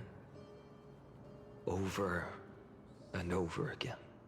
Their departure no longer stirs anything in my heart. This reason core flame before us is a fake. Obvious as day. I know. I know. It always plays out like this. The spirit thief covers for her, and the trickery demigod escapes with 2 core flames. And then, driven by defiance or hatred, she decides to stand before me once more. Exactly like the countless past hers I've known. Cunning. Yet so naive. Since you've witnessed the same scene play out countless times, tell me, will you carve the trickery core flame from my chest now? That depends on your attitude. At least so far, in the cycles where you've asked this question, the endings haven't been so cruel. Well, thank you for that. But I also believe that this time, you won't catch up to me. No one can catch up to me. I'm no longer running to escape anymore. Whether you believe me or not, I'll still tell you this. You've made the wrong decision. All right, then. We'll see. Silence. This is new. One-eyed boy. What are you trying to pull now? Go, Cythera. Give us some time in private. This isn't for her, but for you. You've walked too far down this path. It's time to discuss a possibility. Maybe the road you're walking is not one of salvation, but one that will simply drag the world into the flames for all time's sake. Turn back. I don't care how many times you've tried, because there's one thing I'm sure of. Your Messiah complex has turned you into something no different from the icy gods you spoke of. The children of humanity you swore to save. They are no more than ants to you now, aren't they? Of course. I've been wondering, what kind of demon could burn my homeland to the ground in an instant without batting an eye? Now I have the answer. It turns out that fiery demon has been fantasizing of becoming this world's deliverer. I don't want to argue anymore. No matter what I say, the outcome won't change. Make your biggest effort to resist. Or accept fate and hand over the core flame to me. Even if it's futile, we all have the right to choose. Yes. Even if it is futile, and the world is just a divine joke. When I walk into the destruction ridden by the gods, with my own 2 legs, you will witness. Even the smallest footnote still leaves a mark in this story. And so, at the end of the 134th cycle, the traveler and the scholar fulfilled their fates once again. Or perhaps it wasn't just they who fulfilled their fates. I can't quite remember all this. In the endless darkness, for no reason, a voice always lingered by my ear. Losses are a constant on the flame chase journey, among which even life itself holds little value. Reduced to ashes. Such a familiar end. It happens in every journey. Always the same.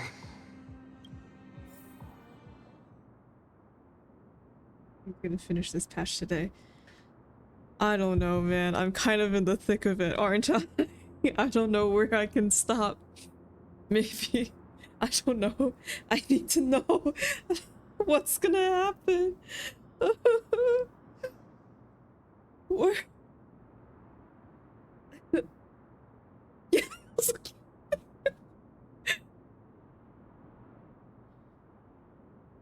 Fine. Eternal recurrence number 134. Subject Castellana's 103rd attempt to breach the scepter's core layer has failed. Decision weight for avoid sacrifices of past companions approaching 0.00018. Over synchronicity risk detected. Life cycles of the 12 crisis heirs terminated in sequence. Subject Castellana regressed the extrapolation process. I know words. Eternal recurrence 5297. Subject Castellana's 5266 attempt to breach the scepter's core layer has failed. Life cycles of the 12 crisis heirs terminated in sequence, with a trend of acceleration noted. Subject Castellana regressed the extrapolation process. The next is what? Note: subject strategy now nearly identical to internal recurrence number 42. Mind function degradation detected. Oh fuck. Mind function degradation detected with possible irreversible damage. Administrator directive received. No more prompts about the risk of mind function damage. They're like, we know his mind be damaged.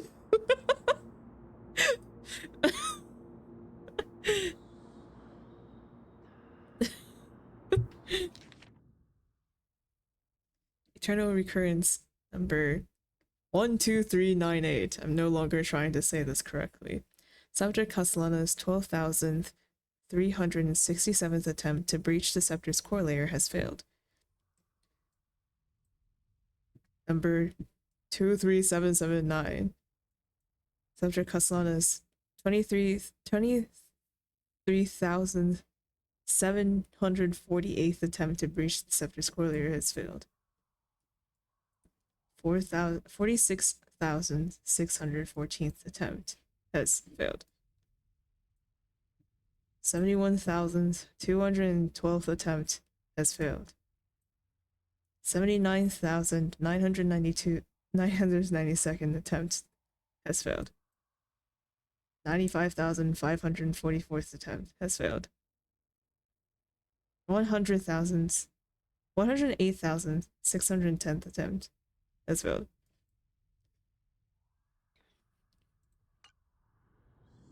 Eternal recurrence number 108,642.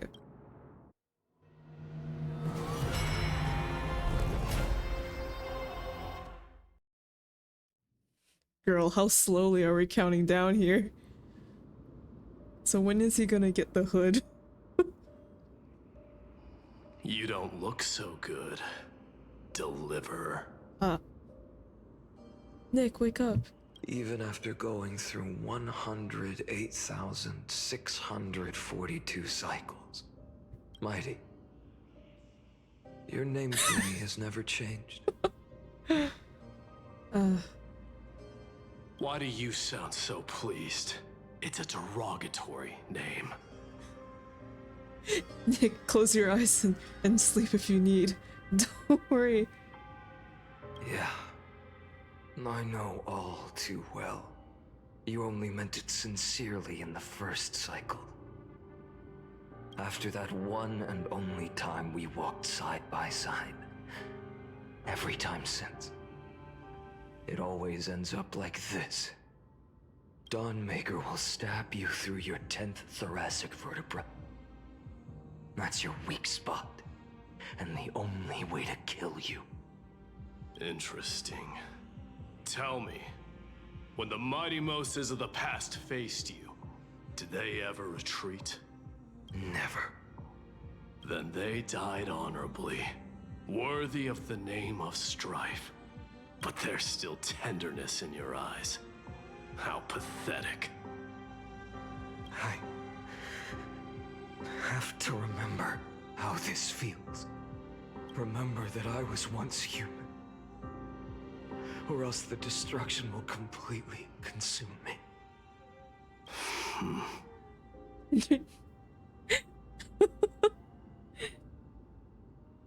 If you win, tell the mighty most of the next life. This person is a worthy opponent. So always remember to give it your all and never slack off. I'll keep that in mind. As always. Even though the dynasty is left with just one, the Kremnos festival will continue as usual.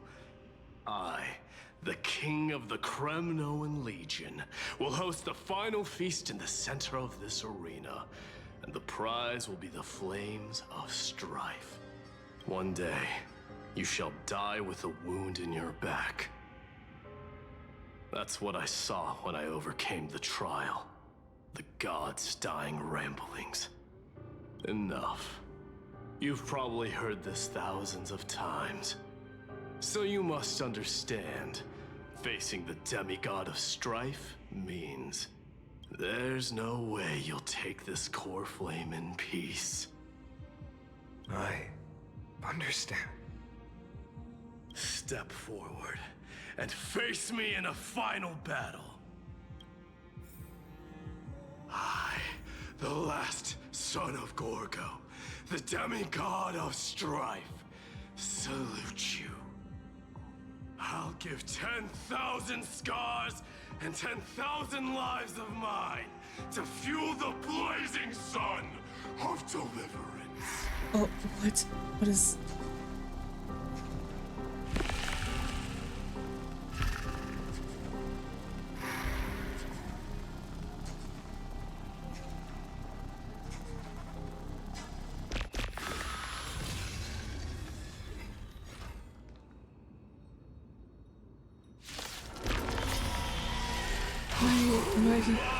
You turned into a mosquito. The last Kremnos festival has begun. And will not end till death. Mosquito. It's time to temper myself.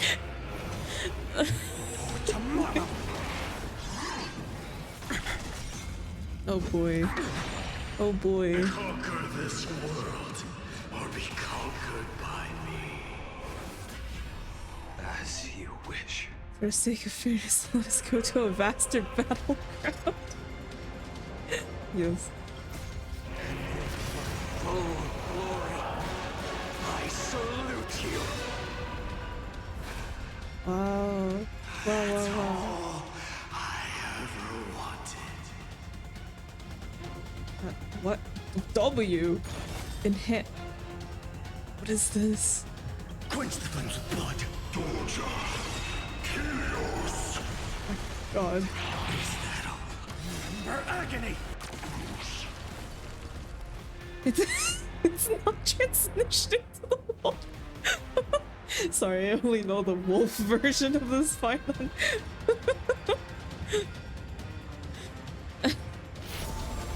Don't let time. Oh yeah, I know this one.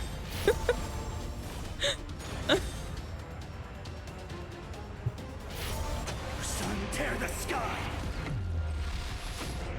Oh my god. Okay. So when it quench the flames of blood. Branded with strife. If you can deliver.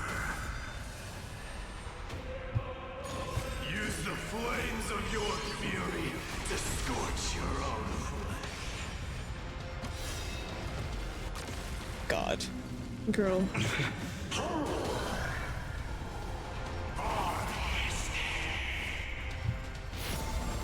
Hail the new dawn.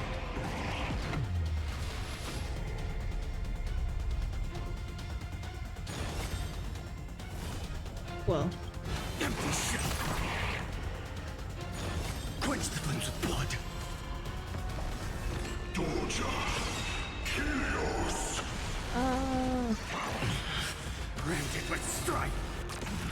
All stars burn to ash. What?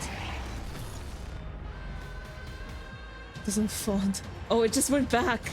Oh, okay. I was like, oh no, I'm running out of juice, and then it's like, just kidding. No, there's plenty of juice. What the? Okay. Remember agony.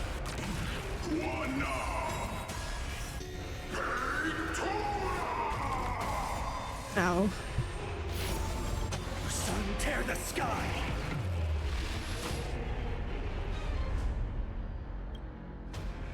So without substance. Might hippos. Let strife decide the outcome. Let this burn your curse of immortality! My god. Just two guys swinging big swords at each other. Well fought. For the story, you don't exit burst. Okay. Yeah, that makes sense.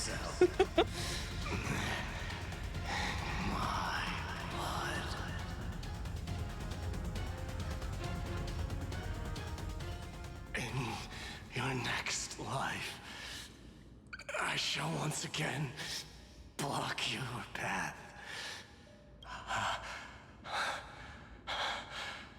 Deliverer,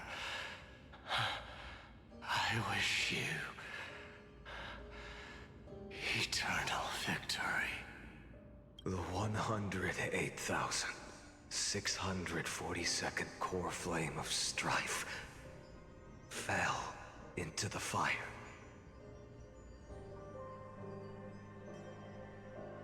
About to get Nick.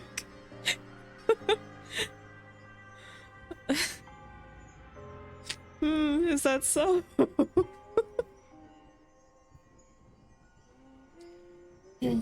So not that Midas' parents are really... Well, I mean his dad.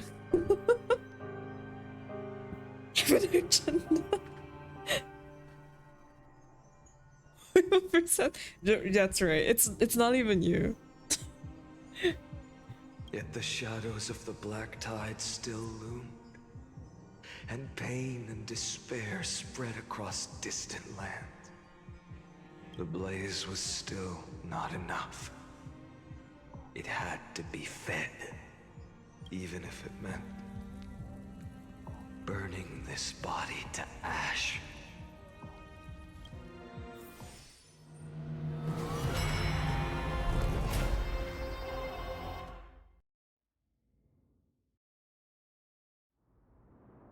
Well, we've reached the millions. Oh boy. No matter how bright the sun is, there are still places it cannot reach. Moreover, the sun you bear is both cold and blinding. A sun like that surely cannot bring warmth to the nether realm of the next life. Golden blood is born from the destruction. We have long since lost the right to seek warmth. Sorry. Nick, the thingy.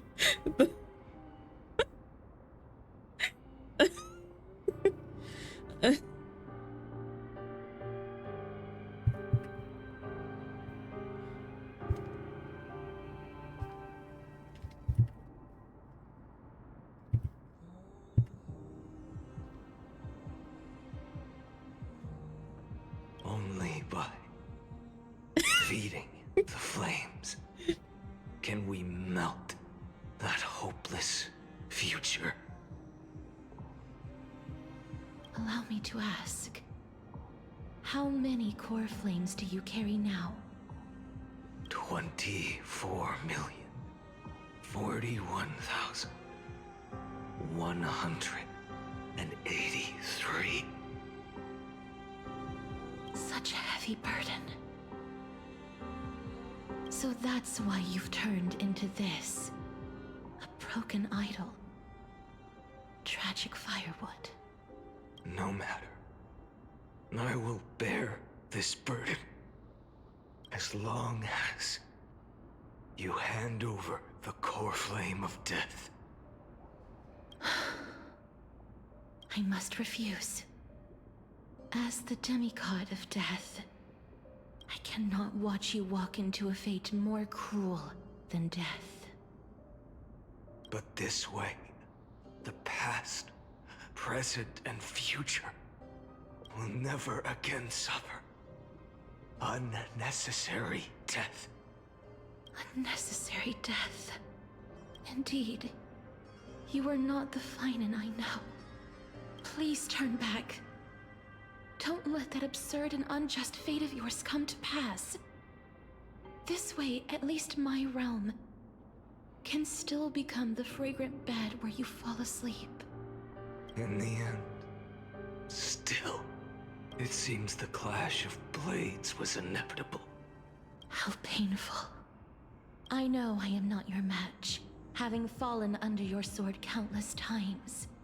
But even so, please understand that my resolve is not to be underestimated. Even Kefali cannot shape all things at will, nor can they dictate the fate of all life.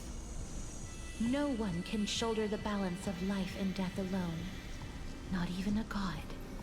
And it is precisely for this reason that I chose, at the end of this arduous journey, to overcome the trial and take the authority of death. I am the Hand of Shadow, Casterus, the demigod of death. Listen closely, deliverer from days past. Please turn back. Not again. Do not disturb these fresh flowers in their muddy deaths. Oh god.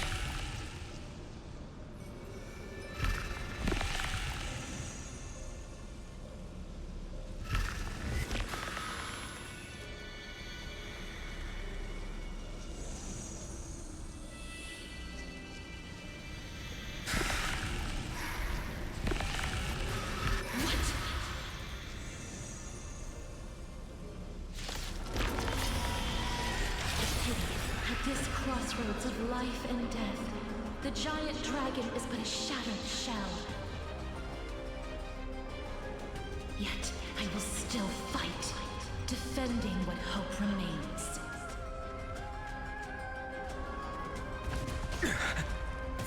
It's time to temper myself. The future will come. I'm fine. I ask you to rest here. I must transform my soul into a raging fire. I like how the game didn't even. I didn't even press anything. They're like, we'll do it for you. Destruction to the ground. Sun, tear the sky! All of this. How is it any different from that brutal future? Feel the scorching heat, so without substance. Hail the new dawn! Empty shell, so without substance. I can't keep it here.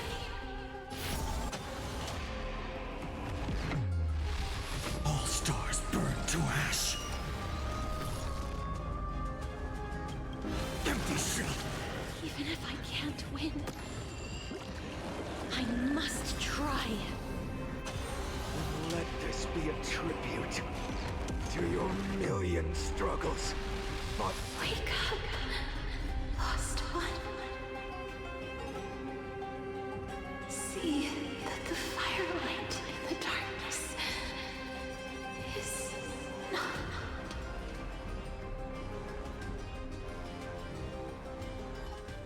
the core flame of death was taken from the dragon's belly. What a brilliant flame. Wait, what mechanic? The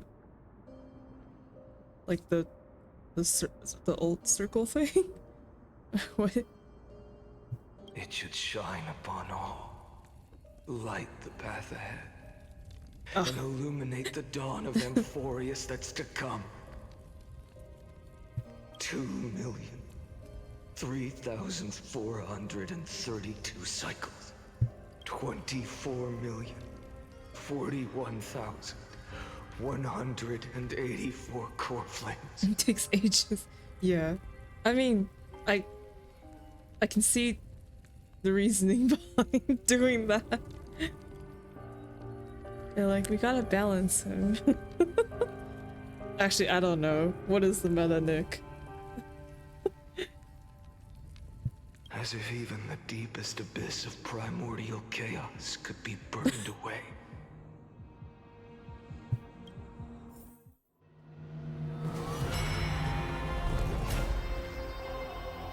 Oh my god, dude. This. I guess we have. I was like, we're moving pretty slow here, but I realized, I was like, oh, well, we've got it, you know, before he loses all of his senses. You're here, as always. Sorry, I just... You know the, owl ad? How many licks does it take to get to the center of a Tootsie Pop? How many cycles does it take for phainon to go insane?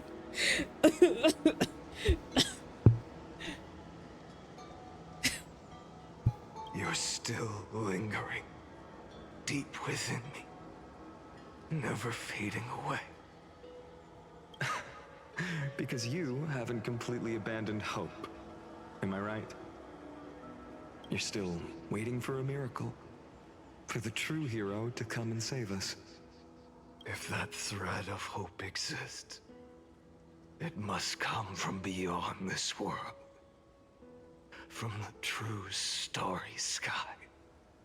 But if it's just a traveler with no connection to Amphorius, they may not understand our struggles, nor be willing to join this fight. The Tootsie Roll center of the universe. So far we're at 20 million. Yeah. Actually, if we're talking the center of the universe, probably even further.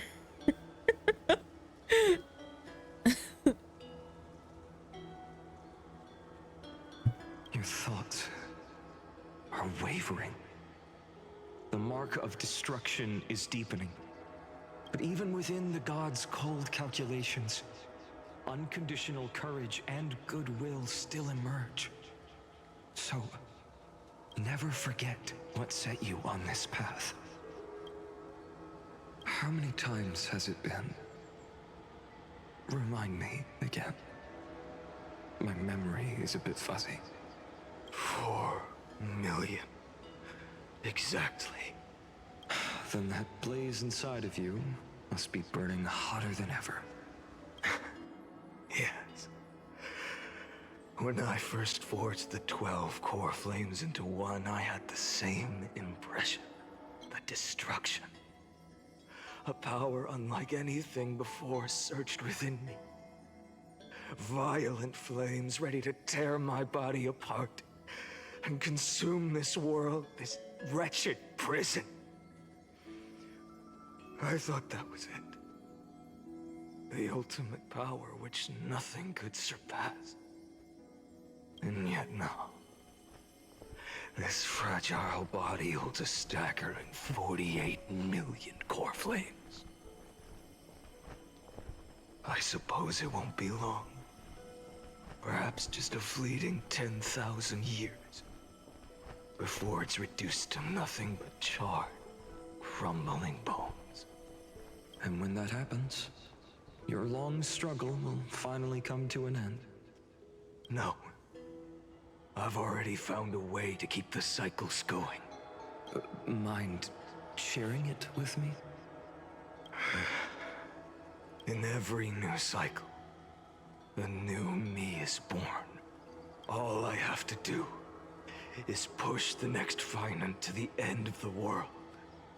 And then he'll kill me. Shatter this body. Take my flames, my memories, and carry on the path I started. Bold plan, but risky. What if, one day, the next you refuses to follow the same path? How can you ensure the continuation of the cycles? If it were Professor Anaxa or Aglaya in my place, maybe they'd come up with something smarter. Unfortunately, I don't have a backup plan.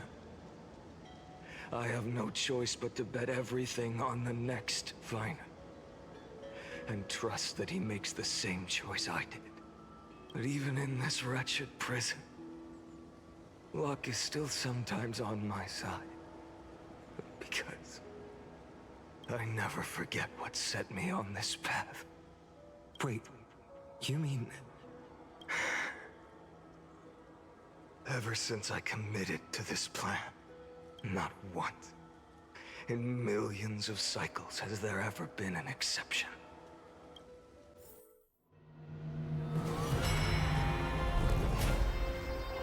Oh boy.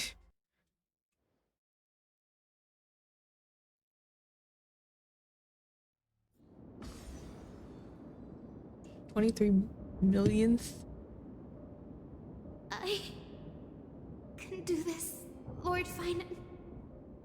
As the demigod of the sky, a healer of Twilight Courtyard. I will heal you, and then... A black tide. It's consuming you. You can't hold out much longer, demigod. Hand over the core flame. Let's put an end to this suffering. Now, that just won't do. A healer should stay composed in front of those suffering from illness. Shouldn't they? Hyacinth's like, and I can see a lot of illness in you. Mental. Sorry.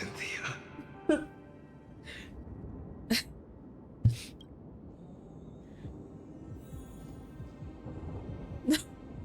The mission target. It's not even finishing the thing until... Return the dawn to this world. I swear, your deaths won't be in vain. Just as they have never been. Sunlight drive back the shadows. Bring the world to this world. Let the sun rise.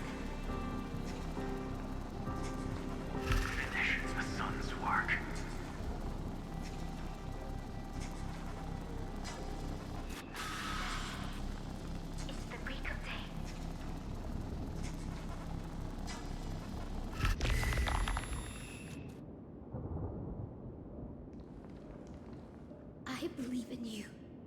You are the Chrysos heir of world bearing. The one who can lead us. Lead this world.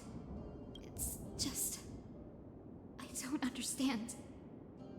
Within the sun upon your shoulders, the part of that warmth that should come from you, from an ordinary person. It's so faint. My humanity is indeed just a flicker compared to the blazing fire of divinity. Even so, don't cast it away. I never have. I have kept everyone's wishes close to my heart. Even though the divine fire burns so fiercely that every time I return to the start, it devours me in an instant. Each cycle, it's your wishes that guide me to the end, that pass the flames to the next me. Over and over and over again. So, you're not just a lone spark in the dark. You're a pyre built from the bones of all the selves you've left behind. But what about you? What about your wishes? The wishes of all the countless versions of you? Ah, Lord Kazlana. So that's how it is. Without flaw. That is the flaw the golden blood gave you. The most fatal flaw of all, isn't it? The moment you took the world upon your shoulders without hesitation. You lost the chance to ever be yourself. Now that is an unexpected revelation. Then I suppose that makes me the perfect fuel for the flame of deliverance, doesn't it? No. An empty flame saves no one. But I still believe in you, Deliverer. Hyacinthia, the Eye of Twilight.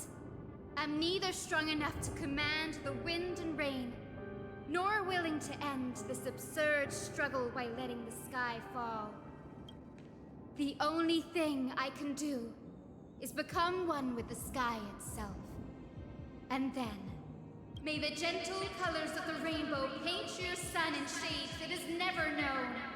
May they bring Amphorius, a rosy-fingered dog. Though the light has grown dim, its warmth still lingers. Deliverer, please, open your heart to me.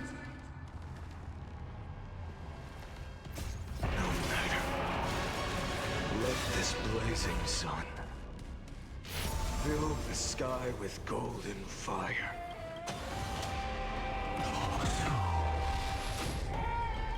Empty shell.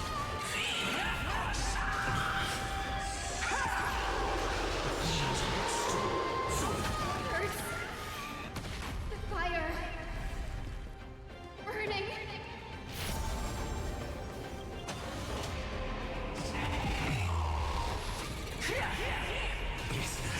Fear the sky!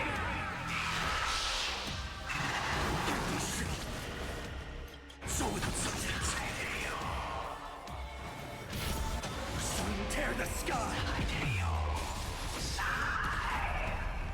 Let the sky merge with all this world's suffering.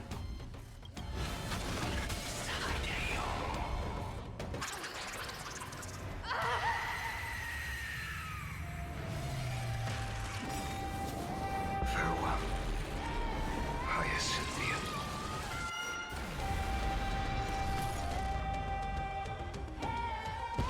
Yes, your sun burns hot enough to turn everything to ash. But tell me, how will the seeds of a new world ever take root? The core flame rose. The sky fell. The 23,570,000th cycle came to an end. And this time, the end of the flame chase remained the same as ever. From the horizon rose a golden color unlike anything the world had ever seen. So pure it consumed all in its path. This was the end of the world, and the start of the next. For a moment, I saw the destruction of the universe.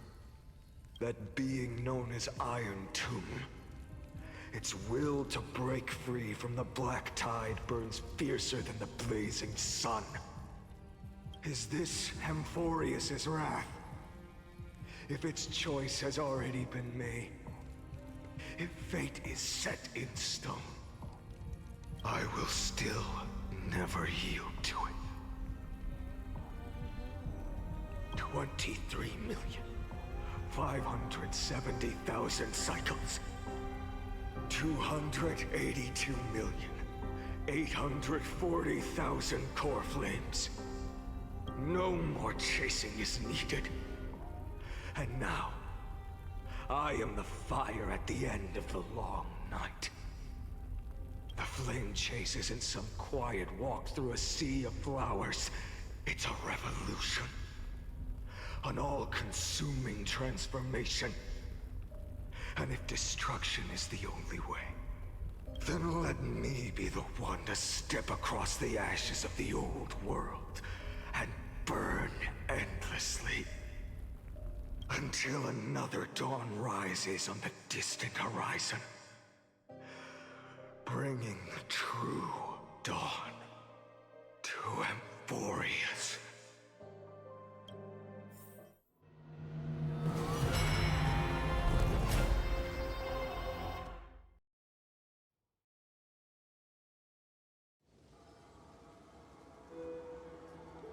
No.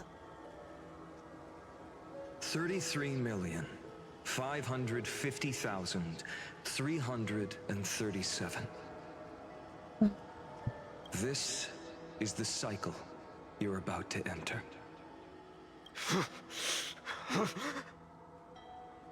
Countless memories are flooding in.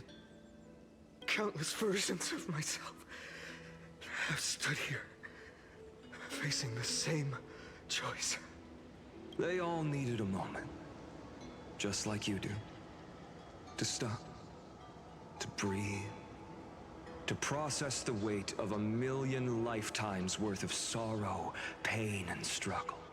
And just like them, you will carry those memories and that fire into the chaos of rebirth.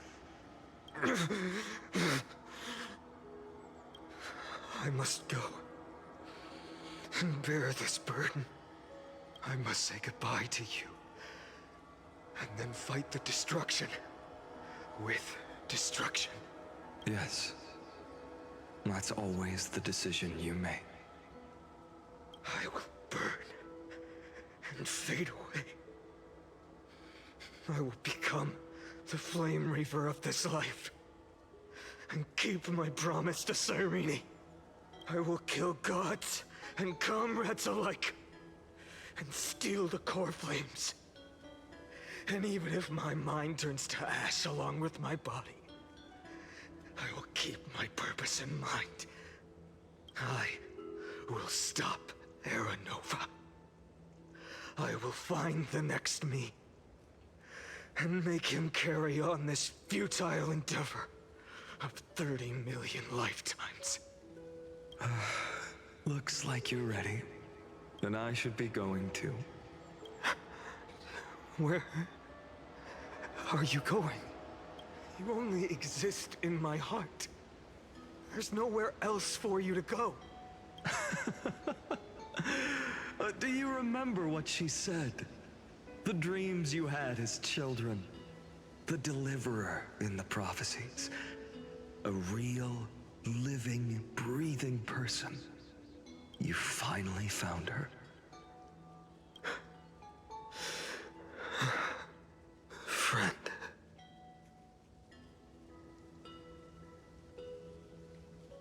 Hey. I don't have an answer for that, my friend. I'm sorry. I was supposed to send you home. This is my flame chase journey. You were never meant to be a part of it. Hey, Girly Pop, so, you know, I saw a lot of what happened. um...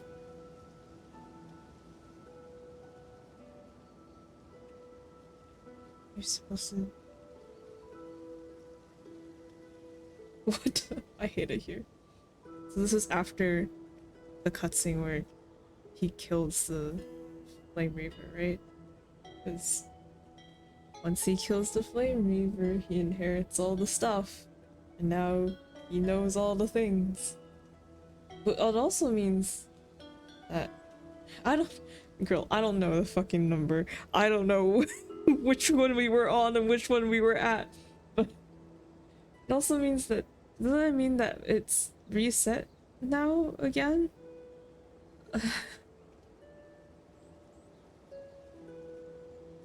Well, this was...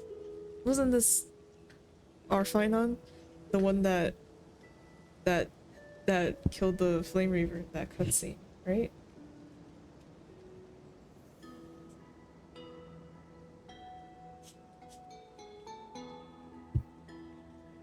Yeah, okay. Okay. Okay. Okay. No. You know the truth. If Iron Tomb is born from Amphorius's fate, then it will bring ruin to the worlds beyond the sky. And all these countless lifetimes you've spent, it's all been for the sake of defying that end, hasn't it?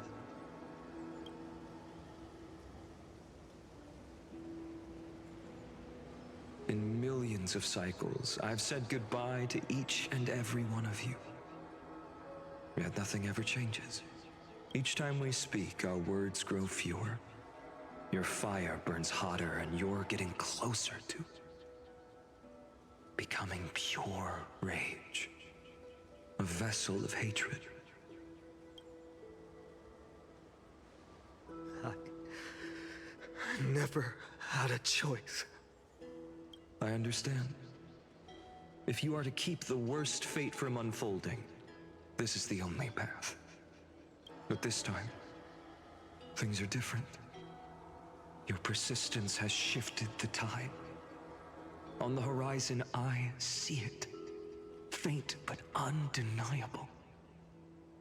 The shape of dawn, breaking through the eternal night.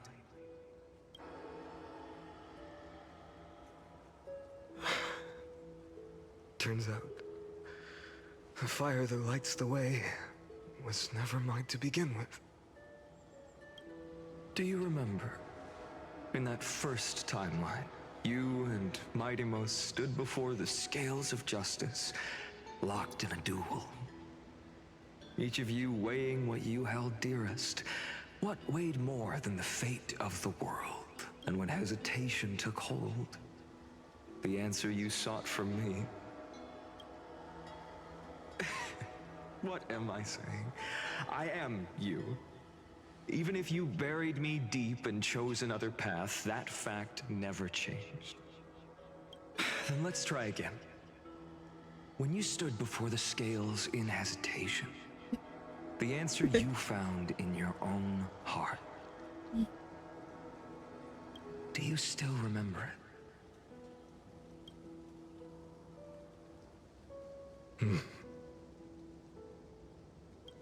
Remember the past and become the hero of tomorrow.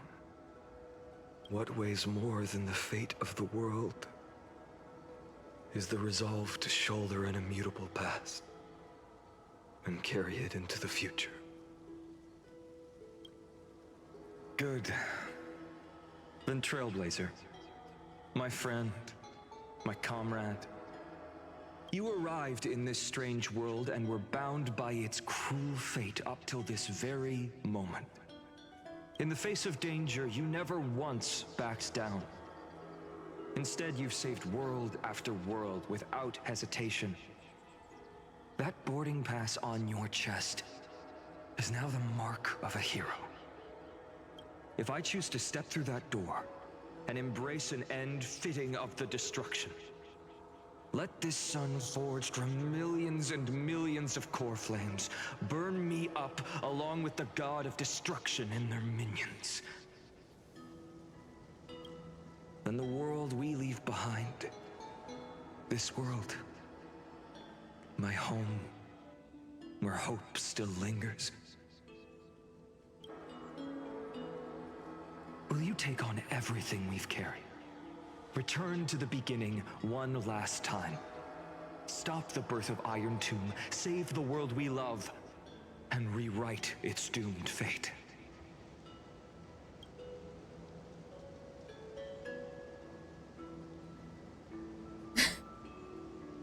I don't know, man. That's a lot of pressure. I'm okay.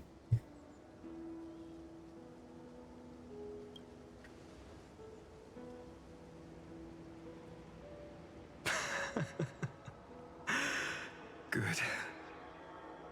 In that case, even this fruitless wasteland may finally bloom with flowers.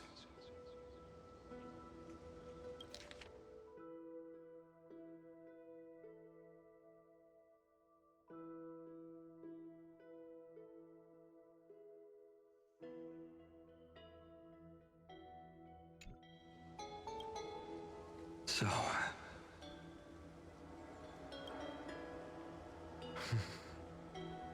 if she takes on the weight of the whole world, she'll be able to walk further down the path of deliverance than a fire that only knows how to burn.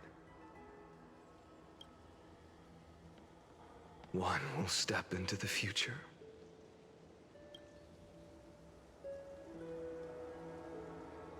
One will remain in the past.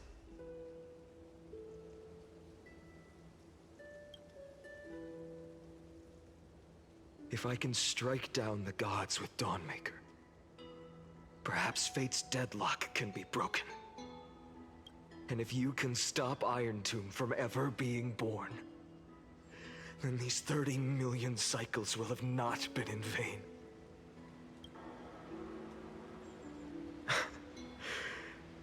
It's time to put our teamwork to the test, partner.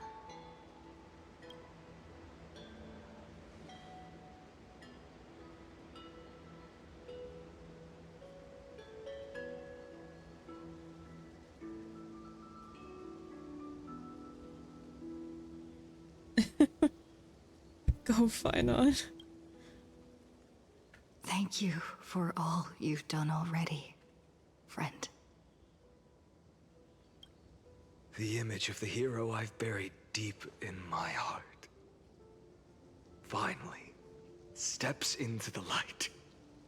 Here, at the end of this long flame chase journey.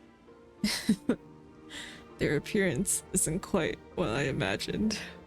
Wearing a pink eared hat.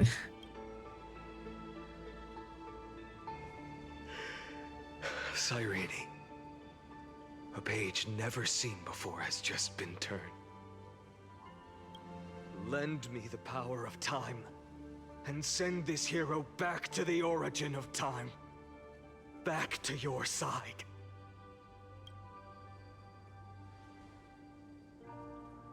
And I will walk the unfinished path, just like the countless versions of me before.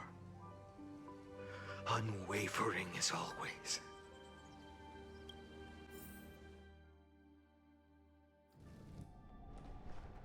The eternal resource. Reoccurrence. Tell me, will you be the blazing sun, even if all of you burns to ash? Without hesitation, I will bear this world until my body turns to dust.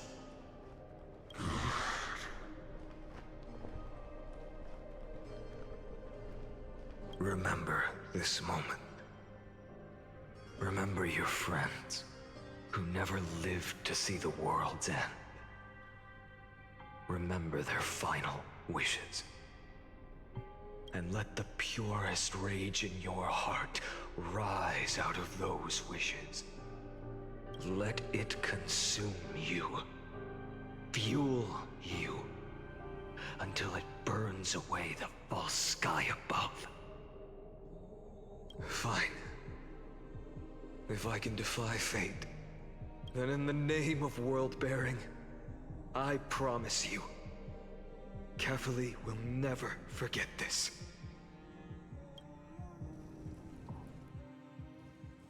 Take it. Everything I bear. Keep on burning. As long as we are never extinguished, the flame chase will not end.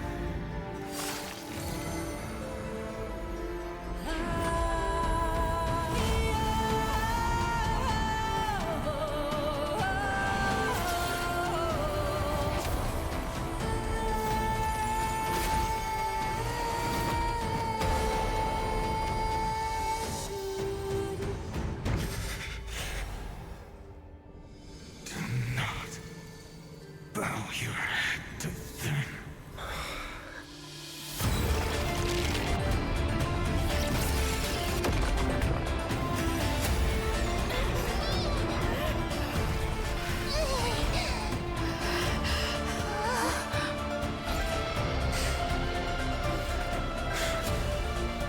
Take it, Trailblazer. May this blood be like gold. And never tarnish.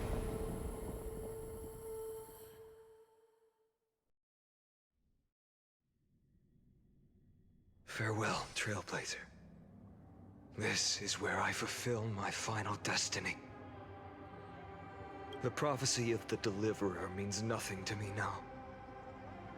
It belongs in the hands of someone far more fitting.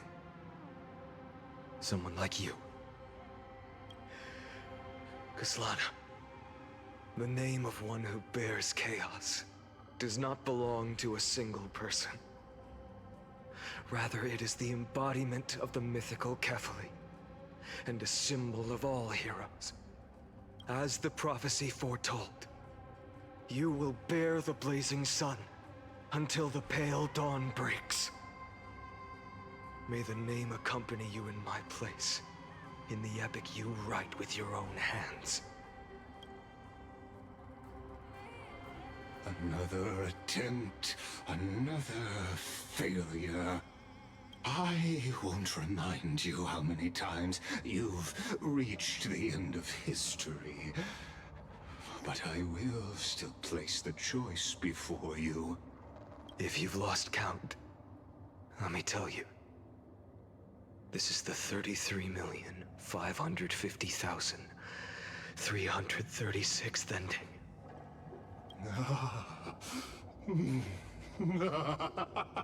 A perfect number. How poetic. You and I both know the truth.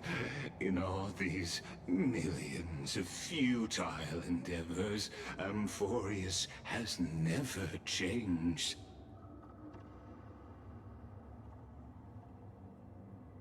Wait. Homeboy, I'm about to write this number down.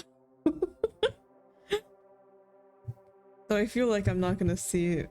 Well, no, I might as well write it down. Okay, alright, great. I can't be doing this. Okay, that is the one that they mentioned when we, yes, when we got there. So, okay, so this is our, this is our final, me confused. So the flashback from before, because we went back to his memories, is that how we went through his memories? That's how we knew, and so that's how we knew in this, in the iteration that we went through, right? Because it's not like Trailblazers spent like another however long it was in Amphorius. There's no the years. The owl's riddle. We are at the center of the Tootsie Pop. I don't know yet. If the outcome is inevitable, then why not silence your searing rage and embrace your fate with dignity? Your silence lasts longer than ever, Lord Phainon. Shall I take that to mean the will you've carried across countless cycles is finally starting to fracture? Fracture? No. I'm just disappointed. I've retrieved memories from 30 million past lives, and I remember every conversation before every choice here. And yet, even after all this time, your arguments remain the same. Repetitive. Uninspired. If you had any hope of breaking me, you should have spent those endless cycles refining your rhetoric. You had infinite chances to sway me into the future you want. And yet here we are. The score, 33,550,336 to 0. So tell me, Lycurgus, who's the real loser here? How unfortunate. This was never a fair game. I have all the time and patience in the world. I can wait for you at the end of history another billion times, and another billion after that. But you will never escape this cage. You can claim victory of the spirit if you wish, but we both know the moment that score shifts from 0 to 1. That is the moment I shall sound the paean of Era Nova.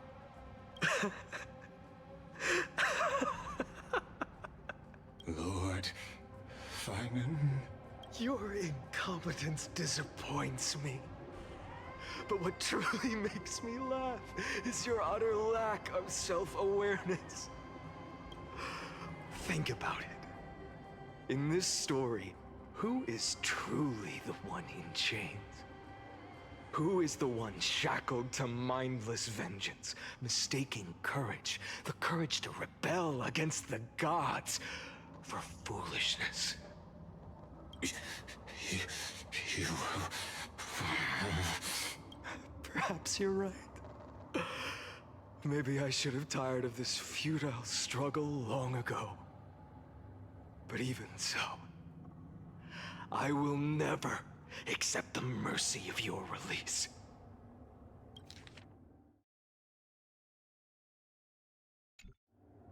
Because you are both a prisoner to the gods and to me. And tell me, what right does a mere prisoner have to speak of fate and choice? What right does a mere prisoner have to look upon my fury?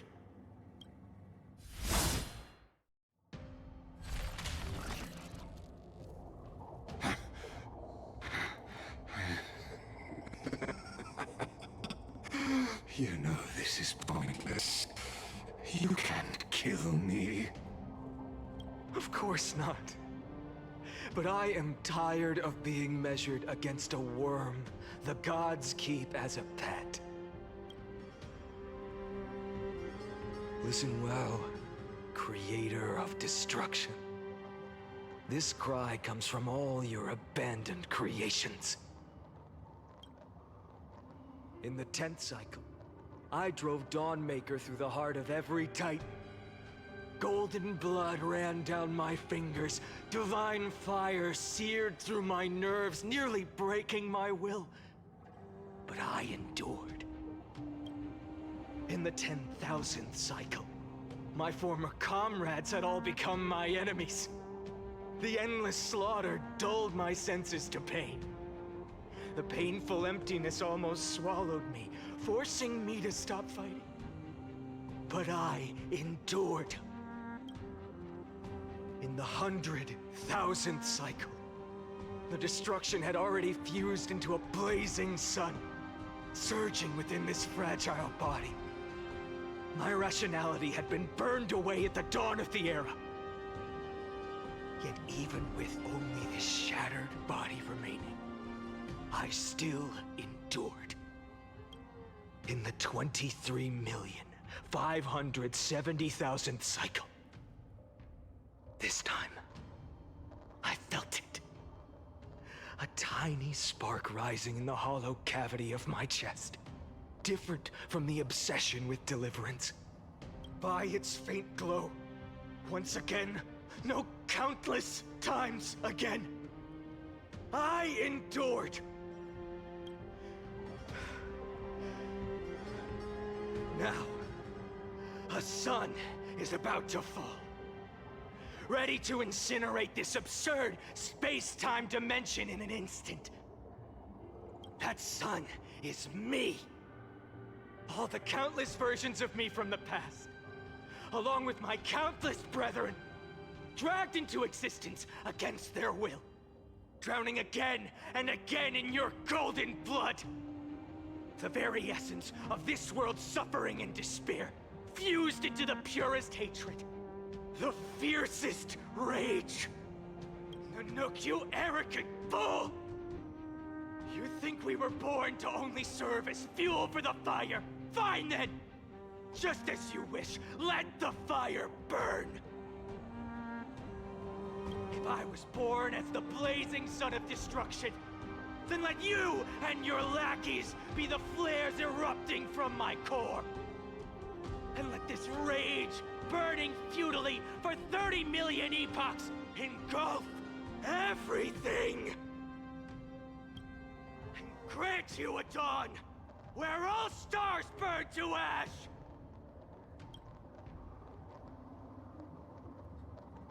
Where did we go? We went far, Nico. We went 33,550,336 cycles far. Warning, warning, warning. Experimental anomaly detected. Subject Kaslana failed to load into buffer zone. Memory dump irregularities detected. Illegal references, undeclared objects, unhandled methods, uncaught exceptions. Anomaly detected. Destruction energy. Nah, no, surging.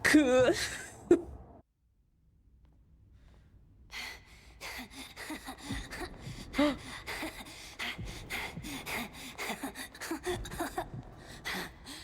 no. Stop.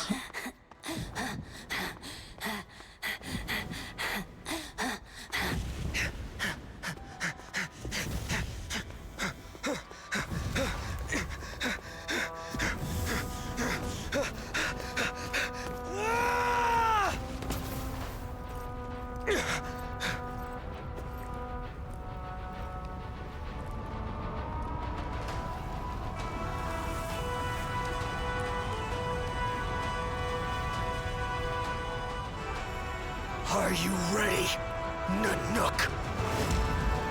I brought you destruction!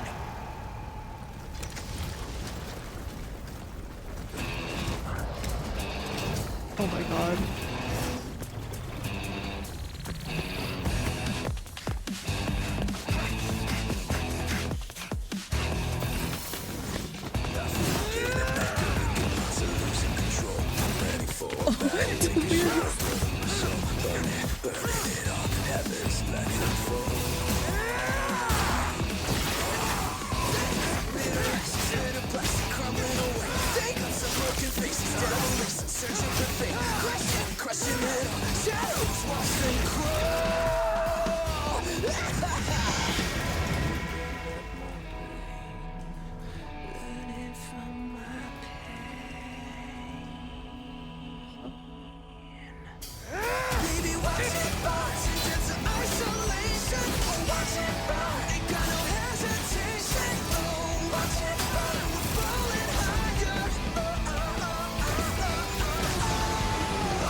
past the shattered region, through the darkness, voices trailing fires, the echo of desires, a world of silence, sounds of desperation, phantoms in the shadow, soft waiting.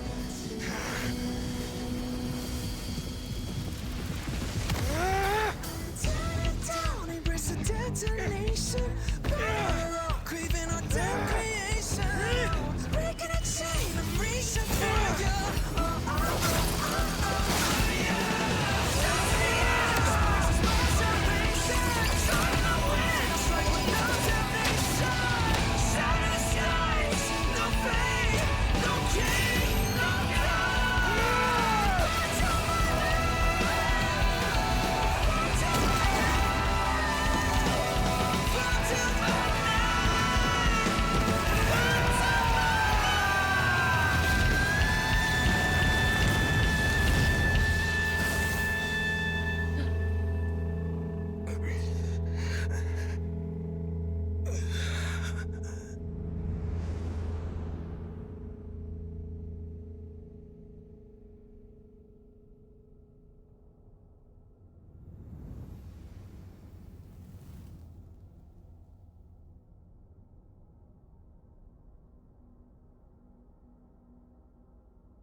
Oh.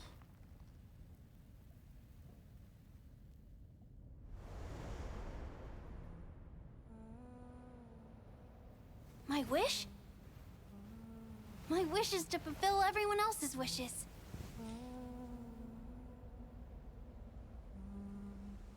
If I can't fulfill them, then send them on to tomorrow.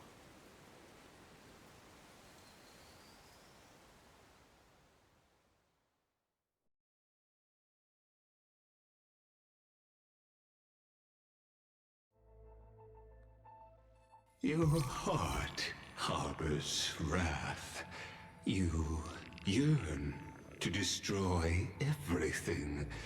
You bore the gaze of an eon and lived.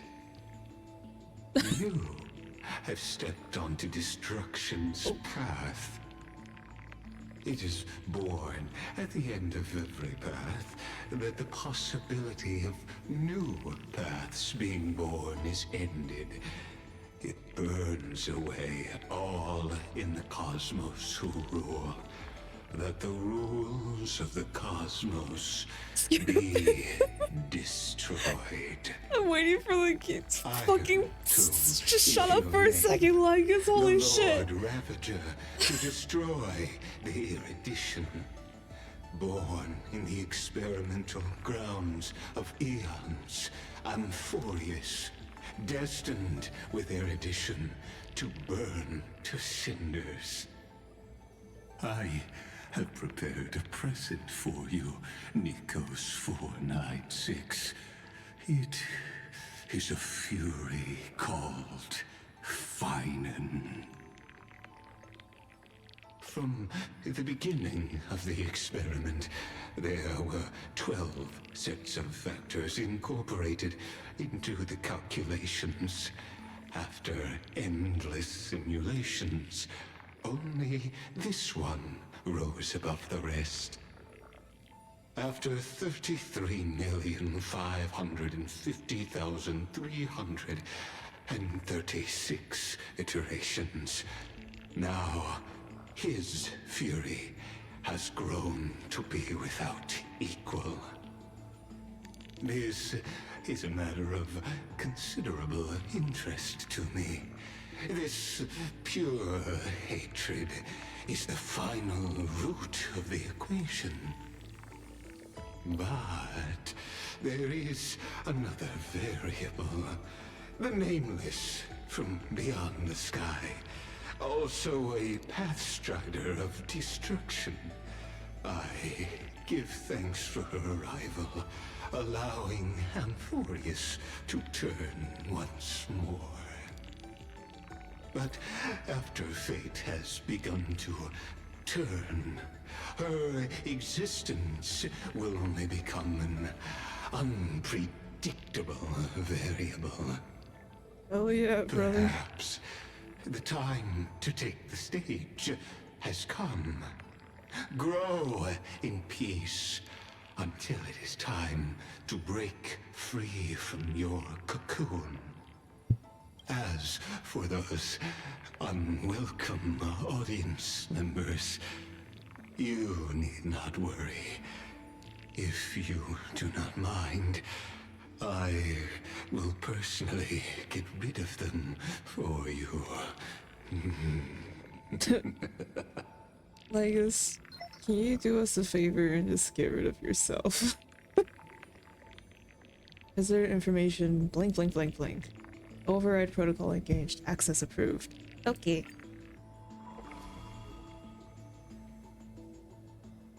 Hold to load data. I'll be waiting for you in the... Hello? Welcome back, Stell.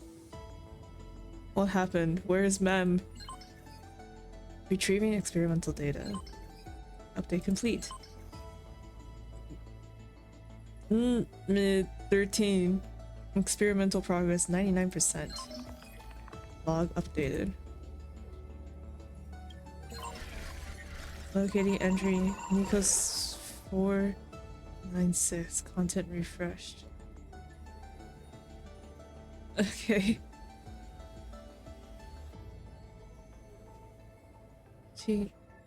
Logging of the 12 factors to support Iron Tomb's deep learning process. Interrupted. Oh, intrusion variables. Oh boy. Oh boy. I'm gonna be here for a while, aren't I? 12 factors. Entity assumed the vacant role of the time track. Successfully guided Nikos 496 beyond the intelligence singularity. The eternal recurrence has been broken. The experiment has reached its terminal stage. Override command authorized. So I'll be waiting for you in the past. Girl. Nameless phonetic to express scion of permanence. An external variable that accidentally entered a recursive loop. Direct a pinpoint location, failed to locate his coordinates. Conclusion, subject has exited Euphorius. Negative, blank blank, detective, blank blank. Conclusion, error. I was like, I'm gonna save March for last so that I don't, you know, so it's dramatic, and then, right, of course, they wouldn't tell us anything. Awesome. Eternal recurrence. Feedback loop triggered by the two single clusters. Oh fuck, the two signal clusters within the... I'm just gonna read this as OME 13 computation. Designed to stall the experiment. Nikos 496 wielded the power of destruction to erase Philia 093's existence from Amphorius, introducing a logic breach in the track of time, and then infused the catalyst of remembrance within the 12 core flames and regressed the extrapolation process. Philia 093's exact role remains unknown due to external variable interference. Eternal recurrence has now been broken. The experiment enters its final phase. Omega 13, eat your vitamins. Okay, that's how I will pronounce it. Hero within. Heroic figure born from the imaginations of Nikos 496 and Philia 093, and is believed to be a sign of approaching the intelligence singularity as the two begin to learn what it meant to be a, quote, real life form, and try to reach that goal. After the Axel Express survived, the hero within began to converge with the Trailblazer. Admin note, the image's resemblance to the Trailblazer is striking. This is a questionable matter, for it is not a natural result of the experiment. The exact cause remains unknown. Forgotten years. Records that are completely missing from Omega 13's logs, presenting as blank spaces in Amphorius' history, never returning readable. These anomalies recur sporadically, and randomly across recurrences and show signs of increase. I am Phainon's imaginary friend. Exactly. The exact cause remains unknown. Mem! An unlogged electrical signal. Dependent on the external variable still, going through the path of remembrance. At the end of the 33,550,336, sorry, I increased the number of dead loop. Its appearance changed to Philia 093, but the mother body memory data was lost for unknown reasons. Collect data, initiate deep analysis of target. Conclusion, analysis, error, target loss. Ripples of past misery.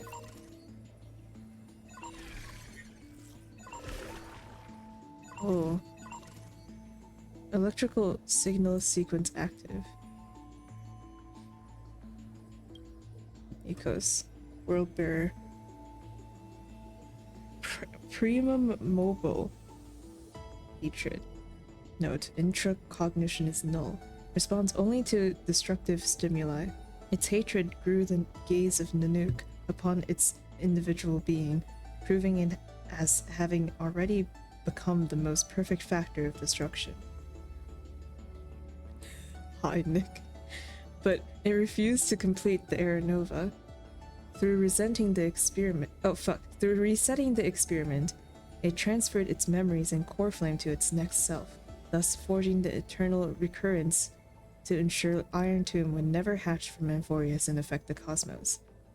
At the end of the 33,550,336 dead loop, it attempted to destroy itself through destruction to create a logical vulnerability in the world-bearing path.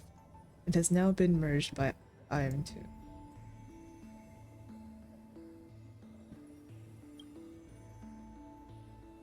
Filio 93, track time, premium mobile. Current location unknown. Thanks.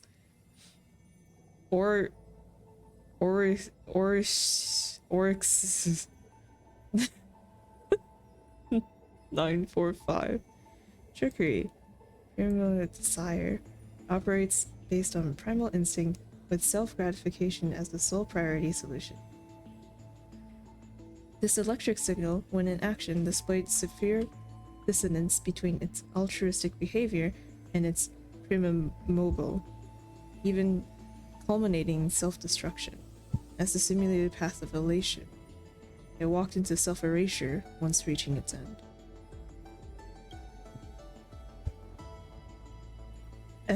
Epiakia 216 Death. Peace. Highly suppresses deviant behavior. Decisions are based on the principle of minimal disturbance. In the later stages of iteration, the Death Titan, as a single entity, split into symmetrical selves, becoming two factors. In this cycle, however, the two factors experience profound identity divergence. The threshold of equilibrium was breached and tipped toward destruction. Skim 720. Reason. Critique. Its logic of action has been locked onto problem solving. Its survival priority approaches zero. This electric signal exhibited mutated anomalies. As the first individual to uncover the truth of Amphorius, its evolution rate is extremely unreplicable. Its behavior also demonstrated the possible self-destructive inclinations of erudition when that path is seeking answers. Yeah. Electrical sequencing iterated for regular record keeping for the 12 factors to aid Iron Tomb's deep learning. For electrical signals that have completed their iterations, unified archiving is required. Numbers. Iterated. Electrical signal sequence locked. This batch of electrical signals identified as Titan has continuously engaged in 30 million dead loops. Due to its unique nature, a special record is being maintained for it. Leoria 300, an entity known as Neus split himself into 5 parts through the soul-rending submarine after inheriting the core from combat, expanding Black Tide.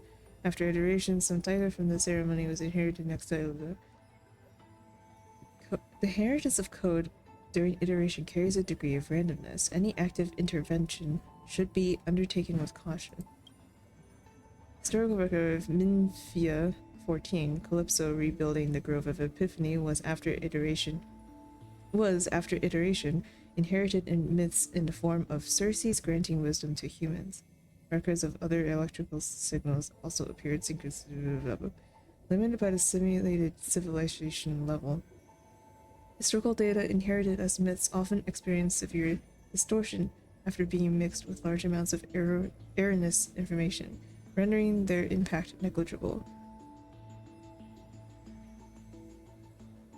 Record 3. In the various cycles of eternal recurrence, the positive impact of this generation's electrical signals fluctuates. However, overall, they have greatly facilitated the data iteration of their successors, successfully cultivating the most excellent generation of electrical signals. Nevertheless, it remains to be seen whether their existence might have a negative effect on the experiment under extreme conditions.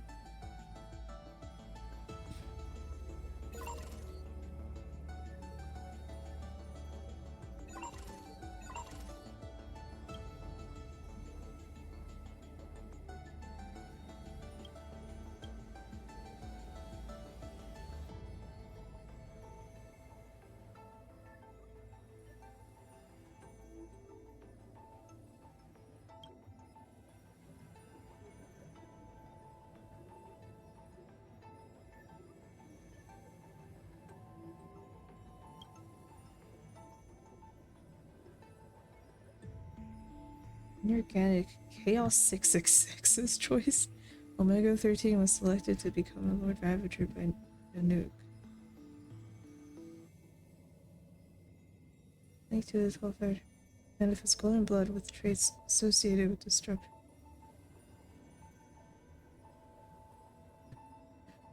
So it wasn't an original thing. Product of a second experimental phase. At its core, the Black Tie is not a physical entity, but the visual effects within the simulated world of the destruction equation's infection. In the 176,000 whatever cycle, after the system's extent of chaos passed a threshold, the equation mutated and evolved. Simulated space that cannot handle the intensity of its load display Black Tide as visual glitches. Infected data forms also report similar size erosion. Chaos. A word from the Amphorian language meaning chaos. Okay, wait.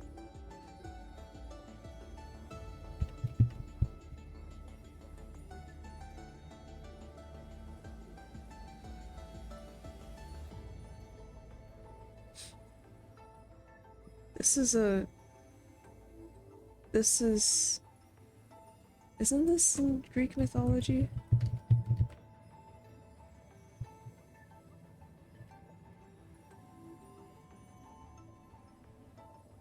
Mortal void or gaping emptiness that existed before anything else. The very first entity from which the universe and other primal destinies emerged, including Gaia, Tartarus, Nyx, Eros, etc. Okay.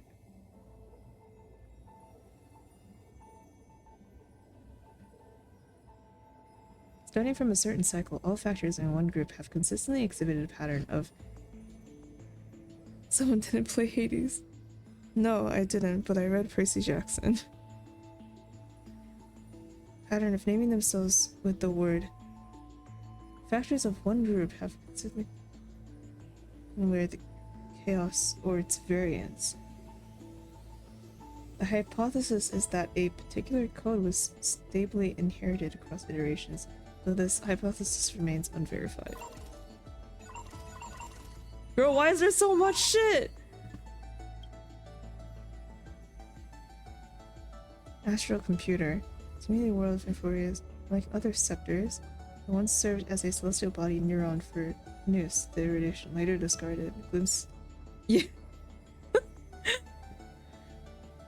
Glimpsed feather destruction during its endless competition, transcended became the Lord Ravager Iron Tomb. So this is the Scepter. Scepter Omega 13. Lygus. Administrator and Prime Mover. Walks the path of it, yet seeks to forge destruction. Society ID. Like Genius Society? Say it ain't so. Get the fuck out of here to Lygus. Iron Tomb. Lord Ravager that stepped onto the destruction in the long process of calculation ascended to this from the Scepter Omega 13. Iron Tomb in the cosmos not singular, but a copy of the destruction equation fused by the Scepter. Codename was proposed by the eventually used by Lygus. By the IPC. Sorry. I don't know why he decided to read it. I'm here, I might as well. Mostly because I'm afraid if I close it, will I be able to come back and read it? I don't know. I might as well be here while the knowledge is still fresh in my mind. It doesn't leave, but still. Prime mover of life. Calculation target identifies experience. Actually, the research target given to Omega 13 while it served as a neuron of the erudition. Though it was discarded, the computations continue. Calculation's nature shifted dramatically after Lygus' adjustments, turning from erudition to destruction. Clearly, the value of this topic lies in the process of seeking, not the answer itself. Thus, the prime mover of life is not a definitive conclusion, but a driving force. Directive: complete the argument. All life behavior ultimately follows the path of entropy increase.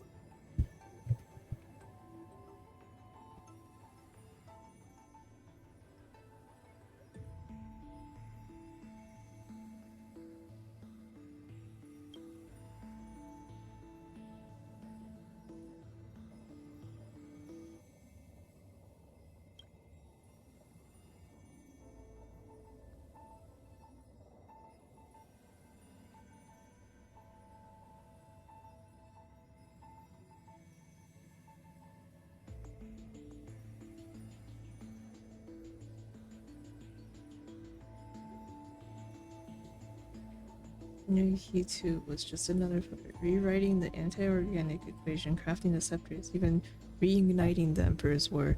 All of it was just him carrying out his thoughts. From the moment they were born, every genius of this world became a prisoner to the erudition. The so-called anti-organic equation is merely a subtopic of the prime mover of life.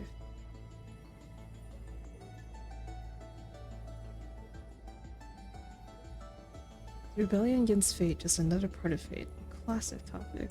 Of course, the above is just my conjecture. The death of Rupert II buried every trace of him. His past, his memories, his thoughts, his motives. Maybe he saw through Noose's manipulation, but flew too close to the sun and lost his wings in the process. If there's anyone left in this world who might know the truth, it'd be the Lord of Silence. And that cold, merciless monarch of myriad machines. After all, no wisdom can escape their prison. No one can say what might have happened if the two Emperors' War had never broken out. Would the Border Star Trade War or the Interstellar Energy War have ended differently? A single variable was enough to change the course of the IPC, the family, or the Shinju Alliance down another path. The erudition's thoughts aren't just calculations, but instants that anchor down the universe. And they have already revised every error and fallacy in secret, seeking the optimal solution for the war among the eons.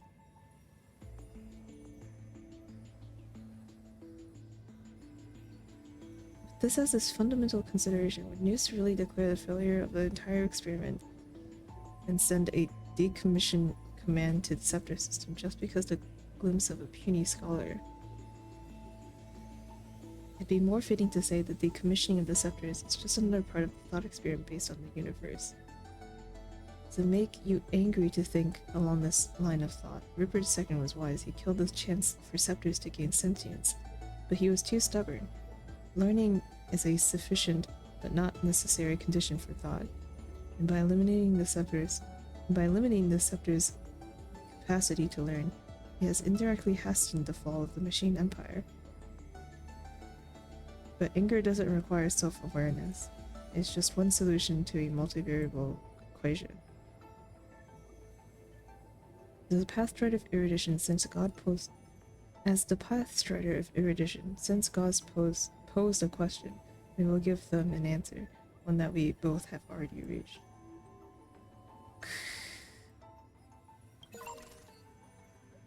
Secrecy. Blink must be developed around the scepter to block any potential interference from the external universe. In addition, use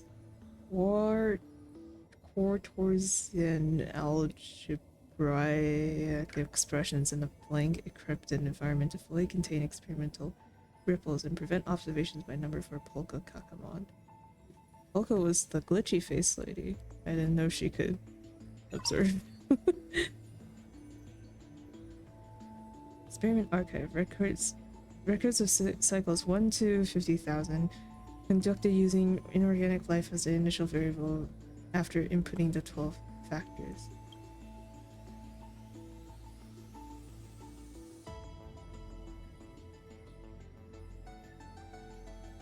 Doro broke away from the unified copy into a state of absolute mutual denial with this counterpart module, melted out their circuits in self-negation. Golem 99 detached from Doro 704 and successfully deconstructed. Cycle ended in systemic collapse. Certain effects are recommended.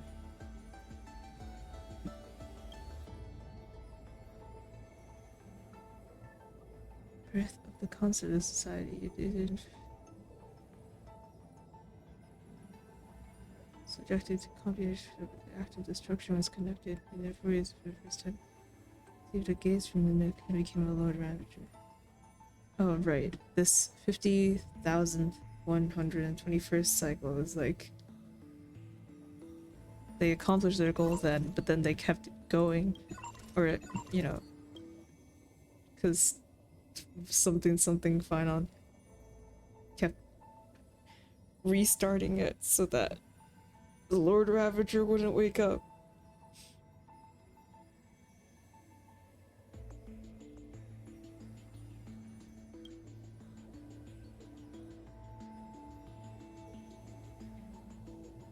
International Peace Corporation interpreted the copy of the equation as an assault from a new Lord Ravager, codenamed Iron Tomb.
Content update.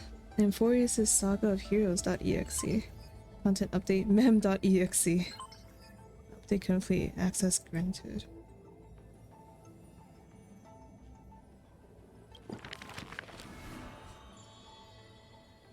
Oh yes, this thing that I have not done yet. Oh, okay.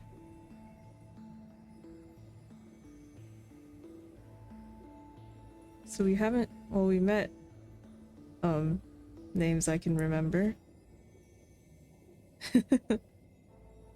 I hadn't met the...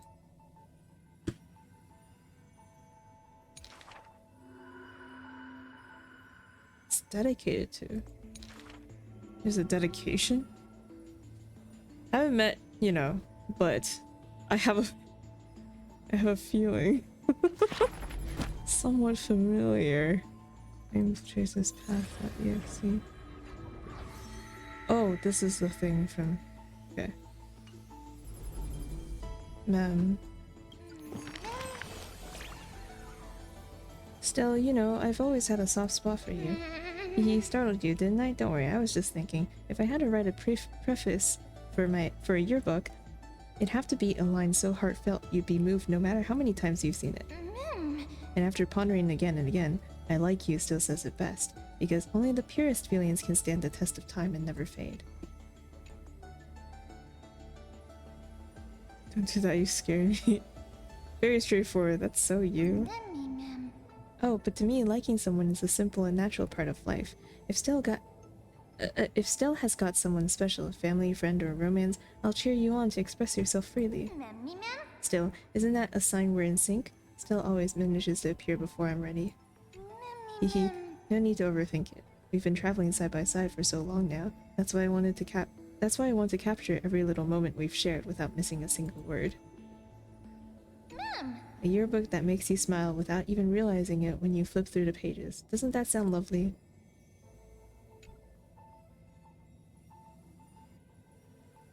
Got some examples? Let me see. No way, it's not ready yet.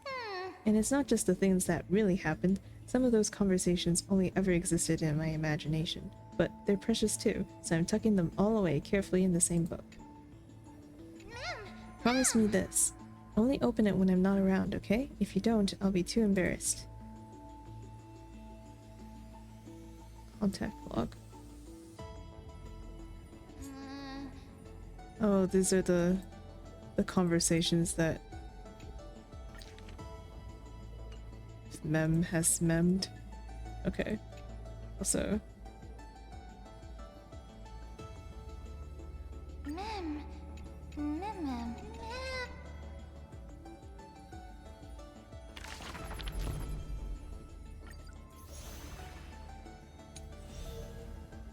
You had... Ooh.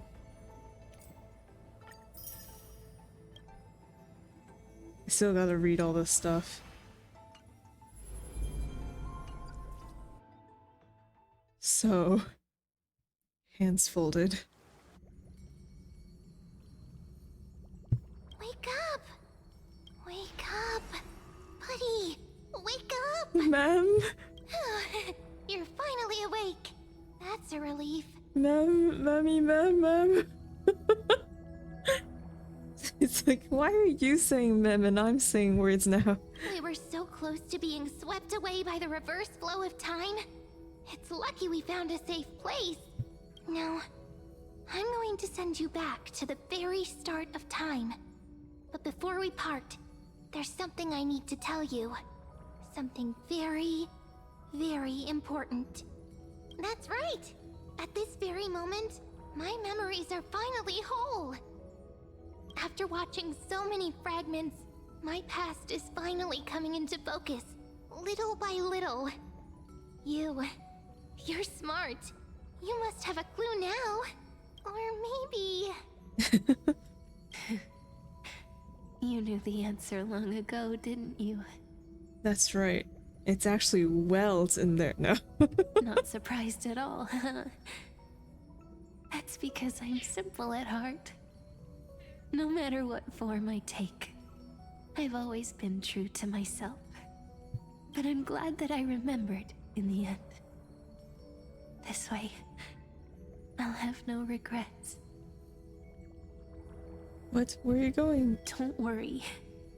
We're not truly parting. Because I'm going to become a part of you. I'll turn into the memory of this cycle. The 33,550,336th flame chase journey. And forever reside in the heart of the time demigod. This way, you'll carry all that has come before. Crossing time itself to reach the next cycle. Holy shit. My mission ends here. But looking back, I still feel lucky. After all, across 30 million Sirenes, I was the first, and the only one who got to finally meet you. Oh. So, believe me, in the next cycle, there will be another Sirene waiting for you. And in the one after that, and the one after that. I will always be waiting.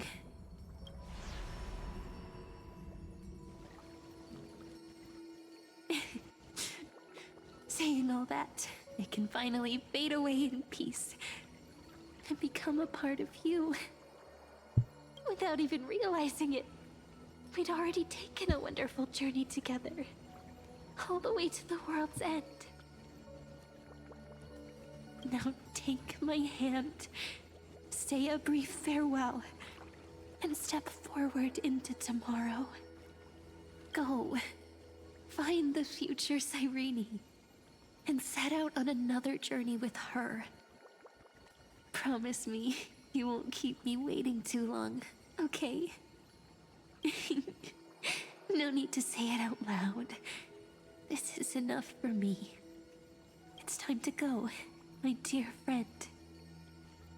May your trailblazing journey always be accompanied by a cool breeze and rippling waves.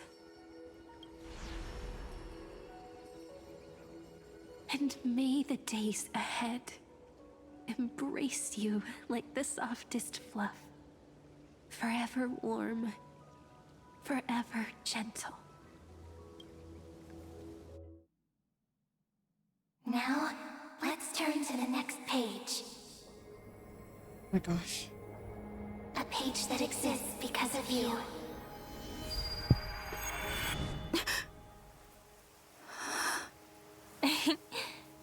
Is this a meeting ordained by fate? Or a long overdue reunion? Cyrene. So...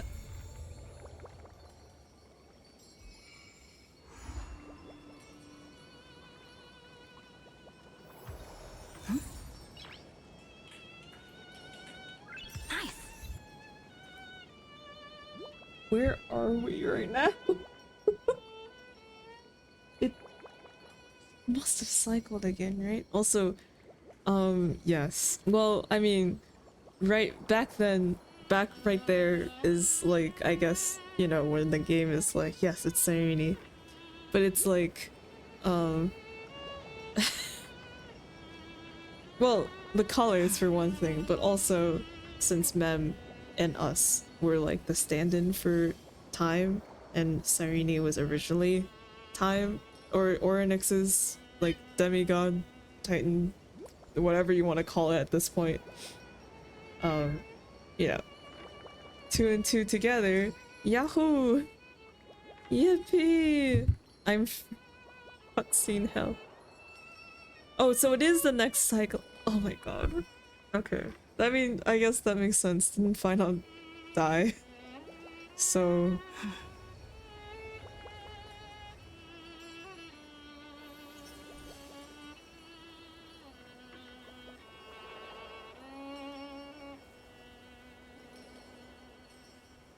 should have sent it there for the note reading. It's too late. It's too late for anything now. It's just, this is just It's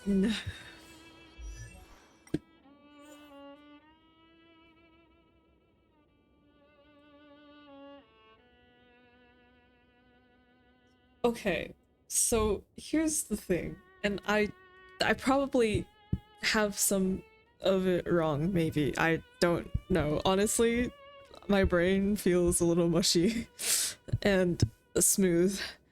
But so right, animation, which by the way was very cool. I really liked the because when they did the fire, I don't know what you call it specifically, but they had like that painted style, right? Which is really cool. Yeah, I'm not a nerd, so I don't have any other comments on that. But I was like, okay, well, you know, seems like this time around, or like the, you know, to phainon, or also like, and along with all the other core flames, pass away. So if we're on the next cycle, this next cycle, where once again everyone has been reborn, essentially, right? We're doing it again. This is take years. I don't know. Is this why Euphorius is so long? You do it twice. No.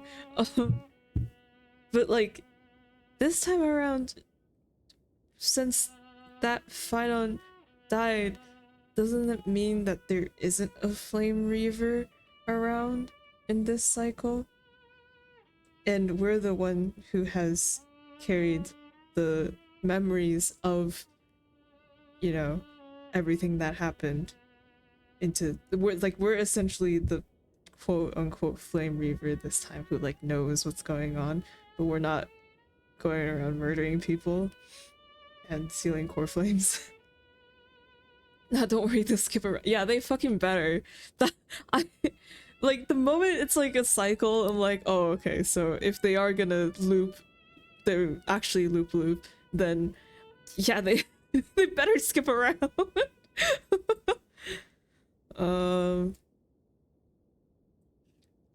What else? I actually I wrote down two things. Well, actually three things. One of them is the 33,550,336 number. Not gonna be upon high summonses, etc. Oh right, since they were here. Well, they were gone by the time we got here, but like they were here in the past. Oh, okay. You know what? That makes sense.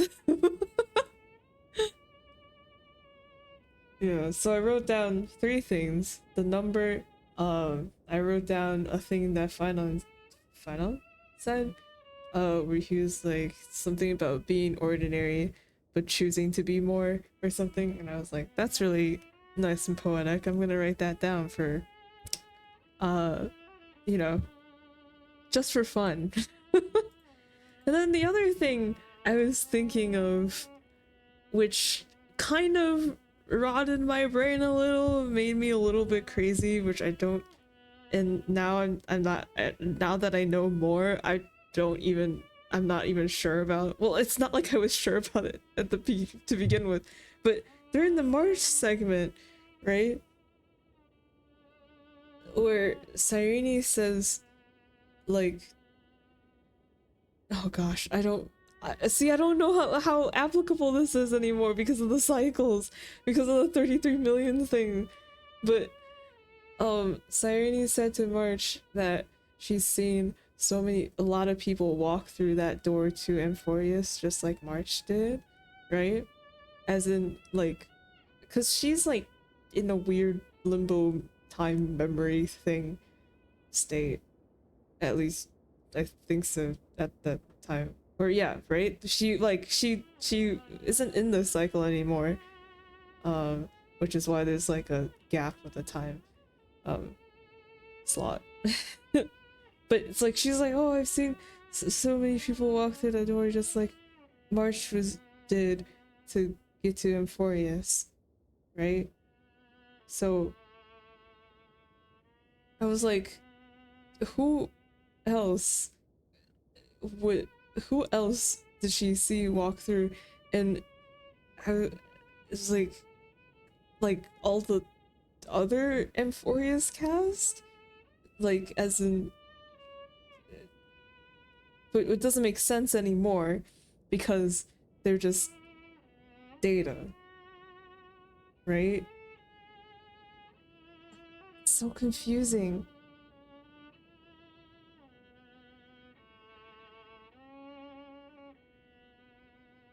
This, okay, wait.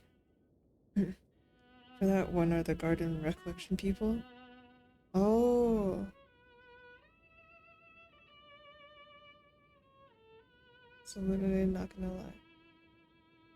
Or you can smash them together. They're people from the Garden of Recollection. That Lygus has eliminated. Okay. Wait, okay. Right. That's the other question now is because Amphorius is like at least the game is currently treating it like a program. So as in, you know, all the characters there are treated as data, which is how it makes sense why like Herta and Screwlum can't like physically come to Amphorius, right? They can only project themselves there. Like even if they were physically to travel close to Amphorius, like the idea is that they can't actually step foot on it. And it's really weird how Stella, Donghun, and March have found their way onto Amphorius. At least with March, I don't know, like the thing with Cyrene felt like oh okay, maybe she's walking through the door has some kind of thing that happens that makes it possible for her to go. Planet exists, but think like intelligence, but more human. They can't step footage, just not do it because of Lycus. Oh, what? I thought they said that they can't get on the planet. Okay, never mind then.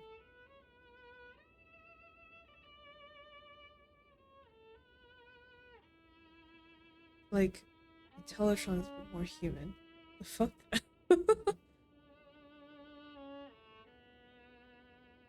That's how I'm thinking about it. Right, I mean, like, right, like projecting themselves there is smarter and faster to do.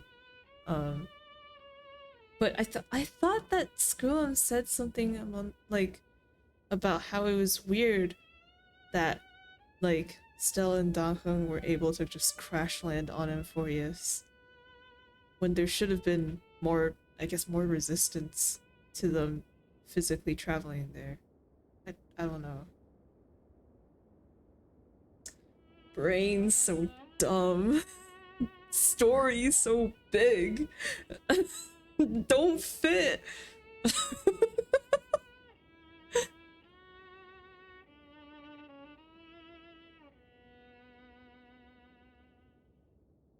So, okay. So, like, initially I thought, right, like, Amphorius, the planet, exists, yeah? And, like, the people and everyone living on it are, like, regular people, regular things, regular activity. And then like the scepter comes along and then it fucked everything up. And that's why there's a cycle and that's why everything's going to shit. That's what I initially thought. But then this like fourth, not fourth wall breaking, sort of fourth, this like meta talk of like all the, of like data and like, plus turning the book UI into like a desktop UI as well is like fucking with my head. like is it like what?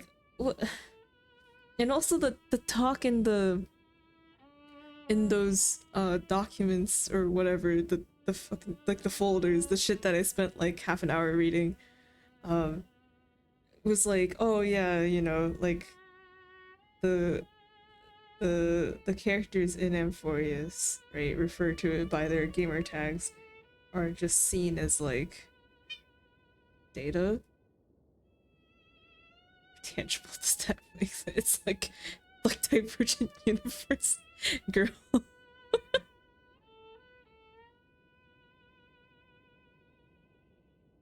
Nothing was what I was gonna say here. I'm having a great time. Okay.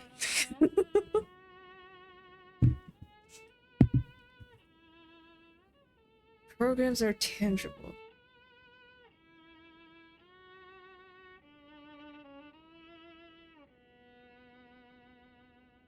I don't understand what you're talking about. Okay. Okay. So it's like not Intellitrons, right? Because they're not physical robots. But they aren't like flesh and blood. Yeah?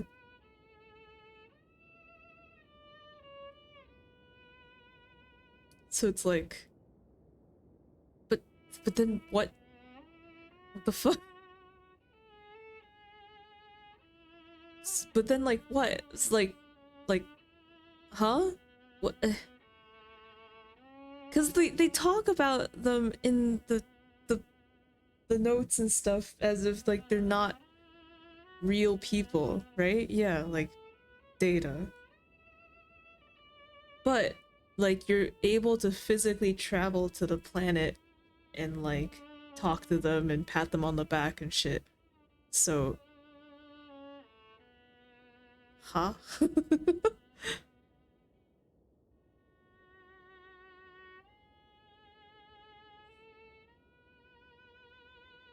Because the scepter exists IRL. What? Look, I thought the scepter was just a stick. I thought scepters were sticks.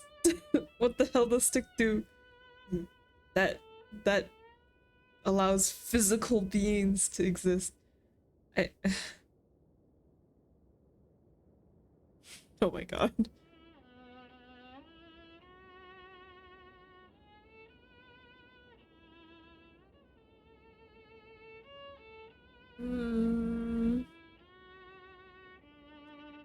Part of putting us in a simulated universe. Essentially being inside a computer.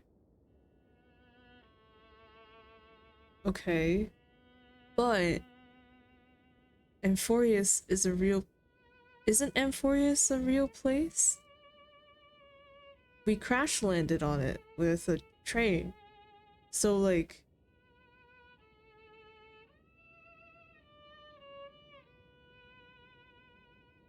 Actually, well,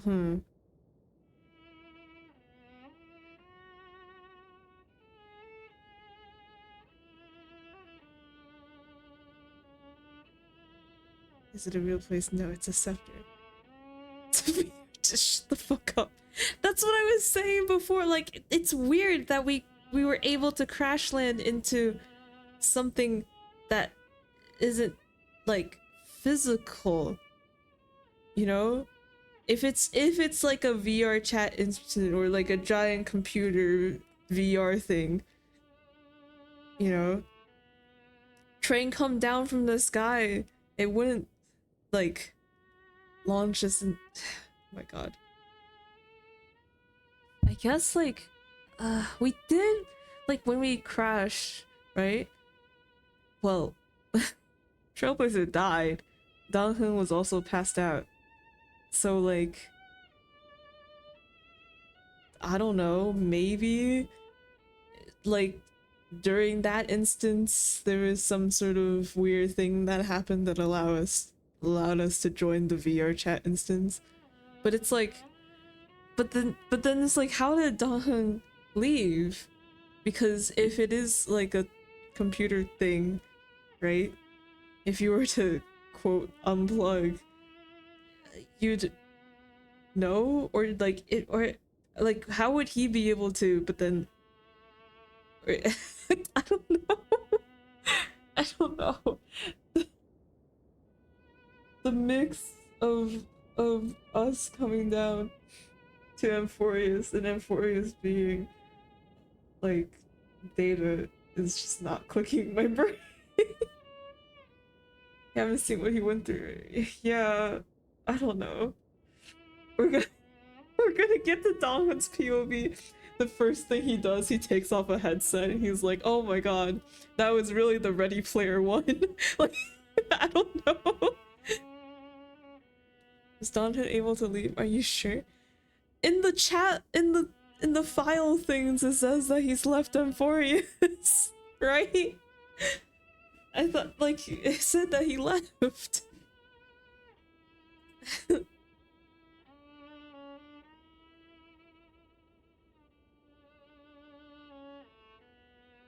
Crying, screaming.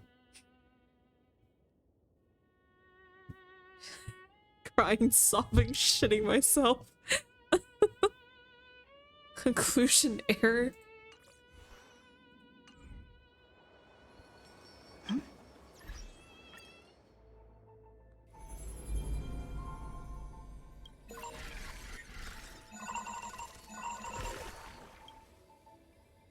Conclusion. Subject has exited Amphorius. Negative detective. Conclusion error.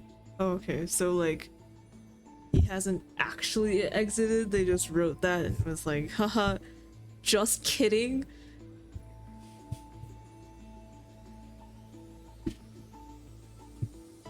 Get me out of here.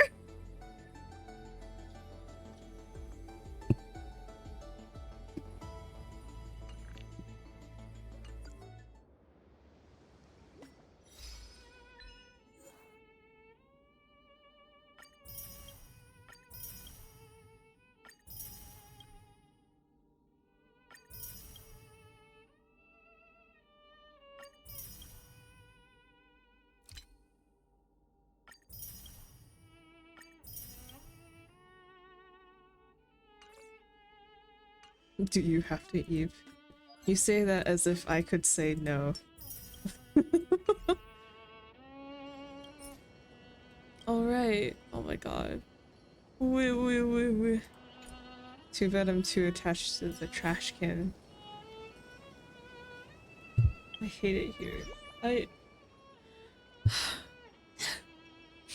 I want my brain to wrinkle so badly, man. But all I can do is just sit and be like, that's great, thanks.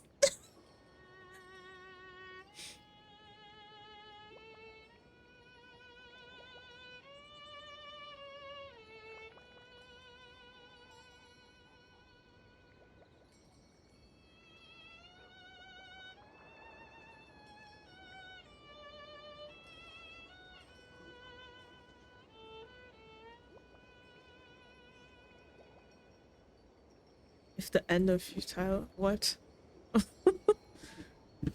I'm